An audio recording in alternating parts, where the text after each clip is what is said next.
In 9 Sekunden geht's los. Also damit herzlich willkommen. Ich mache keine große Stream-Anmoderation oder wir haben keine Zeit. Warum hören wir nichts? Supporters. It's the only thing that's kept me going. I've seen a lot of games and I've seen a lot of invested players, but They're right there with us throughout the whole process. It's unlike anything I've ever worked on. Sagst du nichts The mehr? thing I really like the most about the community is how welcoming they are. To new players entering the verse for the first time.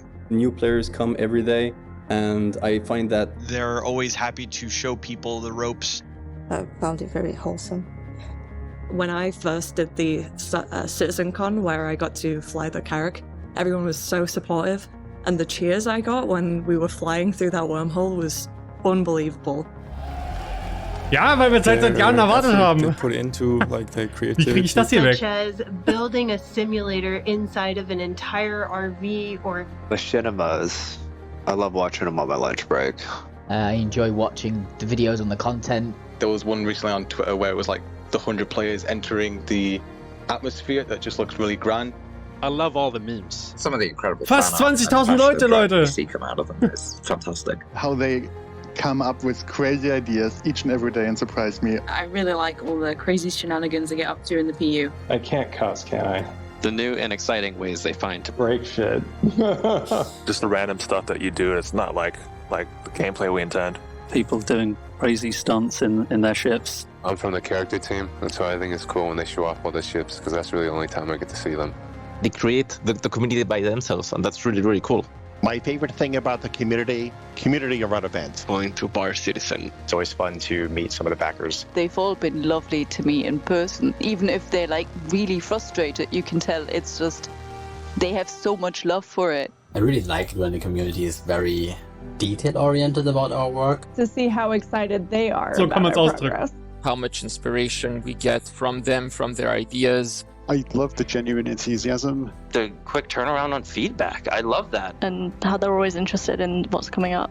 I Jetzt schmeicheln sie uns, um uns zu besänftigen. of dates. They, call us out. It really impacts our decision-making process for, what did we do right? What did we do wrong? It is the most rewarding thing in the entire development process. We're not making the game alone, we're making it with the community. Still keep fighting us. They really do make all this possible. I'm living the dream. We all are. My favorite thing about the community, it'd be impossible for me to narrow it down to one. And if somebody said you had to, I'd probably just turn and walk away. Alright. Willkommen, damit herzlich willkommen, Leute, alle, die schon hier im Chat sind, alle später auf YouTube und so weiter. Ich werde das einfach als einen Blog auch hochladen, weil ich werde da jetzt komplett drauf reacten. Ich werde mir das komplett angucken. Ever since I saw Star Wars as a wide-eyed 8-year-old, I dreamt of being a hotshot pilot saving the galaxy. Okay, 10 Jahre alter Trailer, was geht jetzt? It inspired me to make Wing Commander and has influenced everything I've done since then. 10 years ago, after 20 years of making games, I was burned out, so I took a break. But I never stopped playing games nor loving them. And now, I'm ready to come back. And I'd like to show you something I've been working on. Warum machen sie das? Hype. I don't want to build any old game. I want to build a universe. I want to build a game I always wanted to build, but I didn't have the tools to do until now. One that you can fly off a carrier fighting a heroic war on the front lines, but also one that you can muster out and find your own fortune in the stars. Remake bitte von dem Trailer. I want to be able to share Das wäre so schön cringe. with my friends, Eventuell. fight against real opponents in space, not just AI. And I want this to be as good or better than any other game out there. Wir werden heute eine ganze Menge geilen Scheiß sehen, Leute. Ich quatsch hier mal ein bisschen drüber, weil das kennen wir ja alles None of schon. this would have been even possible 2 years ago. Ich mach's mal leiser, solange nur das ist. Genau, wir haben heute immer noch nicht die Tools, um das Universum zu bauen. Guter Einwand, Freeze. Ja, Lord Equipment, Freeze, Mozart, guten Abend. Alle anderen auch. Wen habe ich vergessen? Ich habe einen Intient ist da. Termi. Perfekt. Guck mal, alle da. Naja, nicht alle, aber schon viele. So, ich habe mega Bock jetzt. Stage at GDC Online in Austin, Texas, and revealed Star Citizen to the world. We broke all records in crowdfunding, helped kickstart a revival in space games, and embarked on a journey with all of you to build the most immersive virtual universe ever conceived. I did say that I'd never been accused of having a small vision all those years ago. Every year since then, we have celebrated our anniversary with what we dubbed CitizenCon, a celebration of all of you, our community, without which we would not be here. When I made the original pitch for Star Citizen, there were no employees, no studios, and just a proof of concept demo cobbled together in CryEngine by myself, with the help of a few people in their spare time. You couldn't play Star Citizen as it was an idea, not a game. The first few years was more talk and not as much show, but we managed to release the Hangar module in 2013, Arena Commander in 2014, and the first steps into the persistent universe with Star Citizen Alpha 2.0 at the end of 2015. The real game changer was Star Citizen Alpha 3.0, which we released at the end of 2017, which allowed players to first step foot on fully realized and detailed moons instead of just traversing space. 2018 brought the first planet in Hurston, and from there we filled out the rest of the Stanton system from ArcCorp to Microtech and finally Crusader with its floating cloud city of Reysn last year. Today, there are just over 4 million registered accounts, with 1.7 million of them having purchased the game. And while we still have lots of features and content to build before I'm ready to consider Star Citizen done, people are playing more than ever. This year, our average daily unique players is around 50,000, and we have peaked at 130,000 several times this year. This compares with just under 10,000 back in 2017 and 32,000 last year. But the most amazing stat is the average playtime of someone that logs in 2022 is 3 hours a day. Back in 2017, this was 48 minutes.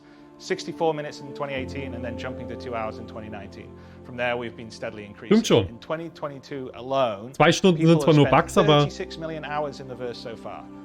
So this is a testimony to the hard work, the development, and our online teams have been doing to make Star Citizen, even in its alpha state, more performant and stable than it's ever been, and the increasing amount of features and content that are available making for viable daily gameplay, even in Star Citizen's alpha state. Cloud Imperium Games has grown just as much. Today we're at 835 staff worldwide, all dedicated to building the most immersive virtual science fiction universe ever. In the next few weeks, we'll be welcoming 500 staff to their brand new studio at Manchester Goods Yard in Enterprise City, where we are filming this show from. All of this is down to your patience and support. Building a game of the scale, detail, and scope of Star Citizen, as it is conceived today, that allows us to seamlessly go anywhere from inside to outside, from space to planet, with no loading screens, all with millimeter detail, with everything being explorable, persistent, interactable, with thousands of players online together at the visual quality of the biggest AAA games, is perhaps the most ambitious goal that has ever been set off towards in gaming. I am both humbled and thankful of being in the position of chasing my dream to build a truly immersive universe. And it has only been possible by building it outside the traditional publisher system, with a direct relationship to our secret source, you, our community. The strength of the Star Citizen community is the real unwritten headline to our longevity and future. The connections and friends people have made along the way, the events organized inside the game, and outside by the various orgs. This year, we've had 140 Bar Citizen events put on around the world, with some of the most recent being in China, South Korea, Singapore, Paris, and Florida. The Chinese Bar Citizen had over 300 attendees and a 5-meter-long 3D printed model of the Retribution super battleship from Squadron 42 built by the local community. Hopefully, next year we can return to an in-person CitizenCon, and I and the rest of the team at CIG will have the chance to spend some time with you in person. But for now, let's get the show on the road. 10 years ago, the ship I arrived on was a single-seater. Where we're going in the future, we're going to need a bigger ship. I present to you the only constant. You may have thought it was green screen, but we need something a little bigger for where we're going to entertain you and tell you about the game in the future. Here's a dedication plaque. The only constant in game development is change. Constellation Phoenix, my favorite ship. Prototyped by Roberts Space Industries, commissioned from London Shipyards, Earth, Sol 3. October 2952, Manchester Starport. Captain Jared Huckabee. Jared, that wasn't the deal. You weren't going to be the captain of the ship. I sent an email. Oh, that must have gone in my junk folder. Kriegt's noch jemanden auf, dass das Schiff spiegelverkehrt ist? Not bad. It's quite a nice little setup here, isn't it? We've been talking about this on and off since 2015. I know. I had to do something to get you over to the UK. Hey, you know, he knows what I like. Geile Jacke so aber. Well, let's do a science fiction drink. Can you do a Pangalactic Gargle Blaster? Pangalactic Gargle Blaster. No, I can do this really dry martini that we had pre-prepared before shooting. Wow. Hey, it's our first show. We gotta start small. Cheers. Aber was ist das jetzt mit? Es ist aber gut, dass es mit Chris Roberts mal anfängt, wirklich. Das ist gut. Well, the past 10 years and the future, the next 10 years and beyond, and the community. Oh, we did that as an area. Cheers. And cheers. Cheers. We didn't even plan that. All right. Wow. All right, so.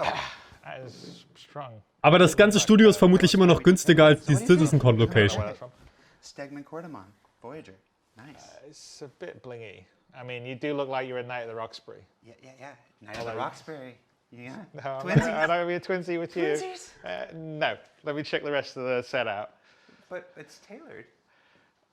It looks good on you. Er sagt einfach nein. Oh wow, look at all these cool artifacts. You got this Hadician artifact. There's a bunch of stuff here. That's really cool. Ja, das ist so ein Banu-Artefakt. Trophy.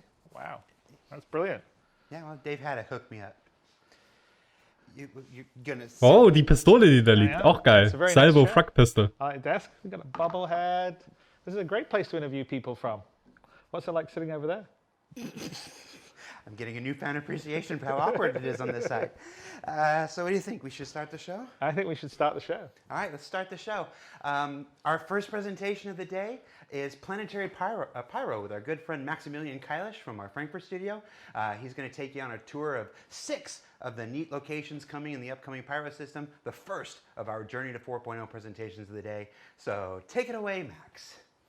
Alright, ich bin gespannt. Give it to me. Aha. We'll talk about it.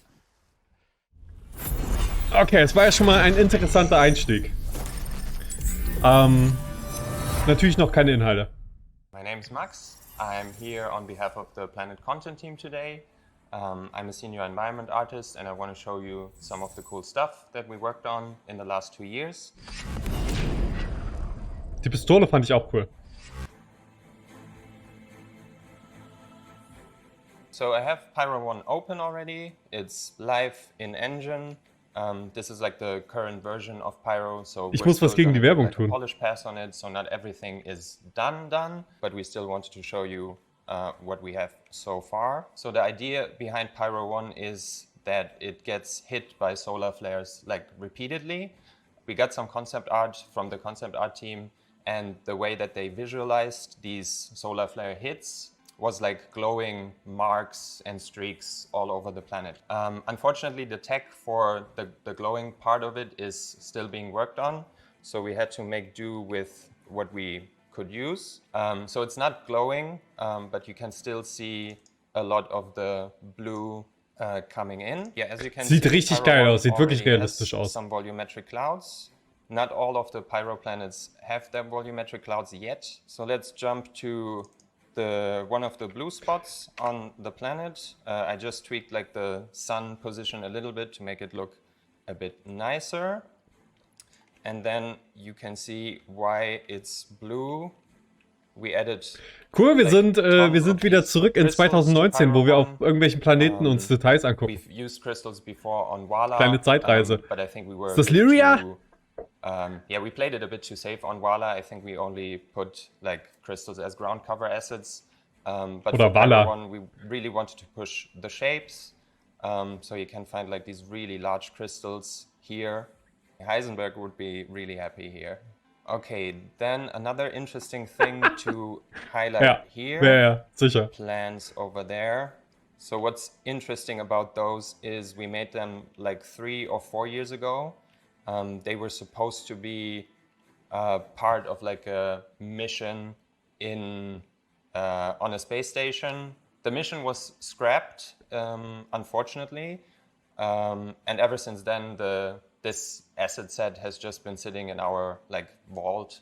It's a really cool plan set, and I'm happy. Ja, wenn sie, also Zerstörung von den Kristallen, geil, das wäre cool. So this is another spot I want to highlight. It's also important for us that we do add Ich mag something diese memorable Felsen. to each planet. Da oben links. In the case of Pyro 1, it's this Hier, da wo meine Maus ist. spiky rock set that looks really intimidating. We tried to push the scale of the assets for the Pyro system. We felt like by Das ist sehr now gut. we got like the basic rocks and the scattering of the basic rocks to like a very good quality. So now we can explore more crazy shapes, I guess. And this is one of the sets that we made. It's not done yet. It still needs a polish pass. But I wanted to show you guys what it feels like when you're in-game walking around here. Now I want to show you my personal favorite biome of Pyro 1. It's this biome here. Ja, which das ist has cool. These really cool looking rock formations. They are massive in scale. Like if I jump in game here, you get a good feeling for the scale of them. Yeah, it's possible. Ich finde, die könnten noch größer sein.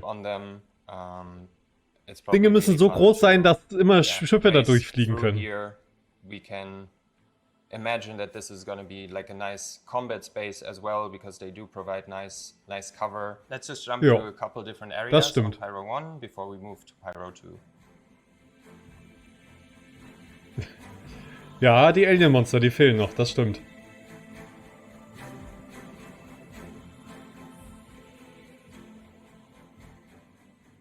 Das klingt doch nach einem guten Plan. Dort Cripman. Okay, Pyro 2. Wir gehen weiter. Ich glaube, wir haben 4 und dann noch die Monde, oder? In comparison to Pyro 1, you can immediately see the planet is like way more colorful. There's more variation in the use and values of the colors. We have like browns and like bone white spots, some red, and it's all contrasted by like a blue clear ocean.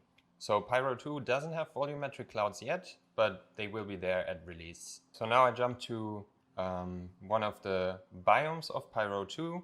What I want to highlight here das gefällt mir richtig gut. Is the improvements that we made to how acids spawn on the side of mountains. That was something that was always quite challenging. Ich liebe solche for us Berglandschaften. to have some natural transition from the terrain to the geometry, and then also have like the rocks form in a natural way. Now we can make nicer rock formations. It's not quite there yet.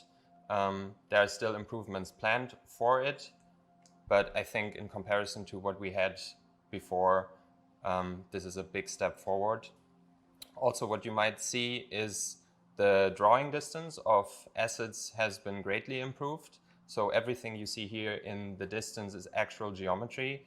So if we were to fly all the way over there, you will see that this is like cliff formations. And I think it looks really cool, like the silhouette. Ja, okay, das ist jetzt für uns, die wir das schon alles wissen, nicht so beeindruckend, weil wir ja wissen, dass das so ist, aber es ist schon cool. But I'm horrible at flying, so I'm just going to use the camera in editor. So now I jumped ahead to a really cool biome on Pyro 2. It's simple, but I think sometimes less is more. In this das sieht case, cool aus. Wasteland. What sets this biome apart from the rest of the planet is that we added these calcified trees, and they spawn in very dense clusters.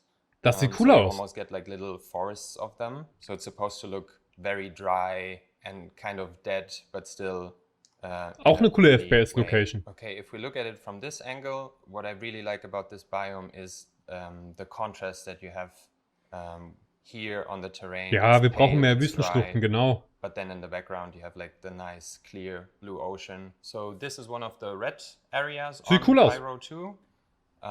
It's kind of like a sandy desert, but we try to add like a lot of different geology assets, different mixes of bushes and grasses. Sieht cool aus. So it's not like a ganz basic Planet, also jetzt nicht special, aber sieht gut aus. Lively, and you find like lots of foliage here.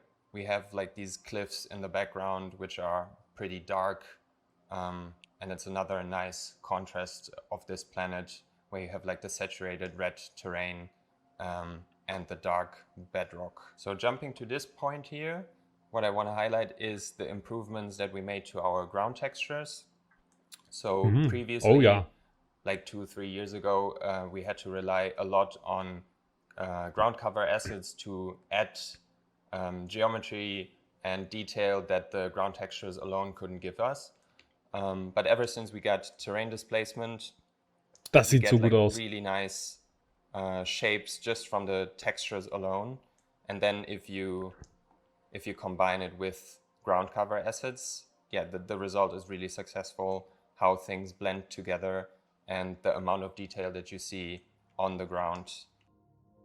Also Leute, ich glaube, Star Citizen, könnte das sein, dass das richtig gut aussieht? So now we're on Pyro 3. You saw some of it during last year's keynote demo, but I want to use the opportunity to give you like an in-depth look at some of the biomes. So last year you saw that like yellow is kind of the accent color of Pyro 3.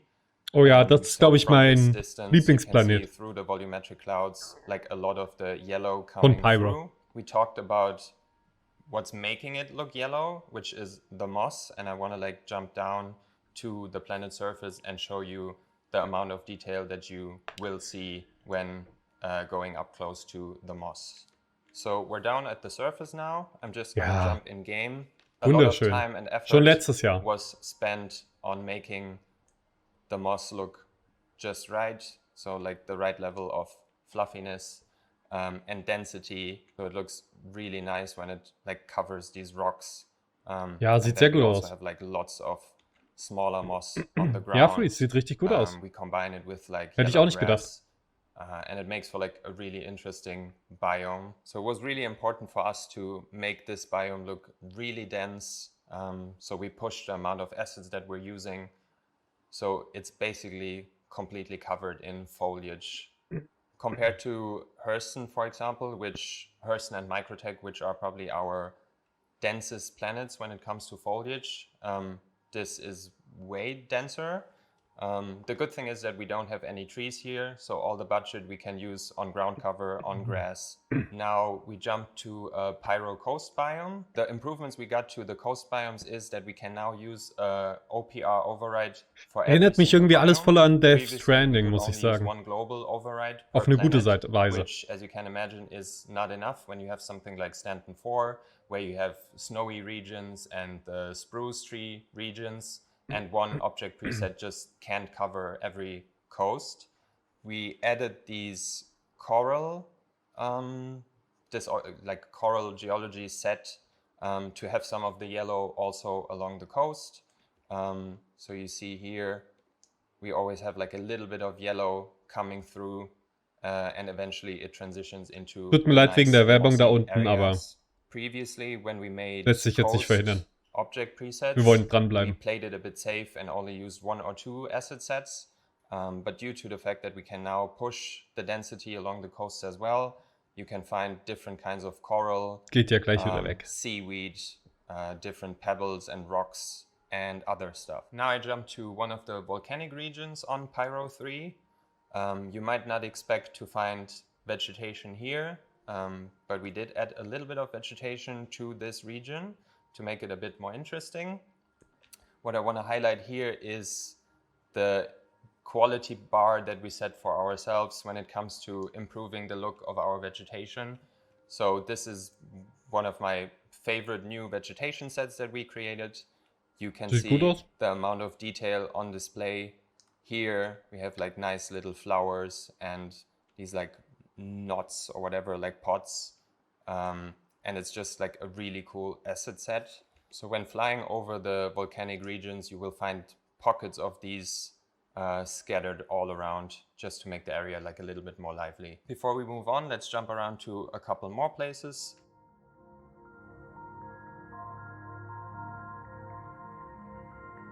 Sieht alles cool aus. Zeig mir doch mal bitte einfach, wie du mit einer Corsair da durchfliegst, okay? Nein, er meinte, er kann nicht so gut fliegen. Now we're on Pyro 4, which Außerdem, is my Schiffe kommen personal ganz zum favorite Schluss of the heute. Pyro system. Leider. Yeah, just full disclosure, you can probably tell that Aber the vielleicht kommt clouds ja was here are anderes not done schon auf yet. dem Weg They dahin. do look a bit busted, but yeah, they will look amazing once the planet comes out. So let's focus on the terrain shapes. We created some of these terrain shapes special for Pyro 4 because it's loosely inspired by like Scottish Highlands. So there's not a lot of like verticality, not a lot of trees. So everything is kind of coming from the terrain and from the smaller assets that we scatter on the terrain geometry. So jumping in game, and then you can see the amount of ground cover assets on display, the variation in color, but it's all grounded by like the color of the soil, and it just looks like we have multiple new vegetation sets on display here. So first of all, we have this bush set here, which is called, I think it's called a fire stalk, which, yeah, it's kind of like a modified version of the real world thing. They add like a little bit of color to the area and make things pop. Then we have forgot the name of the asset set. Yeah, they also look quite saturated and interesting. We also try to improve the quality of our tree sets. If you compare like the trees that we have on Reysn to these ones, the geometry count is way higher, the texture resolution is a bit higher, and they just look more polished and nicer, which means that eventually we have to go back to Reysn, to Microtech, and give the trees there like a little makeover. So what was really important for us was to improve the blending between different biomes. So you see here, these are two fairly simple biomes. There's a clear distinction between them, but the transition still feels very natural. So if we go down here, you have like the red grass and it kind of feathers out. Yeah, it feels very organic and natural. Let's jump to the most experimental biome that we've made so far.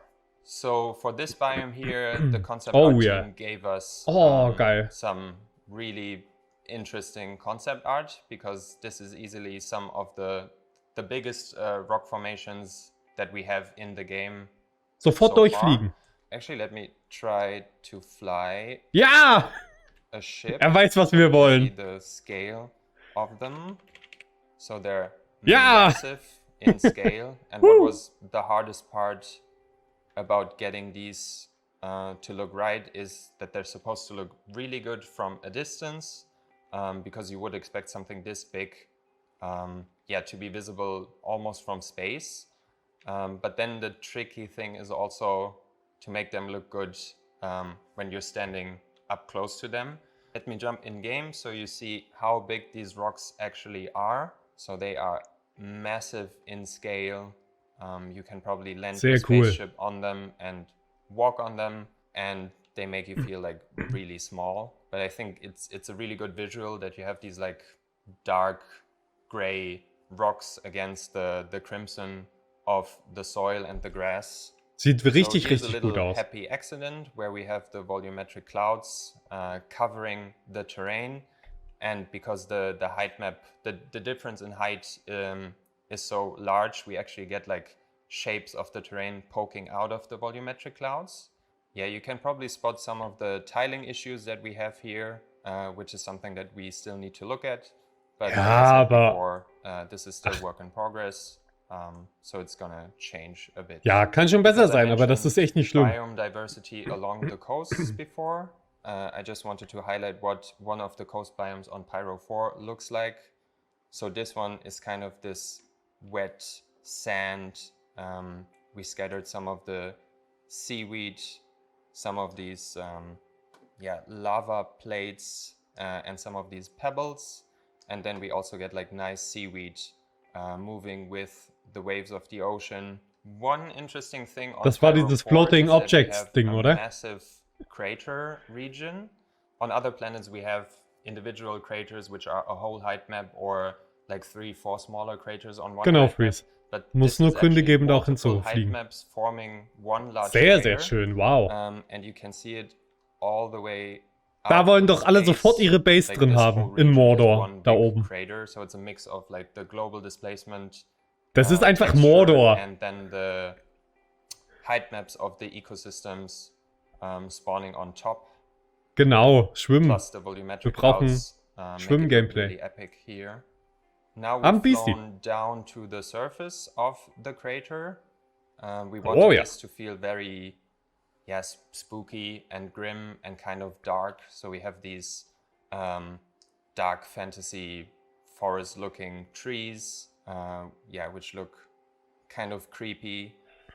Then we bring some of the red grass back from the previous biome. If we go down to the surface of the crater, you can see that we added this dark forest-looking tree set, some creepy shapes, some moist looking ground cover assets, and this whole area is supposed to make you feel a bit uneasy. It's supposed to be hostile, and it's not safe without your suit on. So far we looked at 4 of the Pyro planets. Warum ist das nicht safe? And look at one of the moons. Warum hat er das jetzt nicht gesagt? Ist es da toxic? Hab ich's verpasst? This one is Pyro 5C.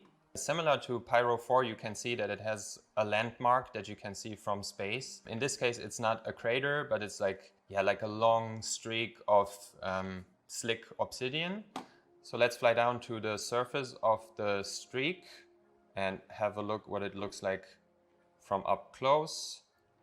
Again, we start with like the global height map where there's like a little bit of a bump up and then it goes down to form the crack, and then we scatter the ecosystem height maps on top to get the look that we want. So if we go down here, you can see we start with like flatland shapes, some smaller craters, and then it transitions into like these quite spiky looking mountain formations. And then down here, they feather into like these longer ridges of bedrock before it becomes smooth down here. Sieht geil aus. And if we jump to this point, Was soll ich sagen? which is a really cool spot because like the sun just hits the obsidian in the right way and everything looks like nice and shiny. You can see here that the ground looks quite different from other planets. So instead of soil, it almost looks artificial in a way. Krass, ja, sieht cool aus, das ist was anderes. Obsidian sets that you can also find on Stanton 4.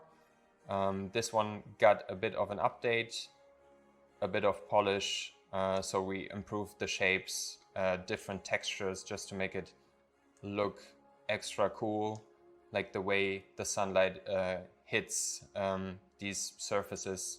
To make this ja, das sieht jetzt wirklich auch mal aus wie eine andere Welt. To add some of these white, light gray shrubs, just so the area doesn't feel too samey, and it's always nice to have like the occasional pocket of vegetation.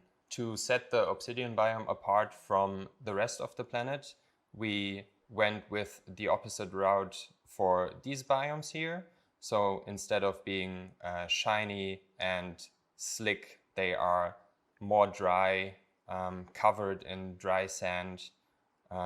The vegetation is dry. We added some of these spiky shapes to add some verticality to the scattering. But yeah, outside the obsidian crack, this is what you will find on the planet most of the time. So this go-to point I picked to show some of the subtle color that we added to Pyro 5C. So the obsidian crack is like kind of just dark gray, black. The desert I just showed is also light gray. So we felt this needed a bit of a color breakup. So we added some of these red hues to the occasional biome. It's very rocky. You also find the red sand on the rocks from the biome accumulation. And it looks really nice how the red creeps up into the crevices of the height maps in the background. We're going to end our showcase today on Pyro 6. Pyro 6 has a very ja, mit 4 Planeten war ich wohl komplett daneben. Sorry. The pale, beige tones of the terrain. Sieht schick aus. And then you have Warum hatte ich 4 im Kopf? Ocean. As you can see, the terrain is kind of ridden by craters, and we get these really cool shapes where the ocean fills in those craters. Der letzte Räumtest If we noch, ja. jump all the way down to the edge of one of those craters. Das sieht auch wieder sehr cool aus. Sehr now unique. we're at the edge of one of those craters. I'm jumping in game right now just to show you what it feels like walking along here. You can see that we added some dramatic looking coral shapes. Genau, auch sehr unique, auf jeden Fall. Walk down here towards one of those craters that's filled with water. We have a couple of floating meshes here on the left. This is still work in progress. So one of us, probably me, has to go in and adjust the settings of the spawning here. And then we're right at the edge. And I really like the color of the water and how it looks against the backdrop of the white chalky terrain. Then over Ja, sehr schön. here, I want to introduce you to our human scale ref mesh. His name is Rüdiger, and he's super helpful when we set up object presets because you can immediately see how the scale of assets feel when you have him in situation. Like, he adds context to the scene. He spawns every time that object preset spawns, and yeah, he helps us find the right values. Ja, Freeze, da kann ich dir nur When zustimmen. it comes to the scale of our assets. In Warum general, das alles, this wenn wir dort biome keinen here Grund is haben, another good hinzufliegen, example of außer um es uns how our anzugucken. ground textures Aber work vielleicht kommen wir da ja heute together noch zu. with the assets that we put on top. So the transition is really nice from this ground texture to this one. And then we have like the same rock set on both of them. And it makes for like a nice amount of detail on the ground. Then occasionally we spawn some of these spider-looking ground cover meshes. So this spot here is really nice because you get like the particles, the monochromatic terrain, the assets. Gleich geht's Gameplay. It's Nächstes all Panel. against the backdrop of the skybox of the Pyro system, which is red. Then we get like some really cool looking sunbeams coming through the volumetric clouds here. And then if I turn the sun and we make this dark and I jump in game, you can see how drastically the skybox impacts the lighting. Ja, so eine gute Skybox. Wir brauchen echt eine neue Skybox für Stanton. And the skybox is just, yeah, it looks really good. So this is the skybox for the entire Pyro system. So you will see it on every single Pyro planet. It's just that Pyro 6 has like a very thin atmosphere, so you see it well here. Nice, nice, nice. I'm happy to have had this opportunity to show you guys the work that we did in the last 2 years. I'm super excited to see you guys explore the Pyro system for the first time, to hear your feedback. There's still work that we have to do, but I hope that you are even more excited than before after seeing what I showed you today. Nicht mehr excited, aber ich bin immer noch sehr excited. Ich hab Bock, natürlich.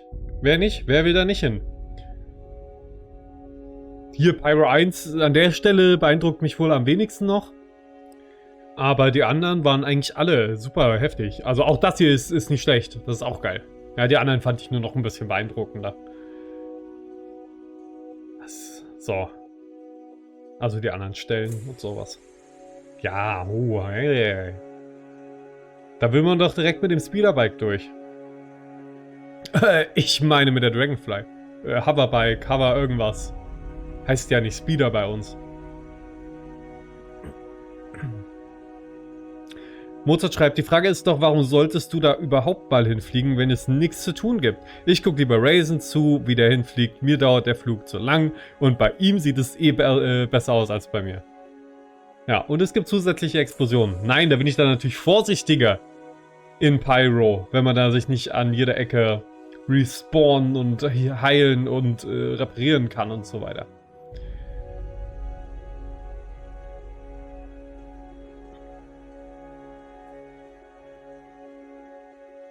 Sieht alles sehr schön aus. Ja, und Xenos brauchen wir auch. Wir brauchen Aliens, wir brauchen irgendwas zu tun dort. Jagd auf wilde Alien-Monster, deren Kiefer wir dann in Stanton verkaufen oder sowas. Aber währenddessen werden wir von Piraten gejagt. Die wollen ja auch die wertvolle Beute.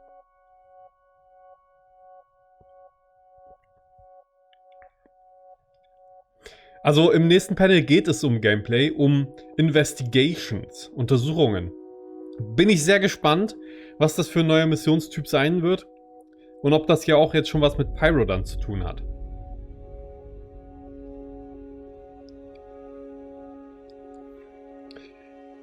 Aber ja, ich will da natürlich überall hin. Übrigens, warum das so ein hektischer Einstieg war. Ich habe wirklich gerade noch Snacks geholt, schnell. Ich hatte nur noch ganz wenig Zeit und ich so, Stream geht ja gleich los. Hab den Stream gestartet, bin losgerannt. Und ja, deswegen ist der Stream ein bisschen früher gestartet worden, ein paar Minuten. Weil ich gedacht habe, okay, dann kann ich den ja schon mal starten, weil ich dann wirklich kurz vor knapp wieder ankomme. Ich habe aber zum Glück alles vorbereitet soweit. Was für Snacks? Hab keine bekommen. Ich habe einmal... Oh, die sollte ich vielleicht ins Kühlfach legen. Ihr könnt euch das ja im Hintergrund hier gerade mit mir angucken, ne? Da muss ich jetzt nicht großartig zu kommentieren. Sieht ja alles schön aus. Ich habe mir eine Tiefkühlpizza geholt. Ich habe schnell gegriffen, was da war, damit ich heute Abend was habe, was schnell geht. Ich koche sonst eigentlich eher. Und Chips. Developer, a founder, a CEO. He made his first game when he was like 15. Anyway. Und was Leckeres zu trinken. And he's left. I don't know where he went, but he Zahn cannot be gestoßen. let back in the building. Yeah, black shirt, jeans. Yeah, just keep him out of the building. Because he sat in my chair. All right, thanks. When are we live? Hi. Welcome back to CitizenCon 2952. I'm your host, Jared Huckabee, and yeah, welcome to the spaceship, to the only constant. Hi. Yeah. We are joined here by two CIG luminaries, VP of Development, Mr. Brian Chambers, and Chief Development Officer, Mr. Aaron Roberts. Okay, wir legen hier die großen Eisen weiterhin auf den I was going Tisch. to forget it because I couldn't remember it. That's right. During the thing. I'm not good with titles. I know. I've had 6 of my own, and my job hasn't changed. I can't check it. So, I like your dig. that's what I was going to be first question. Welcome to the spaceship, guys. How you doing? Absolutely. Good. You like it? Was hat er gerade gesagt? I like your... We have Was? been talking about this, dreaming about this, and just imagining doing this since 2015. Every time we talked about changing the stuff up and whatnot, like what should we do? And it was always like, we should build a spaceship. We should build a spaceship. It's always like, yeah. Ich will auch ein Raumschiff als Hintergrund. But Oder in dem Raumschiff streamen. No, it's cool. It's way cool. I'm sorry. And you're always shooting stuff. You're shooting material constantly. So having a dedicated space that's dialed in that you're cool with, right? It's good. So we just watched Planetary Pyro. That was the first of our Journey to 4.0 presentations that we're showcasing here today during CitizenCon 2952. It's a brief tour throughout some of the planetary locations you saw from the upcoming Pyro system. You two recently took kind of a whirlwind tour of where'd you guys go? We basically went over to Asia because we really wanted to go and visit some of the community over there. And so it was actually quite a lot of fun for us and actually a great experience in terms of learning a lot about the community over there and what they would like and all that kind of stuff. And so it's actually one of the better trips I've been on and really enjoyed it. Got to meet fantastic people in the events everywhere we went, and so it was really good and really educational for me actually. Yeah, same. We first went to Korea, had a nice bar citizen out there, hung out with people. Great food, great fun stories. While we were in Korea, we did a live stream into the China Bar Citizen that was happening at the same time. So we had some technical difficulties streaming while we were there. That made it more interesting. Yeah. We couldn't hear them. Halbe and so on, so Brötchen. they were typing out questions, but the banter was great. Ja. Wow. And then the next week we jumped over to Singapore and hung out with those guys as well. I was going to say, we haven't had any technical difficulties so far today. I don't know. I was going to say, nothing in here is actually wood. We're talking about the community actually gave us some cool stuff. So first, this was given to us by the Korean community. This is Korea, yeah. We'll have you open this. Yes. Oh, okay. This was for you. Ich finde das natürlich alles sehr schön, aber es könnte ruhig einfach ums Game gehen und als extra Panel dann einmal um die Community. Nichts gegen die Bar Citizens. Which is really cool. Oh yeah. Which is incredibly cool. That guy's doing the Steve Bender. So we each got one of those as well, but they specifically wanted us to bring one back for you. Let's switch to Brian's cam. Let me see if I can move this over here and get it here. Brian, I'm going to hand this to you so I don't get out. Absolutely. Hold that and get a little closer to the camera there. There we go. That's very nice. I got the string in the right. Yeah. Incredibly cool. All right, now give it back. Ist das Game... Nee, andere Richtung. Ist das Gameplay? Yep. Really cool. Then we jumped over to Singapore, and while we were there, this is one we'll also have to... Everybody at the event signed this awesome... Let me get this strong here. You grab one side. I'll grab one side. There we go. Wrong way. We did not plan this. No, we didn't. No, Clearly. Bad, but we got everybody's signature, so we're going to put this up in our new offices in Manchester. Oh, very cool. Very cool. So, so this thing. But anyway. And then there's other stuff in there. You can pull some of out if you want. That's all for you. Really cool little coins they made and cards and so on. And of course, if you're not familiar with what a bar citizen is, you can check out barcitizen.sc. It is a completely community backer-run organization that helps coordinate basically gatherings of Star Citizens all around the world, including most recently Singapore and China and South Korea. I know that I think there was one in San Diego last night, if I was not mistaken. This says Bar Citizen Singapore, and it's made by the community, and it is a, what is that? Oh, it's a Bar Citizen card. Yep. It's like, it's metal. It's proper, yeah. Nice. Okay, well, I'm going to leave that out. And there's some other challenge coins and stuff. We will go through this on our own time because people are probably like, just get to the next thing. Exactly. I know who our viewers are. So before we do move on to the next thing, Brian, Aaron, it is our 10th birthday, our 10th anniversary. Ja, ich finde, die könnten echt mal mit dem Panel starten, so langsam. Oh, also die haben da Aaron und Brian sitzen. Sometimes in November, the birthday is in October. Und reden darüber. Whatever it is, it's 10. Auf der CitizenCon. You got any favorite memories? Something? I don't know how long we're going to keep you here, so I want to use you when I got you here. On the spot here. I've been here about 8 years, just about 8 years, right? So a fair amount of the 10. The first one that comes to my mind, there's a lot, but the most memorable one I would say would be 2016 at CitizenCon in Los Angeles. Okay. Very first CitizenCon I'd ever been to. Really hadn't interacted face-to-face with the community that much. We know we put a lot of love and effort into what we were going to show. Chris is on stage. He's about to show everything off. I'm looking for a seat. Ich will natürlich mal sagen, ich habe natürlich überhaupt nichts dagegen, dass sie mit der Community Spaß haben und mit der Community interagieren. Aber genau das, was sie gerade machen, könnten sie halt außerhalb von dieser sehr großen, wichtigen Präsentation machen. Sie haben ja am Anfang schon Community-Part gemacht. Chris Roberts hat sehr viel über die Community geredet. Jetzt kommen die beiden nochmal und reden viel über die Community. Nichts gegen die Community, ich bin ein Teil davon, genau wie ihr. Aber die Community möchte halt was anderes, als dass über die Community geredet wird in der Regel. Oder? Sehe ich das falsch? Aber nichts dagegen, können sie ruhig machen. Vielleicht in einem Star Citizen Live oder so. Das wäre super. 3-5 years without showing anything. So you have this opportunity to show this off and you get this feedback. And it was my first basically interaction with community on a face-to-face basis. It was really cool. Very cool. I was there at that time. I'm pretty sure we were sitting on the floor together at one point or another. Probably, yes. Aaron. I mean, I think a lot of it's what Brian just said. I mean, the thing I always love to do and like to do and you know haven't been able to do in the last couple of years for obvious reasons is actually just whenever the event's going on, I hate being backstage, so I literally just go and find I like to go out amongst everybody and just sit there and watch the whole watch the event and watch everybody's reactions to it, which is always a lot of fun. And the other thing about it is just that I've made so many actually good friends, you know, with people in the community and so forth. Meet people. There's a lot of community members now who enjoy going to see it again. And all this sort of, you know, all this time. So the last 2 years have been kind of painful because I haven't been able to do that. But the ability just to be there with everybody and to see the reaction and have those conversations is the massive thing for me. It'd be too hard for me to pull, you know, one event. I mean, you know, there's some things that have happened which I probably can't talk about, which could be, you know, but I mean, but you know, but really in terms of the general thing, it's really that ability to be amongst everybody and see that. I even think of overall just the journey we've been on in making this project, right?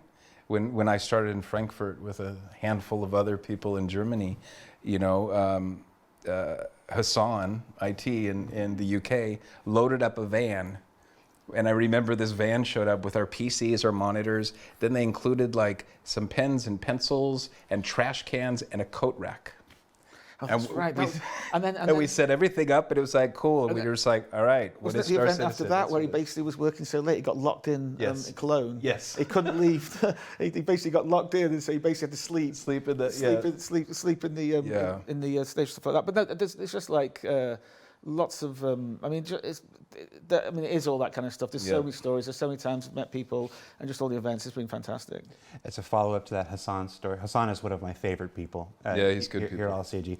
We were at Cologne in 2016. That was a really hard event to manage, and sitting with him on that last day, he and I, everybody's off partying. We've completed the thing, and Hassan and I are breaking stuff down, and it was along with a bunch of other crew. And he just sits there and he goes, dude, I don't know if I can do this next year. I'm like, there's nobody else to do it except us, dude. And he goes, oh, no, I'm going to take PTO next year. I'm like, you are not going to take PTO next year. And the next year, he had 2. Wir haben jetzt noch 6 Panels vor uns, Leute. Und wir sitzen hier und reden über die Community. Nichts, wie gesagt, ihr wisst schon, was ich meine. Nichts gegen die Community, aber ich esse jetzt halt weiter, während noch reden. Ist ja interessant und so, aber gut, sage ich und währenddessen mute ich sie. Tut mir leid für alle. Wie gesagt, unten ist dann auch nochmal, keine Ahnung, ich wollte gerade sagen, ich verlinke euch das ganze Video von denen, aber die laden das ja dann in einzelnen Bits hoch. Mal sehen, was die dann mit diesen Zwischendingern machen. Also, keine Ahnung. Talk about things at their earliest states. Tell us what you're just thinking about. Not necessarily the next thing or the thing after. Like, share the earliest design stuff for how a thing might work. Everything you're about to see can and will change dramatically from the point of today to the point where it makes the game. But we wanted to open that curtain to the earliest points, and we've got Luke Presley and Elliot Maltby, who are going to discuss an entirely new kind of mission. Not a new mission, an entirely new scope and type and design of missions that move away from combat and transport and go more towards cerebral deduction and investigation. So here we are, Design Brief Investigations, and we'll see you when you come back. Take care. Let's go!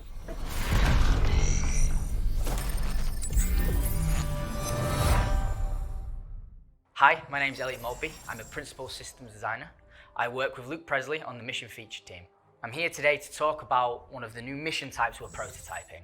So this is an early look, a new mission type, and usually we don't give you a look this early. It's because we don't have the nice shiny visuals. But people keep asking to see the design brief, so we thought, what the heck, we'll let you see. Ja, so wird man gerne auf ein professionelles Panel eingeleitet. So ja, what the fuck, ja, okay, ich zeige es euch halt. Types. And the mission type really is just the most critical or challenging objective in that mission. Currently, we have a number of mission types in the game. Some of these are not built in that modular sense. Some of these are very much bespokely built to test out a feature at one time. The original PI Wanted is one of those. The current mission types that do exist is we have deliveries, which are essentially a form of collect and drop off. We have eliminate missions. Leute, das war gerade Pyro-Gameplay, habt ihr das gesehen, oder? Missions, which is go there and kill destroy a ship that has a person inside of it. And there's many more. The way we see missions is they're comprised of little bits of gameplay.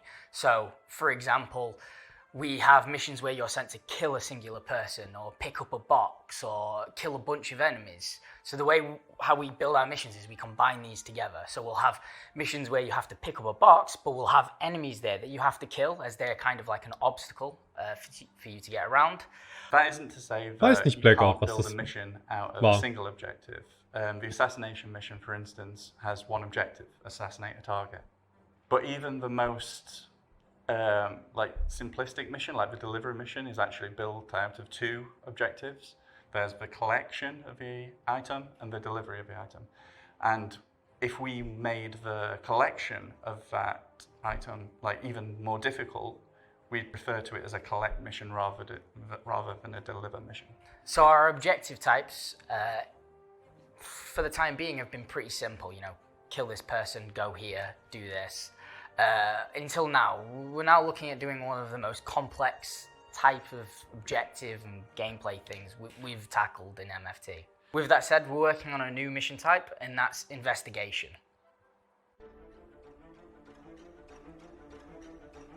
Currently in the game, the player can feel like a bounty hunter, a mercenary, a person who does deliveries, you know, a cargo hauler. We want to make them feel like a detective as a new route. You know, we're expanding constantly. We're building mining, salvage, and detective is going to be our focus in MFT. The experience we want to Okay, give meinetwegen. investigation mission. Aber die anderen is that bräuchten they halt feel auch like Liebe. a detective, that they feel like they're collecting evidence that will ultimately answer the question that has been posed to them, and that they're able to kind of search through the evidence and find the red herrings and like choose the right answer. So what we want is we want to build a mission that requires you to have to think, requires you to have to look around, search your environment in detail, look at each individual clue and make sure you fully understand it before you make your decision as the detective. And there'll also be red herrings thrown in there, so evidence will really have to be like poured over to be able to determine whether it's actually credible or not. We also wanted to create narratives around our locations that we haven't done before, like really dig into, like why has this derelict become a derelict? Or why have all the ship's crew come to be dead? Or why has this cargo gone missing? At the core of this mission, we're really asking the player to use their brain rather than their gun or their ship. So for this mission type, I don't want to breadcrumb players along. I want you to feel like a detective. I will give you a story, I will give you little bits of clues, and you have to make up this full sort of painting and decide exactly what has happened here. And then the rest of the decision is on yours. I might not tell you if it's wrong or right, you might find out. The idea is that you feel like a detective and you're so sure of your decision that you're going with that. Okay, die Frage ist, wie abwechslungsreich wird das denn So the dann? next stage in this whole process is building a pitch. You know, we have to come up with our ideas, how we want it to work, and then we have to present it to CR, Tony, and Todd, and make sure they're all happy with it and all of our visions are aligned. So when we're building the pitch, we start off by going over the ideal experience we want for the player. We start off with the most advanced things, all the gameplay mechanics we could dream of to bring this sort of role to life as a detective. And then we have to start looking at stripping it back to see when we can release it, what's the minimum viable product for this experience. And in the case of the investigation mission, we came up with two. So the first pitch is extremely simple, and it revolves around being able to find a definite answer, like something that is undisputable. For instance, we came up with a mission where there is a repairman that's gone missing, and you can go to his office and you can find some correspondence that will lead you to another place, which will have his like work itinerary on there, and they're all crossed off until one. And if you're smart, you'll go to that location, and should you go to that location and do a little searching, you'll find his body there, and he's been like electrocuted, fixing the final thing on his list. And there's your definitive ending. Whereas the second pitch, it's more about allowing the player to choose when they're done, like when they think they have solved the mystery. And the way we do this is we scatter evidence around the location and clues that lead you to that evidence. And obviously there can be red herrings in there. You can get your like answer up to a credible state, which might still be the wrong answer but you can complete the mission then. Whereas if you'd have carried on digging a little more, maybe found a few more clues and followed them, you would perhaps find an indisputable piece of evidence, like, you know, I did it kind of thing, that would get you like the bonus for the mission. And both pitches had their strengths and weaknesses. Interessant, ja. The simple pitch, we could see like how easy it was to scale, and it involved less complex narrative work. But we ultimately decided to go for the second because we liked the idea of giving the player the agency to decide when they were done. Ja, cool, okay, ja, ich verstehe. Das klingt tatsächlich ganz praktisch. Investigation mission. which is more important than ever because it's such a complex mission and we need to ensure that it's scalable and that other designers can make their own mysteries with it. With the pitches, we can now prototype and sort of get that gameplay feel and see which one we want to explore more for the player's experience. Some of the hardest points of this are going to be the scalability of it. An investigation at its core is a story, so the story should always be at the forefront and the focus. So the first stage of prototyping was to prove that we could make it like a mystery happen in the most restricted location we have, which was like a derelict. So it's kind of interplay between the crew of it. From there, we're going to expand so that it takes into account more locations and uses all of the evidence retrieval interactions that we currently have. For instance, like you can kill a guy and get information off him, you can find a corpse, get information off it, you can loot a box, get information off it.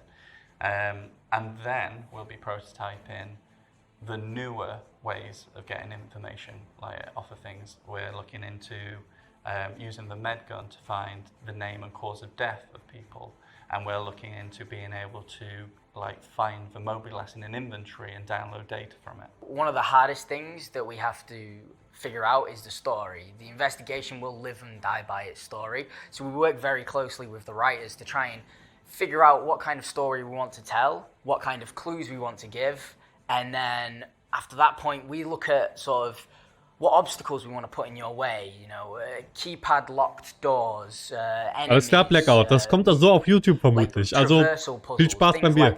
The main challenge for creating this mission is ensuring that the player has enough guidance to complete it without putting mission markers on everything.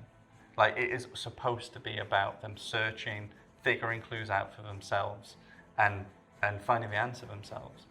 We want you to still feel like that detective, but ensure that we're giving you enough information in the ways that we can. And we're working with the UI designer on the new mobile S, which should really help with this. So this has been our video design brief on our investigation missions. We're really excited to bring these to you.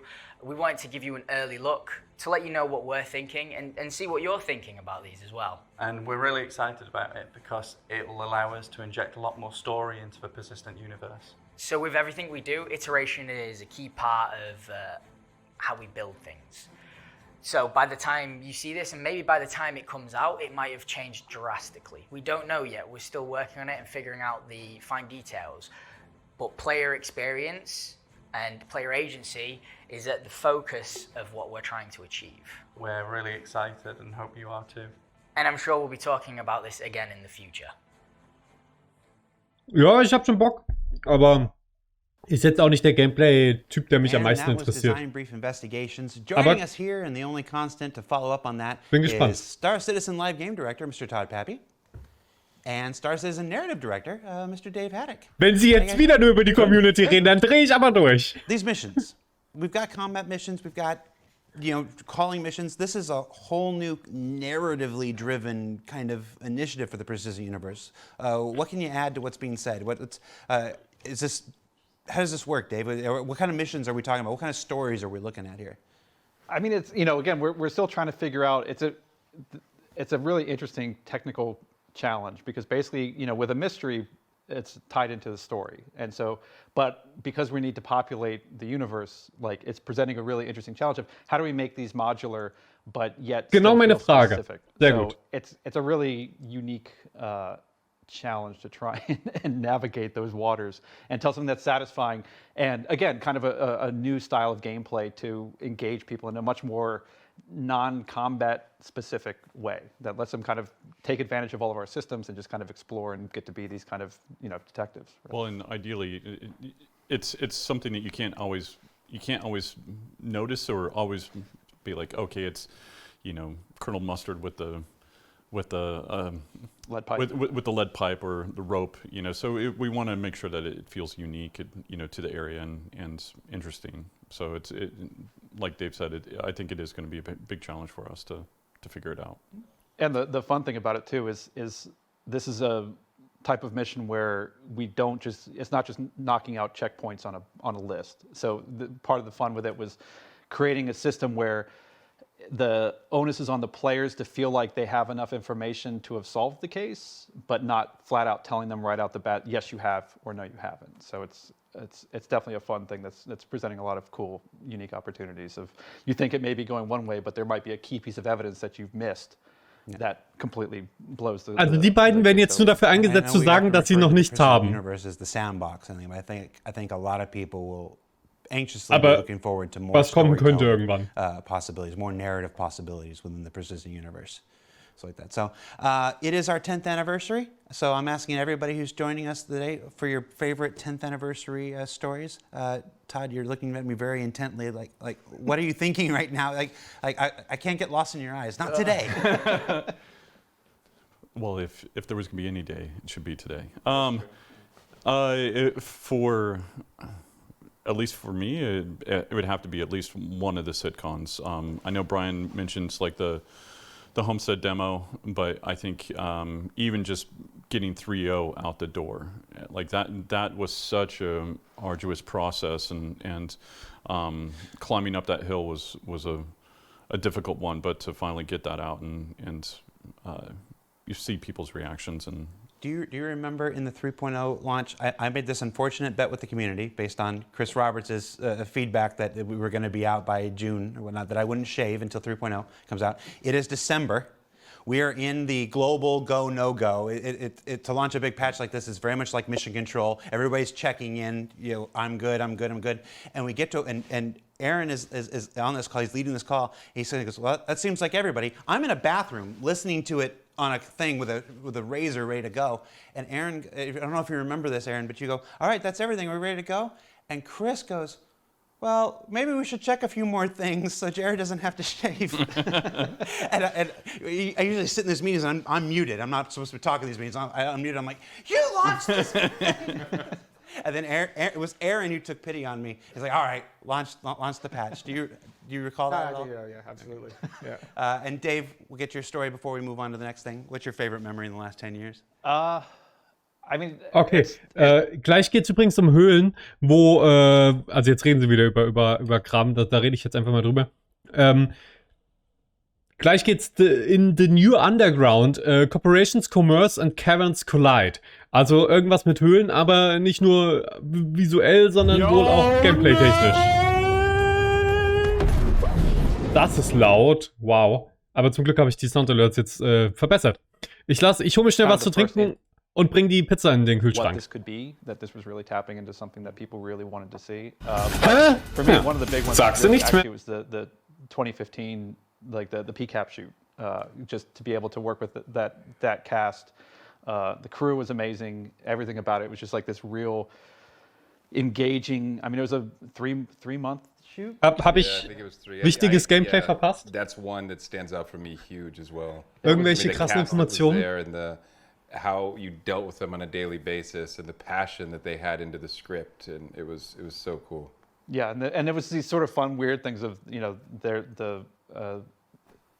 there was a song that came about during the production that I won't spoil anything. I don't know if it's actually been released, but that became sort of the theme song of the entire shoot, which was amazing. So Xylo's blowing up my phone saying we need to hurry it up. Jetzt habe ich es verpasst. Jetzt werde ich es nie wieder erfahren. I don't know what that means so much, but just letting you know. All right, bring it back to me. All right. So thank you so much, Todd and Dave. It's time to move on to our next Journey to 4.0 presentation, the new Underground, where we explore what you think you know about underground facilities and then explode them in a whole new way. So check that out. Danke, BSD und Indien, für die Informationen. Okay, das könnte cool werden. Hello, I'm Ian Leyland. I'm the art director for Star Citizen, and today we're going to talk about underground facilities. Now, this was a presentation that we gave Chris internally a little while back, and what we're going to cover is how we're going to take one of the locations we have in the game right now, but actually really design it from the ground up to be the location archetype that we really wanted. Okay, let's get started. Ja, die zeigen gleich noch einen Squadron 42 Trailer. Nice. Let's talk about the original underground facilities. Now, the problem was we made these originally for the CitizenCon presentation demo. Das Problem? The time we had wasn't enough to kind of take the location where we wanted it to be. Now, it kind of fits the current purpose. It's fairly small in scale. It gives a multi-room layout opportunity for FPS combat, but we always knew we wanted it to be able to scale, you know, small, medium, large, to accommodate maybe 60 minutes of gameplay time per location. So how do we go about designing a location archetype from the ground up? So what we do is we split the location into the core areas we want to visually develop. Now for underground facilities, the first thing we're looking at here is 60 Minuten, ja, das hat so gerade gesagt. Is the presence on the landscape. So what we're looking at here is an example key art shot of what a medium-sized underground facility could look like. So dominant features that we're seeing here is a kind of a key spire. Hangar. This is instantly where your player, you should be able to navigate towards. This could be like a corporate wing or an executive landing pad on the top. And then moving down is very important to be able to get the landing pads or the landing hangars quite close to the facility, because we wanted that experience as the player lands. They're not far off from the location, they're actually quite close, and you should be able to see a little FPS area where the player lands. Also, what we're seeing here is some visual justification at what might actually be going on. So you're seeing, you know, processing and tanks and supplies actually on the landscape there. Now, what I was saying before about it being a kind of a much braver visual presence on a landscape, so we designed the silhouette primarily, so you'd be able to recognize these as a location to aim for. Also, what we're seeing here is we thought it'd be cool to actually have surface entrances as well. So we're actually thinking about primary, secondary, Das ist nicht nur cool, das ist nötig. These locations depending on the mission scenario. So like I said before, you've got like executive pads at the top, you've got the main hangars in the middle, and surface entrances down there below. Now moving on to the inside, so after the players landed through the hangars, they'll be brought up into the main corporate reception. Now these are going to be quite interesting because we'll be able to rebrand these depending on the manufacturer or the location. That's where we'll get a lot of the variety. But this is the corporate presence before the player would go down into the bowels of the facility. And what we're seeing here is, you know, just an example of what a bearing reception could feel like. Cool, ja, gefällt mir. Now moving into Zone 2, with it being an underground facility, the physical act of going underground, that's cool, right? So we wanted Zone 2 to be about the logistics of the player going up and down and how we can make that cool visually, but also interesting from a player experience. So this is the transit, the elevator network. So we played around with a few different ideas into this, and one of the things that we thought could be quite interesting is the elevator itself could be a mini play space. So what we're looking at here is control room idea quite early, what sort of scale vehicles there could be. Now ultimately we didn't. Ich will das Fahrzeug, wie jeder von euch. Didn't really fit the art style that we wanted, but it had some pretty interesting ideas. So what we landed on here is something that we felt quite comfortable with internally. Now it's worth noting we're designing these as an archetype first in a utilitarian art style. In the future, we'll expand out and do other art style variants. So what we're seeing here is the control room overlooking the main warehouse floor, and then this elevator should be big and clear enough for the player to understand, like that's where logistics will go up and down. And for the elevator itself, we wanted it to be its own play space. So on the top level, that's where containers will be shipped up and down. But maybe underneath it, there could be little nooks and crannies. If we wanted to stealth into the location, we'd be able to give opportunities for the player there. And down below, this is what the player would kind of see. So now they're really starting to get into the bowels of the facility. So echoing of that control room down below, but also this is where we'll present the player with an opportunity to choose the area they want to go. Maybe cargoes to the left, maybe processing to the right, or maybe technicals up above. Part of that process of how we design is we look at things about from the player's point of view. So what we're seeing here is pretty good indication about how the player would exfiltrate from the location. So a lot of the lines are leading towards the elevator because we want navigation to be as intuitive as possible. Nice auf jeden Fall, sieht gut aus. Moving on to zone 3, so this is the bowels of the facility. So these are going to be spaces that we've never really explored before. A lot of the locations in the game tend to be quite residential, but here we're going for something completely industrial. As a player, you want to feel like an ant almost to the location.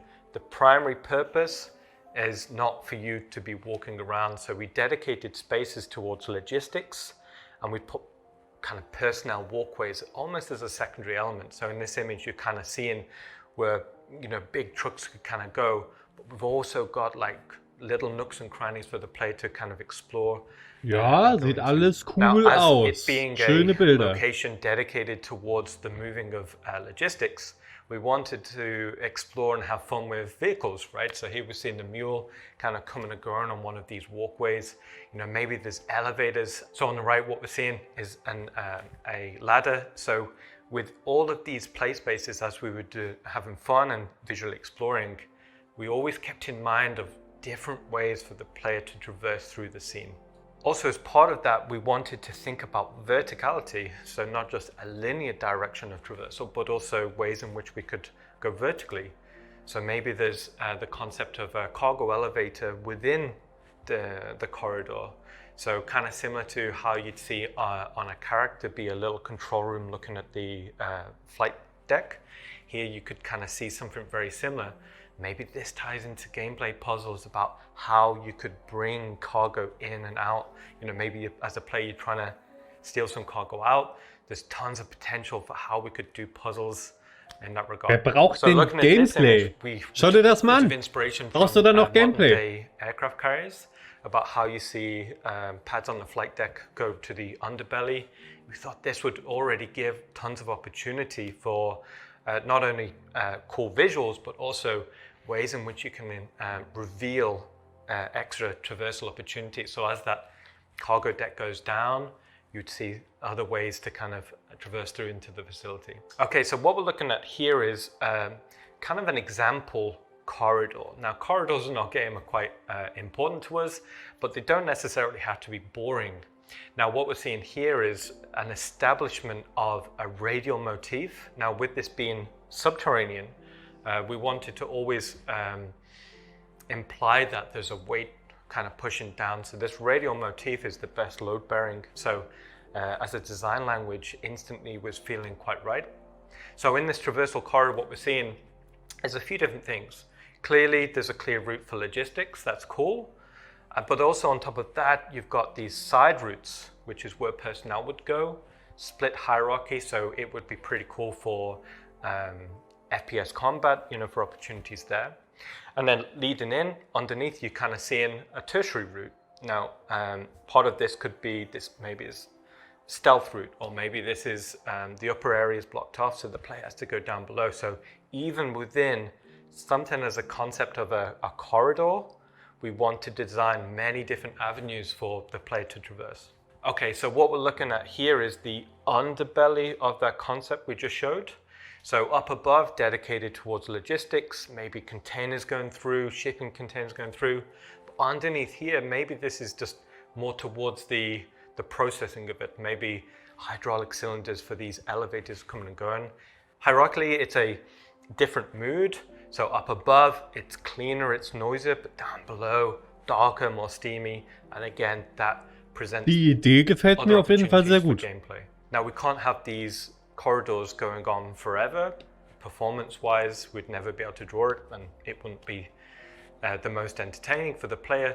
So we came up with the idea of introducing these bulkheads. So these bulkheads are almost checkpoints. So it enables us to break that draw distance, but it also enables us to break the rhythm of traversal. So from going from a corridor into an ops room or something like that, that's a way in which to kind of checkpoint the progress through the location.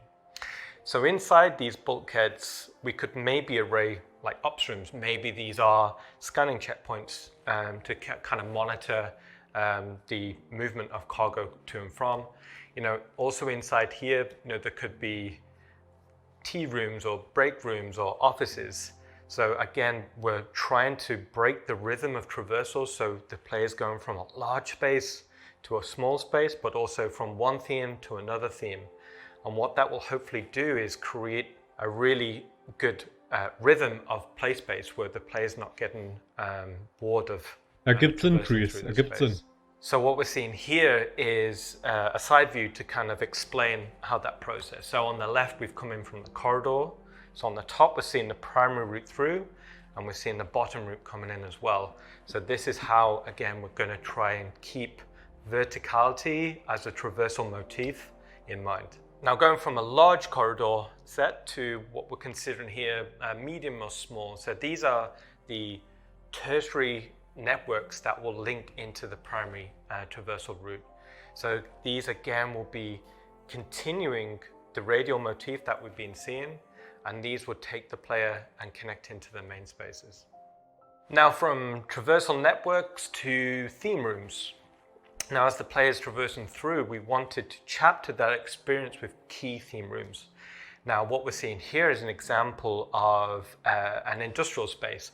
Maybe it's processing. We didn't want to go too specific, just so that in the early development process, we wanted to explore motifs that could work. So here we're seeing an example. Ich habe mir direkt auf Theme Park, but hatte there's a direkt few Theme Park key things Park that's im kind Kopf. of cool. So right Sieht from gut the aus. bottom level, there's a network of levels which will be dedicated towards processing, pipes, machinery, all of that sort of good stuff.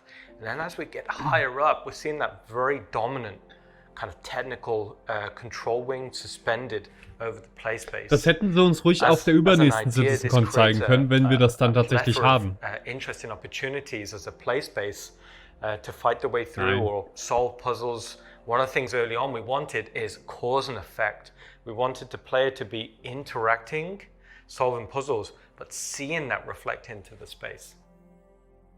Also nee, ich finde das schon cool und ich finde es auch schön. Ich freue mich immer, wenn wir idea we came up früh die Information bekommen. So, bringing in raw materials, processing them through, ready for manufacturing. So we had a bit of fun with ways in which we could kind of create these quite interesting set pieces. So it's not all just industry in the underbelly of these underground facilities. There's also going to be technical areas, areas dedicated towards the control of the location. So what we're seeing here is maybe it's the main map room. So this is where they control the networking of everything. And also on here, you've got the overseeing executive suite. So it's not just technicians here, but also executive wings. And also as a bit of fun, if the player does get access to these executive wings, then we're seeing another type of art style in here as well. So we've seen industrial, we've seen technical, and now we'll be seeing more like the corporate foyer we saw up above, so meeting rooms, office spaces, that sort of thing.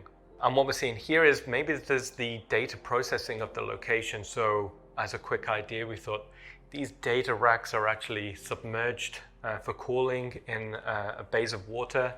Cool. We thought also it'd be cool if there's a cause and effect. So if the player solves a puzzle, to go from it being below water to above water. So again, ways in which we can kind of spark ideas or conversations with design about interesting opportunities.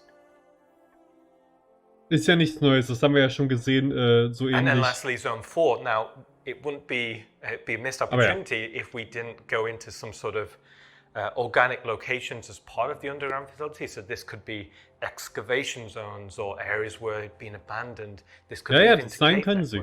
This was something we had quite a bit of fun with. So how do we actually take the player from being in this fairly well-established industrial location to a cave? There needs to be some form of transition period. So we came up with ideas about how we'd see excavation equipment or, with the roads kind of peter out. And as part of the roads, maybe we can do some pretty cool layouts for the player to drive through. Something that's a little bit more invested than just a straight line Now, as part of that transition period between heavy industrial to exposed cave, the equipment needed to create further UGF spaces, maybe there's a large boring machine still there. Again, maybe that comes into some form of gameplay opportunity for the player to traverse over, interact. That's kind of cool. Wir reden sehr viel über Gameplay, das möglicherweise irgendwann mal irgendwo ist. To introduce a new element to the space could be, as we're transitioning towards more natural spaces, we can not only introduce different types of geology, but maybe we're introducing some form of liquid. So depending on the location, maybe it's on a certain planet, there could be like underground rivers, underground lakes, maybe it's lava, maybe it's acidic. And also if we're describing these locations as maybe some are more abandoned, we could start to showcase how nature slowly started to take over. This also would introduce some pretty cool opportunities. So also another process we do during concept development is I like to start taking some of these ideas we're developing and get them in the engine as soon as possible. And what this affords us is we can sit down with Todd and we can really evaluate how well an idea is working in terms of space, size, composition, gameplay opportunities right from the early visual development process. And what we're looking at here is very loose concept meshes brought into the engine, quickly lit, just for that exploration process. Ja, das ist okay, cool. That's an overview of what we're pushing for the new underground facilities. I'm quite excited about it and hopefully you are soon. And we look forward to showing you more in the future. Okay, also wir hatten jetzt, ich fasse noch mal kurz zusammen, insgesamt bisher die CitizenCon Planeten-Visuals, sehr hübsch. Ideen für eine neue Gameplay-Profession, die aber auch noch nicht fertig ist. Und Concept Art für Höhlen. Auch hübsch.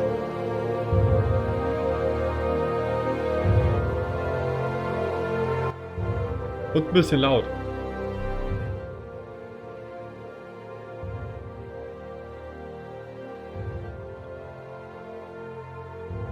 Das sieht schon ein bisschen weiter fortgeschritten aus hier. Hä? Warum sieht das auf einmal so weit fortgeschritten aus?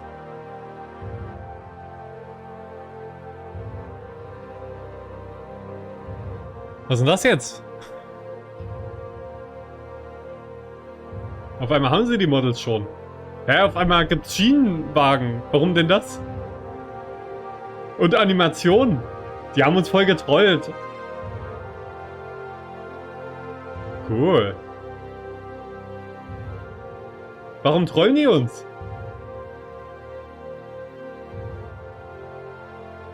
Auch da ist schon dieses neue UI-System mit diesen schwebenden Overlays und so. Bin ich persönlich nicht so der Fan von so schwebenden Hologrammen überall, aber ich glaube, das sieht schon ziemlich gut aus. Also, was soll's. Da stelle ich mal meine persönlichen Präferenzen etwas zurück. Okay, das war's. Sie hatten einen Raum quasi, also diesen Bulkhead, hatten sie schon mal so ein bisschen modelliert, aber das war's auch. The new Underground, starring our very own Star Citizen art director, Mr. Ian Leland. Ian, why are we redoing the underground facilities? Well, kind of as we said in the segment, we always wanted it to be a much bigger, more special location in the game, so it was always on our to-do list. And you've been here a while. The last 10 memories, drink up, Todd. Last 10 years, what's your favorite memory? Ooh, favorite memory.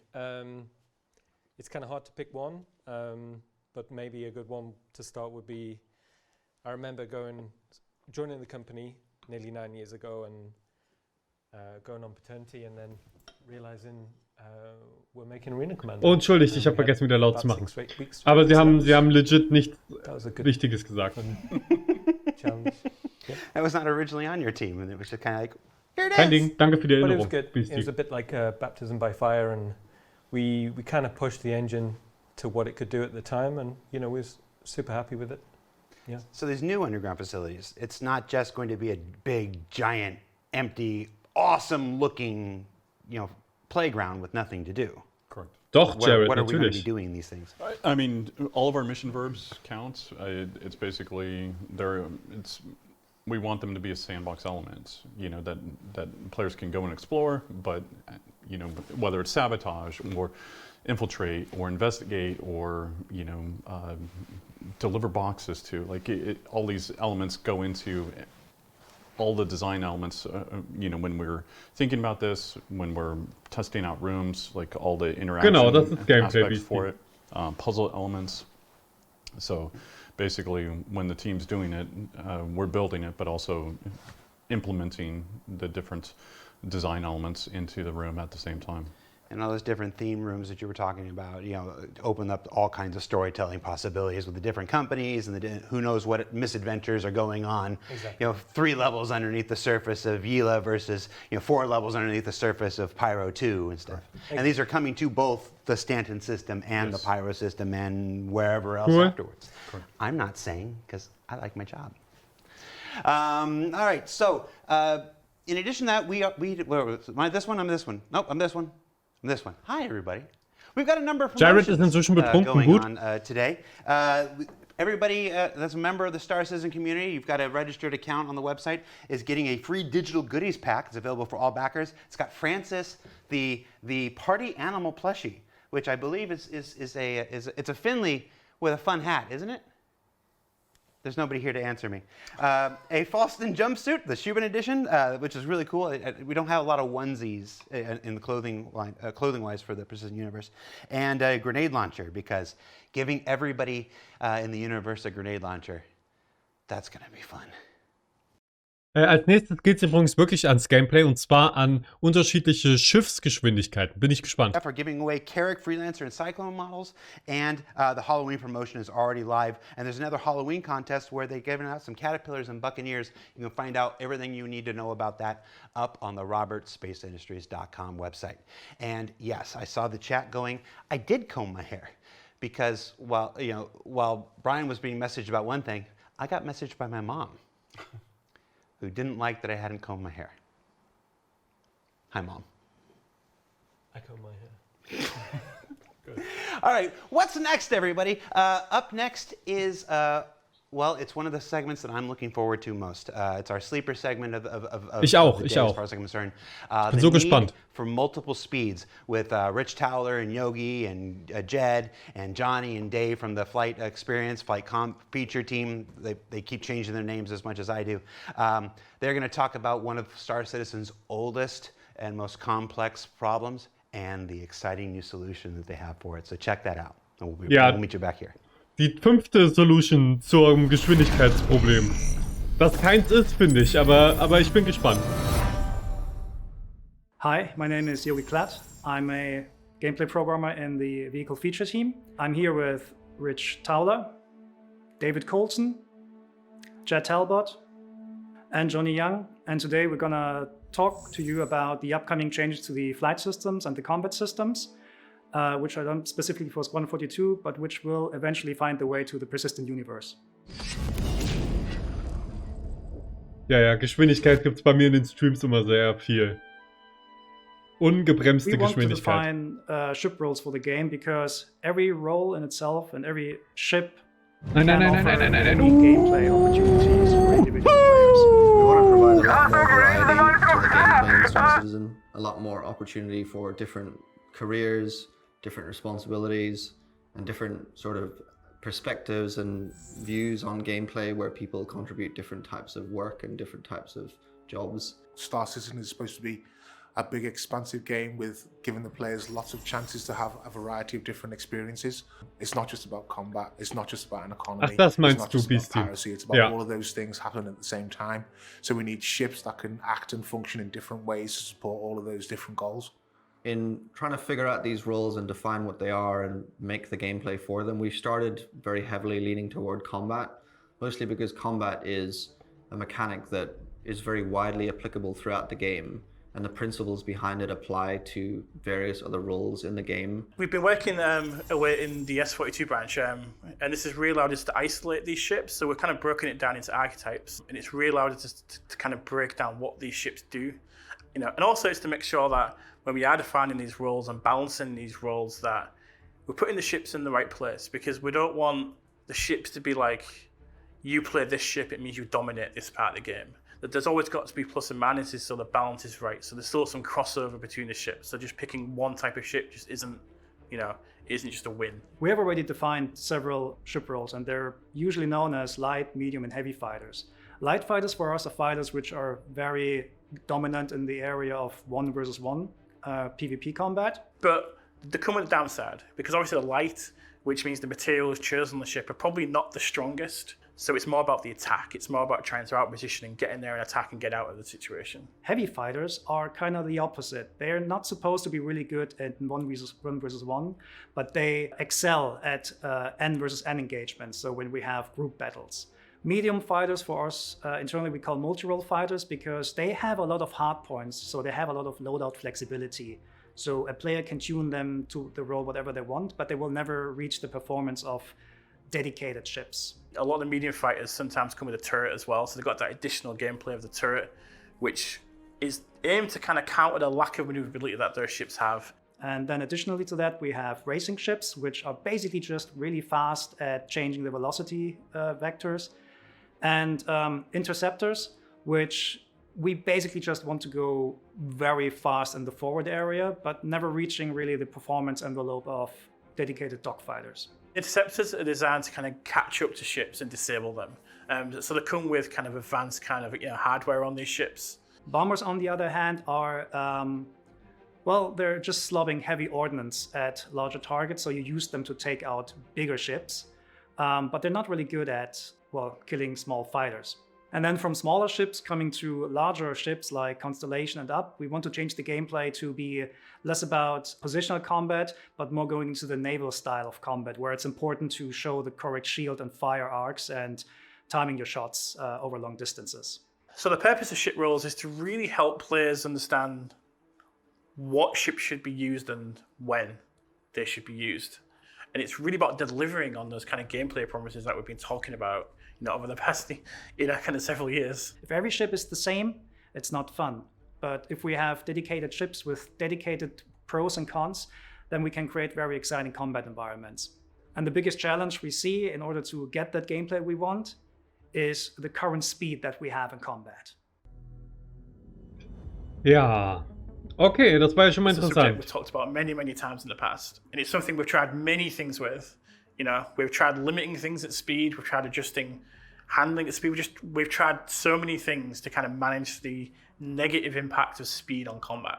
When ships are going fast in combat, they usually just end up very far apart, which is not very interesting, and it just devolves into jousting very quickly, which is also not very interesting. The second you create a longer distance between you and the target, your angular requirements to maneuver to that target are just extremely small. And this is a very obvious math reason why high-speed combat is kind of the opposite of what we want to achieve, meaning meaningful and effective positional maneuvering. We want the combat to be closer and to be more turn-oriented, so rotations should matter more than just flat speed. Having very high speeds that are pretty much the same between all ship classes negates a lot of the opportunity for smaller ships to flex different types of gameplay. Another big issue with the speeds in combat is it's very hard to keep players engaged in the combat because players can move so far so quickly in such a short space of time. It's quite hard to keep a track on your opponent. So you might think, oh, why don't we just make the ship slower and call it a day? Well, we can't do that. The main reason we can't just make everything slower is the size of the Star Citizen world. We've got huge planets where we need to go from the planet's surface up into space. We need to transverse between different systems. So essentially we can't have just low speeds all of the time. There's a massive universe out there to explore, there's planets to explore, and the feelings we want to capture with the speed, we still want an element of danger that you can still go too fast in lots of situations. We have tried an awful lot over the past few years with what are called soft speed caps, where there is no speed cap on ships, but Weiß nicht, wann die Koste herkommt. Ich denke mal nicht so lange mehr bis dahin. But it doesn't really work because the advantages of flying fast in terms of defense is just better. So since the last year, the focus of Vehicle Feature Team shifted very heavily towards Squadron 42 and nailing down the flight and space combat experience for it. And I'm very proud to say that we finally found a really good working solution that we're going to show today. Yeah! Master So modes. the main idea is to simply not have combat and long-range travel at the same time. So we're splitting these gameplay experiences. This will be done by a thing which is called master modes. A master mode is a thing that is globally applied to your ship. And we have two of them. We have SCM, which is now relabeled as standard control mode, and QCM or QM for quantum mode. The idea is that between these two modes, we can constrain the speeds in combat and also get all of the maneuvering, like high speed maneuvering and traversal mechanics that we had before, but in these distinct modes that are integrated with lore and integrated with the ship functions, such that there's costs and payoffs for being in each of the two modes. So let's start with standard control mode and what this means. So this is the mode that we intend to be the functional mode of the ship, whether it's combat or mining or any of these kind of core kind of things the ship does. We want the player to do these things in this mode. And what this does is it reduces the speed of the ship, but it also enables the shield to be turned on. And obviously the intent behind this is where you do your combat. It's where the guns are on, the missiles can be armed and fired, and all the kind of operational things the ship does operates within this mode. Okay, ich mag sowas eigentlich nicht, aber ich bin offen, wenn es funktioniert. Somewhere between 200 and 300 meters per second, tuning pending. But this is basically the hard cap, which you cannot not really exceed. You can slightly exceed this by using boost, but you cannot maintain any velocity beyond that SCM limit for a longer period of time. So we're thinking of this as some kind of energy management system, so you can go a little bit faster with a little bit more accelerations when you need to, but you know that it is a limited resource. Was ist, wenn der andere jetzt trotzdem einfach wegfliegt? Specifically, the boost space is interesting for space combat because that boost space is not spheric as it was before. You can boost the fastest if you're going forward on a straight line, and you have a lot of debuffs when you're trying to boost backwards. That alone gets us a lot of interesting maneuvering space and variation in the day-to-day dogfight maneuvering, so to speak. Importantly, you don't have your quantum drive available in this mode. The idea is that quantum is restrained to the quantum traversal mode. The second mode is quantum control mode, or QCM or QM. What this mode does is it unlocks your maximum velocity that your ship can reach. So when you were limited before to 200 to 300 meters per second, now you can go to 1200, 1400 meters per second, whatever your ship allows you. During the development of the quantum mode, we realized we needed something that was a little bit more kind of about traveling large distances, but not the distances that you need to, speed up your quantum drive and travel across the universe. So we've created this feature called Quantum Boost, which is available in the quantum mode, and you can access it at any point. So at any point you want to kind of boost towards your location that you're kind of looking at, but it's just too far away. And this boost is available for a limited amount of time, and it's purely on a straight line. Just to give you like a Sehr cool. ballpark, quantum boost will allow you to go to a target fast if it's within, let's say, 50,000 kilometers, whereas you will use quantum travel to do very long-range jumps between planets. So quantum mode allows you to go very, very fast with up to like 1200, 1400 meters per second when you want to zip really fast over a planet. It also allows you to do quantum boost to quickly go between points of interest, which are rather close to you. And it allows you to travel long distances between planets and large-scale stellar objects. But it comes at a cost. Your capacitor systems are non-functional because they interfere with the quantum bubble that is allowing you to go fast. You won't have shields. Your shields will collapse right away when you swap into quantum mode. Your weapons will stop working. Da muss man aufpassen auf den Knopf. Outwards of your ship will disintegrate the quantum bubble. Your countermeasures won't work. And you will also not be able to use thruster boost. So basically all your capacitor and combat-related systems are turned off instantly. When you switch between modes, there'll be a little period of time where everything has to spool up and change. So you will lose your shields during this, you won't have your weapons during this, but you also won't be going fast. So there's a risk-reward element when you need to switch modes. So it's going to be a very kind of conscious choice of what mode you should be in. at any particular point. So if you feel under threat of someone that's close by, you're not quite sure what their intention is, maybe switch to standard control mode and be safe. Or you can switch into quantum mode and escape. And this is going to kind of bring in an element of danger and an element of risk. Because Oder man bleibt im Quantum Mode und entkommt immer. Thing within the ship's items, we actually have the opportunity now to define ship roles that can block people from escaping, either using devices that suppress the quantum bubble or devices that can effectively interfere with your ability to transfer between the modes. For example, specific ships like interceptors can be tuned such that they have a higher standard control mode speed, so they're able to catch up with people. Or, for example, make the swap between the modes faster and more efficiently, so that they could catch up with you, go into standard control mode and attack you more effectively. Aber blocken die auch den Modus komplett? Their ship versus Mantas und ship, so? which might not be as good at doing something like that. It's something that's fundamentally changed the gameplay experience for us. And this is working now. Endloses we're playing it IC. every day in the studio, Sehr we're geil. refining it, we're tweaking bits here and there. But we're at that stage now where we're tweaking and balancing. And we've got the core features, it's there in the game playable. And the difference it's made on the game for us is it's basically night and day. Because the speeds have been limited in standard control mode, suddenly fights are a lot closer. The accelerations of ships similarly have been retuned a little bit, and their afterburner strength has been retuned a little bit to make it so that you can orbit around ships and have a lot more interesting maneuvering. And because the ranges are closer, maneuvers that would be performed by your ship have a much more significant impact because you're closer. So if I thrust up or down, you'll immediately see the difference. So similarly, things like capital ships effectively get a buff to their offensive capabilities with this change, because suddenly you can't orbit a capital ship at high range and high speeds. You have to get a lot closer, which will make the turrets much more effective at shooting you. Turrets become more important, and working as a group to attack capital ships is more important than it has been before.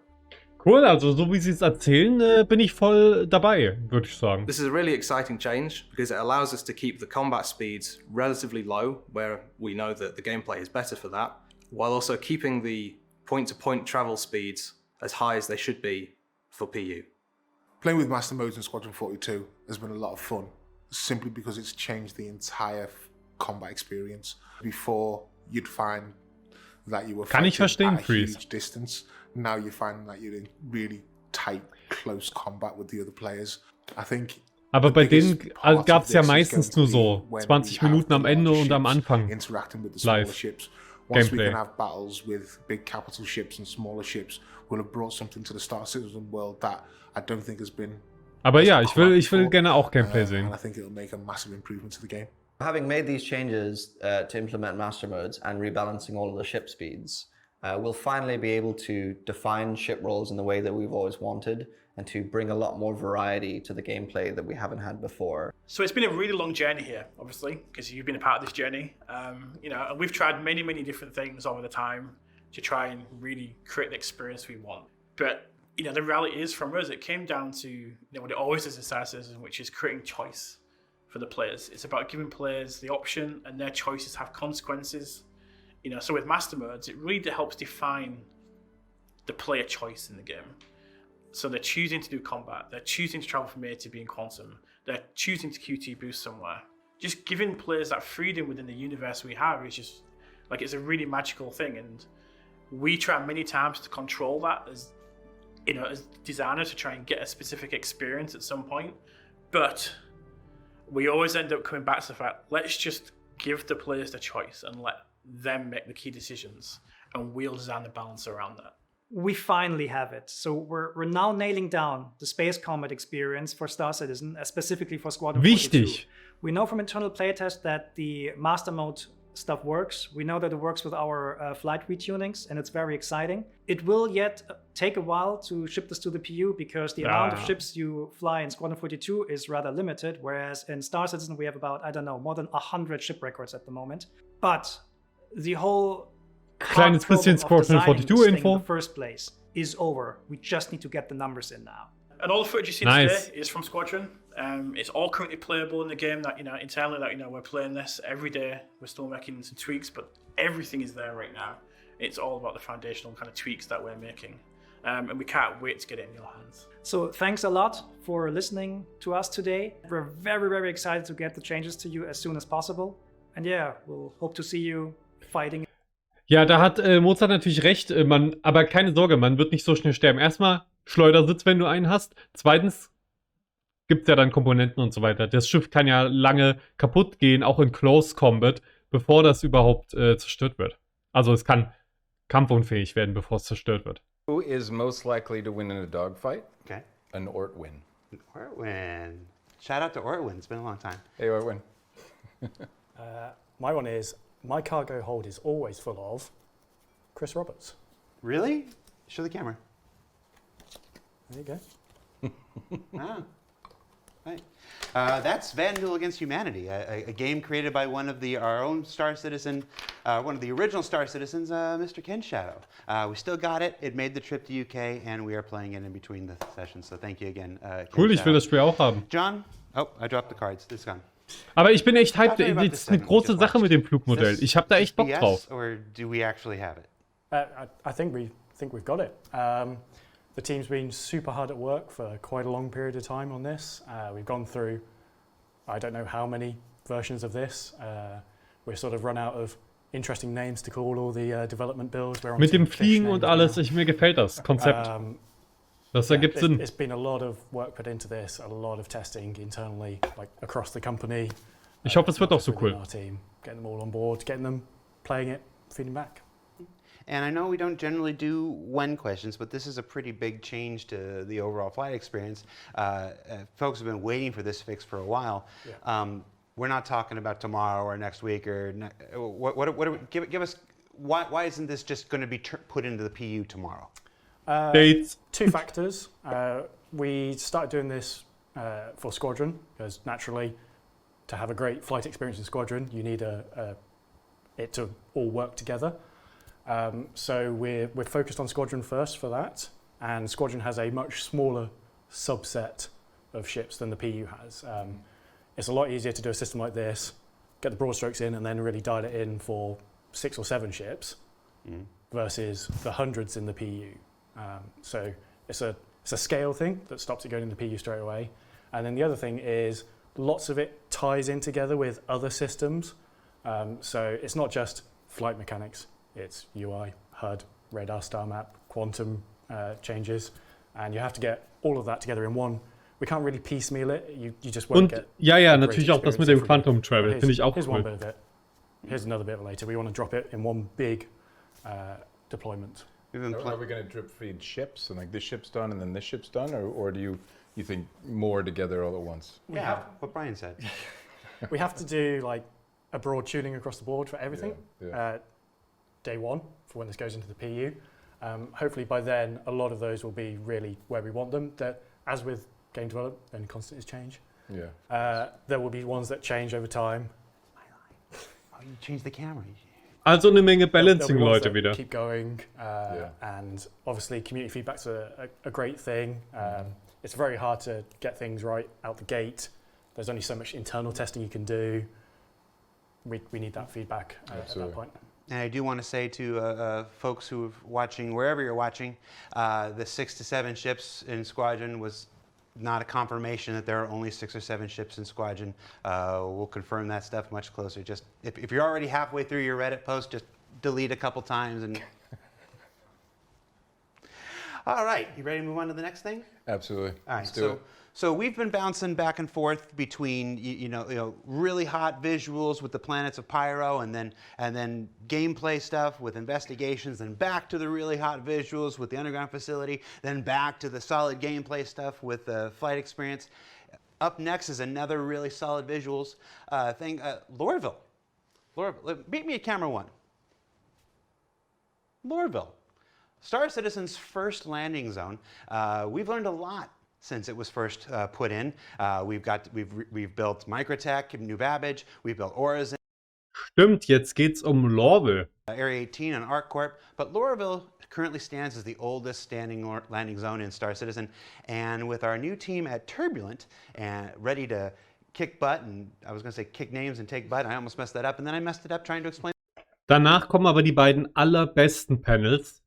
Schiffe natürlich, super. Und ganz, ganz wichtig, Powerplay, Resource Management. Und hoffentlich zum Schluss ein One More Thing. Das hoffe ich. Aber jetzt erstmal Norval. Ja. Sagst du nichts mehr? Sag ich nichts mehr. Hello, my name's Ian Leyland and I'm the art director for Star Citizen, and today we're going to talk about an internal initiative called Lorville 2.0. Now with Lorville, and specifically the Lorville cityscape, it was probably the first major landing zone we'd ever had to do. It was the first time we put a landing zone on a planet and we had the player fly there with... Ja, mehr Visuals! Woo! Really big no-fly zone. But when we did subsequent landing zones, we built up a bit more of a knowledge base and experience base about how we can effectively introduce cityscapes. So Area 18, New Babbage, Reysn, we all developed more techniques, and we always wanted to go back internally and put that knowledge back into Lorville. To start us off, I'll throw it over to Eric, our principal concept artist, and he can show you some more.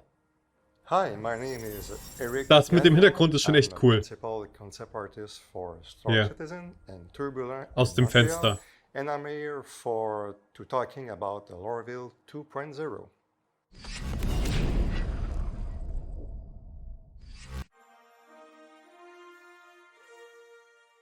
When I started to work on the concept, initially what I did is to create a variety of sketches, black and white sketches of a different approach of that city.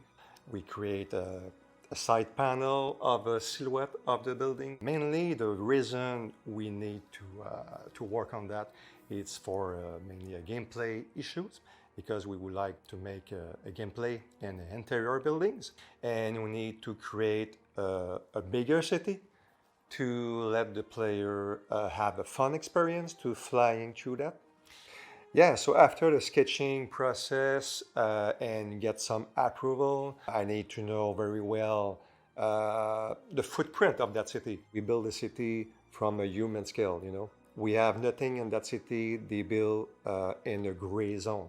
So everything is built from that unit, and it's built from the unit of the CBD. So this is mainly the two main units I used to build a city. So we have a kind of a proportion in terms of lengths and distances to respect. So this is why I used the 3D basis to working on that. So I need to make sure that the ratio of everything fits well, to approach closely as possible. So mainly the goal is not to dig right away on the details, but it's to stay on the big picture and to see if the skyline makes sense. So this is a good challenge to play with that, and I think I did a nice job on that, because at the end, oh, so viele schöne Konzeptbilder. Ja. So I use my 2D background in concept artist to make the best as possible concept art with all the techniques inside of it, 3D, paint over, sketching, painting, and at the end I was needed to Sieht irgendwie nicht mehr so dreckig aus. Speechless concept to sell the mandate to the people involved in that, and they make sure they believe on that project, and they could say, well, okay, now we are a Lorville 2.0 and we're ready to moving on that. Thanks, Eric. There's some beautiful image there, and we had a lot of fun internally developing that cityscape. Now, we're not just in concept development. We've actually just passed our white box milestone internally, so we're going to jump over to Max, and he's going to show you where we're at. Bonjour, mon nom est Maxime Guindon. Je suis chef environnement artiste sur le projet Star Citizen. Mon mandat en ce moment est Lorville 2.0. Premièrement, je voudrais dire bonjour à la communauté francophone de Star Citizen, à toute la communauté en fait. Ce que vous faites, ce que vous partagez m'inspire énormément dans mon travail. From the concepts done, was time to start it. Oh nein, mal wieder geklippt hier. And we've had to evaluate what was possible to do and to extend or to make it much bigger than the initial Lorville city, up to something that matches the ambition. For instance, we are keeping the L19 Beastie, solche area. Aussagen kannst du ja We are lassen. keeping the CBD. We're keeping Also ich finde es zumindest nicht the witzig. spaceport, and we're building upon this and just extending the city. We've done several tests with the transit system, the rails, and we try to extend. Aber ja, it out a bit, Reysn ist auf jeden Fall keeping the Industrie same pur. number of Das will ich auch gates, so sehen. but we're moving them out. And so throughout these tests, we've built the city as just placeholder, white box, very primitive, to have this layout, this fast iteration of the whole city done, and then that we could see it and get feedback on it. So it will feel more like a believable city. We hope it to be fun to fly around and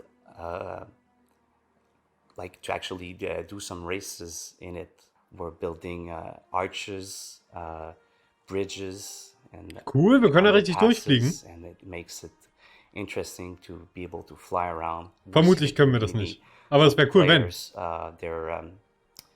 they're doing like emergent gameplay of races, and that inspires us.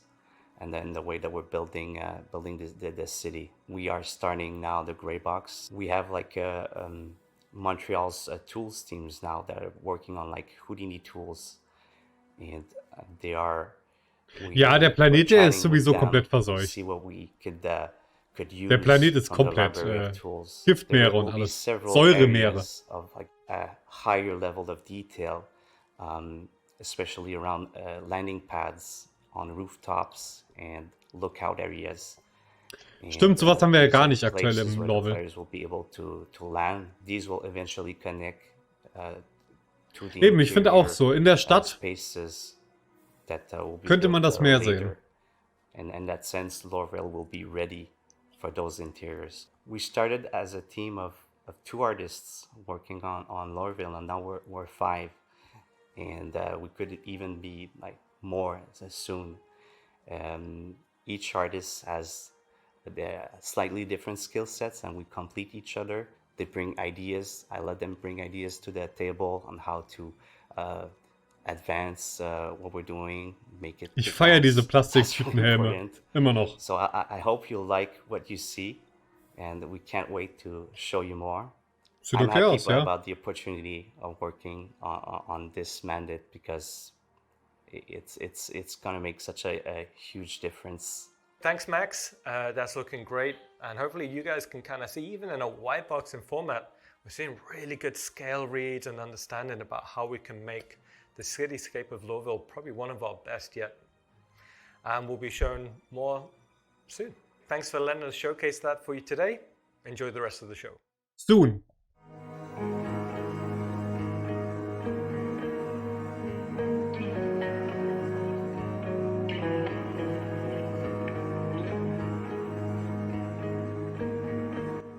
Sieht gut aus.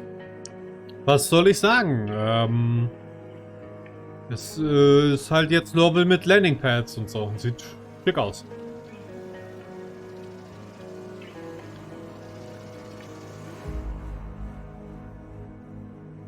Okay, aber die Sachen ändern sich alle nicht, ja? Also die Locations, die wir schon dort haben, die bleiben gleich. Es geht wirklich nur um quasi die Visuals im Hintergrund. Wie es aussieht.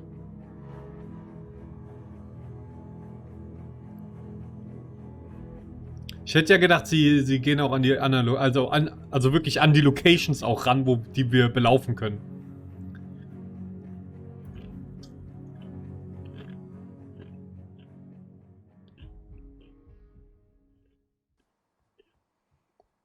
So you've taken the one that had the most egregious no-fly zone, and you're making it so we can just race through the canyons and under the bridges and everything. I want to ask you the same question I asked John Crew. Is this BS, or is this really what we're doing? No, that's what we're doing, and hopefully. Ich weiß nicht, ob sich davon jemand hypen lässt. You know, wenn du noch nicht ein Spieler bist, dann lässt du dich doch von Crusader hypen, von Microcheck, von A-Corp, aber doch nicht von Lorville in der Whitebox-Phase nochmal. If you see it, how we vielleicht, ich weiß es nicht. Then we started thinking, okay, there is a slightly different way, because ultimately das ist alles für uns hier. For a reason. It's not because, oh, you know what we really Sonst hätten sie es nicht so, in Anführungszeichen, technisch und langweilig gemacht. You know, we want to keep the player experience. Ich finde es nicht langweilig, aber. You know, the maximum level, so it's there. But for Lorville, as you've seen, you know, we want that experience to be as low as possible, to get that feeling where you can weave in between the structures, weave in between the buildings, and it was always. Aber to be fair, ich wäre von sowas auf jeden Fall auch als Nichtspieler gehypt worden. Ja, bin ich ja auch geworden, von A-Corp zum Beispiel. Happy that we're seeing this now. And von der Idee von A-Corp. The art pipeline for years. We've been doing, you know, like I said, we're here for celebrating our 10th anniversary this year. We've been talking about how games are developed, and we've gone through the pipeline a number of times, from white box to gray box to stuff like that. Where would you say Lorville is? Obviously, what we were just seeing there is not finished. Final art. We're in the final art phase. So basically, blockout white box is obviously self-explanatory. Interestingly, gray box phase. I'm thinking more like first pass art, you know, so we're always trying to keep the team on the toes, but grey boxing is terminology that we've used on all art disciplines, and it's kind of, but when you're using kits and you're in grey boxing, you're not actually Kits mit T übrigens, Leute. Just call it like first pass art. But where Lorville is right now, we just passed the grey box review gate a few weeks back, so it's final art now. So we're on the really interesting part where we're doing, you know, really good engine look dev. I mean, you're seeing hints at the potential in engine, but there's still a few hurdles that we need to get over. Das freut mich, Mozart, dass ich dich hier reinsaugen konnte. Just on another step on our journey to 4.0. I do want to clear up some of the misconceptions that we're. Das habe ich nämlich auch gedacht, Beastie. Deswegen habe ich es gesagt, was sie meinen. Is more akin to a journey to 4.x. The things that we're showing you today are not a list of this is what's in 4.0. Some of this will be in 4.0, like the planets and moons of Pyro and stuff like this. Other things will be in 4.1, 4.2, 4.3, and we'll know which as we get closer to development. Anybody that's followed the project long enough knows that that's how this works. But everything you're seeing on today's show here is everything that's in the process, in the pipeline, being developed now for 4, 4.1, 4.2, 4.3, and so forth. And before we jump to the next one, I want to shout out a couple of the other promotions that are going on. The digital goodies pack is going out there. You get a Finley plushie. It's not called Finley anymore. It's called Francis. I should look at that beforehand. There's a new jumpsuit that's being given to everybody, and grenade launchers with a cool new skin. That's free to all backers. Just register your account and pick up any one of the pledge packages and whatnot, and that stuff's yours. The Toby Eye Tracker contest is going on right now. Send us your in-game watch party screenshot for a chance to win. I know there are a number of watch parties going on right now. Shout out to the folks down in San Diego, who I saw on Twitter earlier. Wir sind auch eine Watch Party, oder? Our partners at JR Design and Fabrication create a ship model using only ordinary and random household objects for a chance to win. They make these models that you see here. The wonderful Star Kitten, a Dragonfly. Ja, die Models sind leider sehr teuer. Bestimmt das Geld wert, aber. Oh, it's not in focus. Hold on, let me get closer to his face. We're gonna do this. We're gonna do this. No, stay down there. Oh, meine liebste Dragonfly, die ich nicht habe. In focus, because I'm holding it near Ian's face. Isn't that great? Did you just smell it? What did it smell like? I thought about tasting it. JRD Fabrications are the makers of these wonderful Star Citizen models. They have an entire array. You can check out the website, or you can enter the contest for your chance to win a Carrack, a Freelancer, or a Cyclone. And then don't forget the Halloween promotion is going on right now with scary helmets and pumpkin carving contest. That's always my favorite. I think every single winner we've ever had has been from Texas. I don't know why that is, but they take their pumpkin carving very seriously down there. All right, so we've rambled on enough. Let's throw it to the next presentation. Now, I'm going to set this one up here. I'm going to put this, I'm going to make the audio guy, I was holding it in my hand because I got up. I'm just going to put it there. It's going to be safe. Resource management. What did I want to say about this? Okay. When I backed the project back in 2013, 2014, before I came here, the thing that excited me most about Star Citizen was the potential for multi-crew gameplay. Intent hat sogar eins von den Modellen. Positional experience of a captain and a navigator and an engineer and a comms person and ja, da haben wir alle Bock drauf. Run down and put out a fire and something's exploding in the cargo hold. You got to go and fix the fuses and stuff like this. Ja, cool. Das klingt super. That multi-crew experience has been Jared ist hier der interessanteste Part. Until I came in to do this on a spaceship. Did I mention I have a spaceship? I have a spaceship. And if you're like me, on our 10-year journey, I've been wondering when's going to be the day. Where are we at with this stuff? Well, Dan Truffin and Thorsten Lyman are here to talk about the actual working prototypes of the resource management system, the thing that will make true multi-crew gameplay possible, and the last big hurdle to getting those capital ships into the game. So buckle up, eyes forward, and take it away, Dan and Thorsten. Auf geht's! Ja, Gameplay. Und zwar das beste Gameplay. Schiffsgameplay auf Schiffen, Multicrew, Komponenten, Engineering, alles. Come on. Hi, my name is Dan Truffin. Hallo. I'm Assistant Director for PU Content, and with Thorsten Lyman here today, we will be talking to you about something we think it will change the way Star Citizen functions and works and how the players will play the game in the future, and that is resource management. Jetzt geht's ab. Hoffentlich. Resource management is the underlying system that allows items to produce, consume and store. Hört auf zu reden, zeigt's uns einfach. It is the digital representation of real-life cables, pipes, tanks, batteries, or anything like this that you can imagine.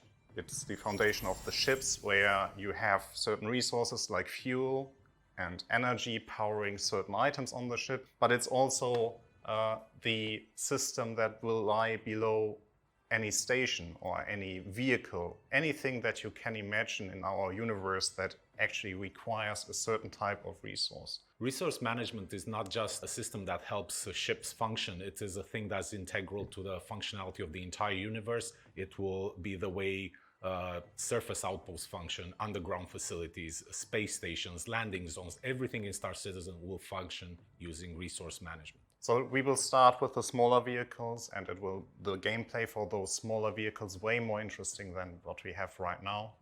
And from that, we can move on to like bigger ships, and finally the capital ships will have a real purpose in the world, and where it will have a real meaning that you have the multiple roles inside those ships.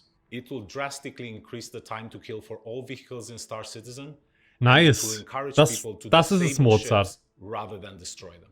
Missions like Siege of Reysn Sehr geil. will increase in scope and scale up a lot more with the use of resource management, as players will be able to cripple resources, change the way resources are distributed, cut power, cut certain fuel and critical parts in order to progress further in those missions. We can suddenly scale a lot bigger than what we have right now. And the reasons are that we have more control over the powers of certain platforms there, and we can introduce some interesting gameplay that facilitates these functionalities. Resource management is going to open up the possibility of player structures, player-owned outposts. Redet ihr jetzt über mich, Mozart? Und ja, ich will einen Hochbauern-Schreibtisch. Have to manage resources, bring in fuel, do repairs. And this will not be something that only caters towards the engineer. This will be something that is valuable for everyone in the world of Star Citizen. Resource management will finally allow players to build their own bases and their own homesteads and actually keep that loop engaging and fun. And really, this is the main thing that makes multi-crew gameplay possible. We envision the players taking on roles like engineer, mechanic, tactical officer, And while you have your engineer trying to maintain all the resources functioning and flowing perfectly and all the items in good operation, you will have mechanics running throughout the ship, trying to change fuses, repair various things that have broken down. You will have tactical officers moving shields from one side of the ship to another in order to counter whatever incoming damage you have. Obviously, the pilot is going to be doing his job, trying to move the ship out of harm's way. The gunners are going to be taking out enemy incoming fighters or other ships. This is how we envision this entire ecosystem just coming together and providing what we hope is true multi-crew gameplay. Und damit war's der Stream, for oder all was? of you out there that are waiting for the Idrises and Javelins and want to use these ships, this is the system that is going to make using those ships possible. So all that said, this is a really important system for Star Citizen, but let's dig into the details and see what exactly this Ja, is. geil, Details. Und wir haben jetzt weniger Zuschauer langsam Resource management can be bei den broken down spannenden into Sachen. several, Packt die an key Anfang. elements. Power, energy, resources, life support, item Nice. maintenance, Nice. relay handling, Okay. access control, Okay. and gravity. Nice. So let's start with power, energy, and resources. The players can choose to overload items in order Alles klar, to wisst ihr. get more efficiency out of them at the risk of burning them out. They can also underload items to save some resources if they don't need the full efficiency of an item. The players will have to pay attention to the balance of resources, power, fuel, coolant, heat generated in order to maintain a well-oiled and balanced ship. And overall, prioritizing certain items and their resource consumption. Life support is the most important thing you have to pay attention to in your ships now, since atmosphere is finite in all the spaces that you might discover. And here, the life support system is a key factor. Here, Gruselige the life support, Animation. you have to maintain it, meaning you have to make sure that the consumables inside the life support generator are always there to make sure that it can generate breathable atmosphere for you, or the temperature is actually increased to a human livable factor, so you don't freeze to death or you are not cooked. As part of item maintenance, the player will be Menschen able kochen to confirmed. control items throughout the ship, turn them on, turn them off. They will be able to remove broken items and replace them with new items. Der trägt or mal was. sometimes dodgy items, depending on their Die income. Carrack It will be Repair able Bay. to control which sub-items are installed Oh, in those ja. items, either as fuses or subcomponents that give them various bonuses to that specific item. They will be able to run repair gameplay and replace broken fuses when the item stops working or takes enough damage. Relay handling is the actual management part that you as the engineer on the ship have to do there. It's basically defining the circuits in the most effective way, especially for bigger ships. So a relay is something that defines which items are connected to each other, and what we want weiß to nicht, woher der achieve kommt. here is allowing you to create the best possible outcome for your ship. With access control, we're introducing ship roles. The captain will be able to assign certain roles to each of his crewmates, and for example, say one of the player becomes the engineer, which gives them specific access to certain controls, while the person that is the pilot will not have access to those controls. At the same time, a gunner will only have access to a specific gun or all the guns of the ship.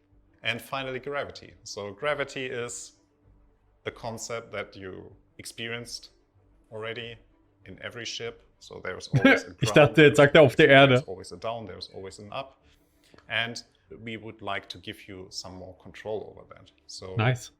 because it requires some energy, and if you want to run your ship more energy efficient, we want you to allow to switch off gravity. Or Cool. there might be other use cases where a zero gravity environment is more useful than another one. So if it wasn't clear by now, the scope of resource management touches pretty much every aspect of life in Star Citizen. So we're doing a lot of talking, but I bet what everyone would like to know. Ja, das war eben Real-Gameplay. Mit aufs Gesicht fliegen in der Schleuse. Currently, we have working in-engine prototypes of the following systems: power, gravity, life support, and the relay network. With a power system, Das ist ja schon mal we gut. can overpower and underpower items. We can set the priorities of item producers and consumers inside the ship, and we can set the path of resources inside the ship through the resource relay network. And with the power system, we already can distribute the base energy and base fuel throughout the ship. So we can make sure that each item actually gets the resources they need. Creating your own resource path is basically defining the routes, or the most efficient routes that the energy or the resources have to take throughout your ship. Warum haben sie dieses Fenster? Das sagt uns doch gar nichts. Das verdeckt nur super viel Fläche. Okay. Okay, ja. We can also Wow. demonstrate many aspects of the life Das support konnten sie nicht einsprechen. making new players suffocate.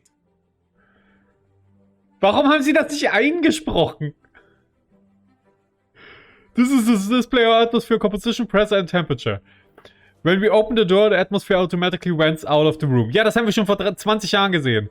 The yellow dot becomes a black, indicating, okay. We can see the contents of the room updated automatically. Ja, das ist trotzdem cool. Das ist sehr cool, sehr cool. Darauf freuen wir uns mega. Ich mich zumindest. These changes can also be performed via an engineering station, as seen here. Genau, cool. Coole Sache. Coole Sache. And then automatically repressurized by the same station. Ja. Nein, man kann bestimmt irgendwelche Relays dabei haben. Zur Ersatzsicherung. Oh ja, guck mal. Kann man schön... Da geht jetzt hier das Sauerstofflevel und so weiter nach unten. Dann haben wir hier einen kleinen Leck. Leck. Schnell neu laden. Ah! Doch nicht im wichtigsten Panel! Ist nicht euer Ernst. Haben noch mehr Leute das Problem? Okay, ganz viele Leute schreiben schon mal F in den Chat. Okay, das Problem haben offenbar nicht nur wir. Lol. Einfach in dem einen Panel, wo sie wirklich mal Gameplay zeigen auch. Aber das ist cool, da freue ich mich mit am meisten drauf.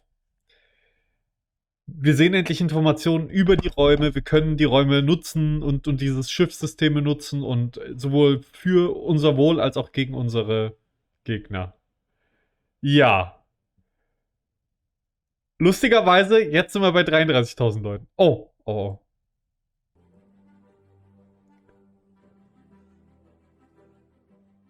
Making new players suffocate.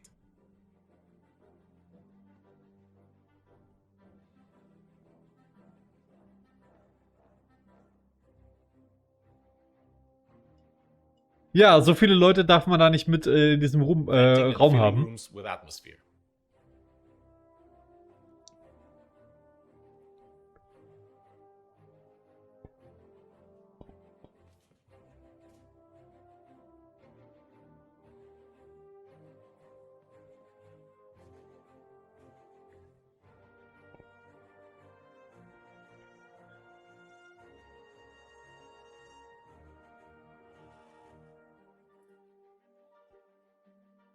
Ja, es sieht alles noch nicht so hübsch aus, aber das ist ja egal.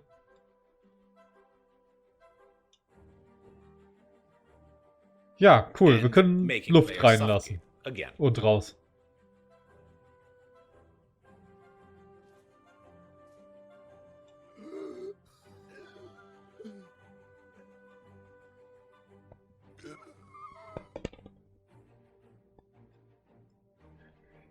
Genau, jetzt Gravity Control.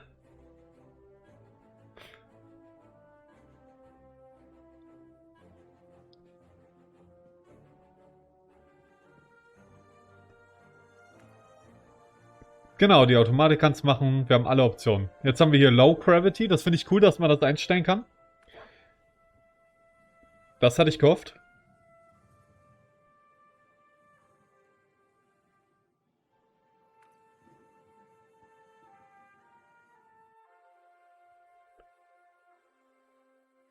Genau, und sabotieren können wir natürlich auch.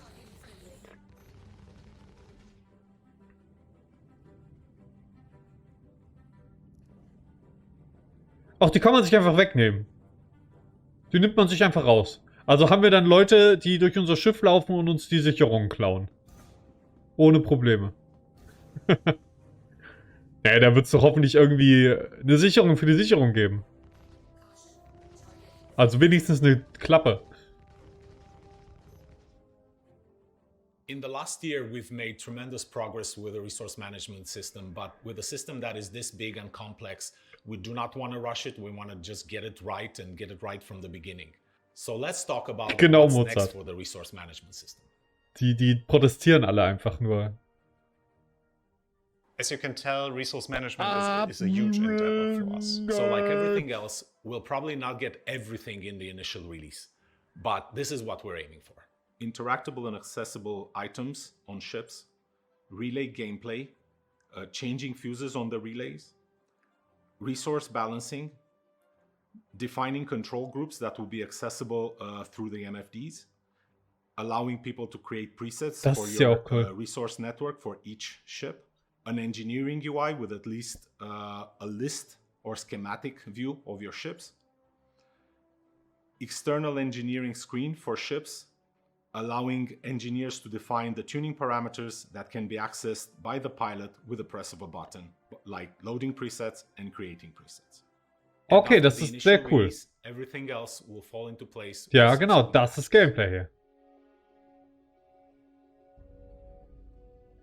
Geht ja nicht nur ums Ersetzen von Sicherungen, sondern auch, wie man die Energie dann umleitet, wenn mal eine ausfällt und sowas. Pretty much the evolution of what used to be the old pipe system, and this has been an interesting journey, and finally we're starting to see the fruits of our labor, and we're starting to see all the possibilities of gameplay that we can open up to the players in the future. It's exciting to work on something that's so central to the world of Star Citizen and that can impact the gameplay of so many people, irrelevant of what they choose to do in the world of Star Citizen. Resource management is the most exciting feature that I've ever worked with. It's such a groundbreaking feature that will change the entire game from its core. I think we never had this opportunity to change the game into this direction where we are heading right now, where we will finally have all the tools in place to actually allow meaningful multi-crew gameplay. Ja, das wird so einen riesen Impact haben. Where every decision counts. This is the stuff that makes me really proud of what we are working on right now. Thank you for letting us share our progress with you, and we hope you're happy with all this progress. Auf einmal ist es da auch nicht mehr einfach nur ein Typ, der in der Idris da oben lang fliegt und man denkt sich so, ja holla, cool. Sondern das ist dann, man weiß halt, wie viel Arbeit da drin steckt, dieses Schiff in der Luft zu halten. Cool. They've just been staring at me playing with it for the last 18 minutes. That was Dan Truffin. Ja, das ist halt Engineering. Man muss die das ist ja gerade das Gameplay. Dass man die Sachen umleitet. Und sowas. Guys, und optimiert. This has been a long time coming. I know we still got a ways to go. I don't make it sound like it's it's done, but I mean, how exciting is this? This is very like this to me brings the interaction that we want in environments, but also in ships. You know, so like you said with the multi-crew stuff, but like again, it's not only going to be in ships. We're also putting it in environments. Yeah, this is what's necessary to have player homesteading. You know, one of the components. It's not the only thing. But but it's about just bringing the interaction into the environment. So the AI will react, the player reacts. You know, like it's having that interaction level that you don't normally get in games. So that's what we're looking for. Being able to make, imagine Siege of Orison, but being able to actually assault the platforms and depower the platforms. Missions that can take place inside the landing zones where you cut power to buildings and stuff like this. I mean, this is what really opens the game. Yeah. And Yeah. John, as they said in the segment, the first place this is going to come is ships. Yeah. So what's the first version of this look like? So first version is going to be a lot of what you saw in that video. So we're working through some of the ships now. Hammerhead, Hull, Star Runner, just to prove out a few things, because naturally some ships were built a long time ago. Ones in recent times were built with this sort of level of detail in mind. But yeah, you'll have all these components accessible. You'll be able to get to the relays, do all this management. Something really cool in that video was all the fire and gravity and atmosphere stuff. And like you say, it goes from just being a ship you're on board to like an interactive piece of the puzzle that gives you that multi-crew gameplay. You're not just limited to be, I'm a pilot, I'm a turret gunner, that's about it. Now engineers and support roles are going to have a huge part to play on ships, because things will go wrong. And if you don't get on top of it quickly, it's going to be a very bad time for all involved. Yeah, I said before we set it up, this is the aspect of Star Citizen that first drew me, in. So it has been I feel like I've been very patient and waiting, really wanting to see this go. And as I see everybody, Wir waren alle sehr geduldig. that's contributing to this thing, it's just super exciting to see it really beginning to evolve and really beginning to be used tangibly in our prototypes and stuff like that. And it's just, I think people know I don't generally hype very often. I'm usually the guy sitting here, it's like, don't hype, manage your expectations and stuff. And you should still do that. I'm not changing my tune. This is the part of the thing that I've been waiting for personally. So I'm excited. All right, so we've ping-ponged from the visuals to the gameplay, to the visuals to the gameplay, to the visuals to the gameplay. Nein, wir waren nur bei den Visuals und haben jetzt Gameplay gehabt. Left. Ship talk, talking ship. Stimmt our nicht. annual celebration of vehicles, new coming to the pipeline, vehicles coming straight to flyable things, something in the middle. That's going to star John. Nein! Und Freeze muss bald auch noch wieder an die Arbeit. And Ben Curtis and Paul Jones, and I'll let them take it away.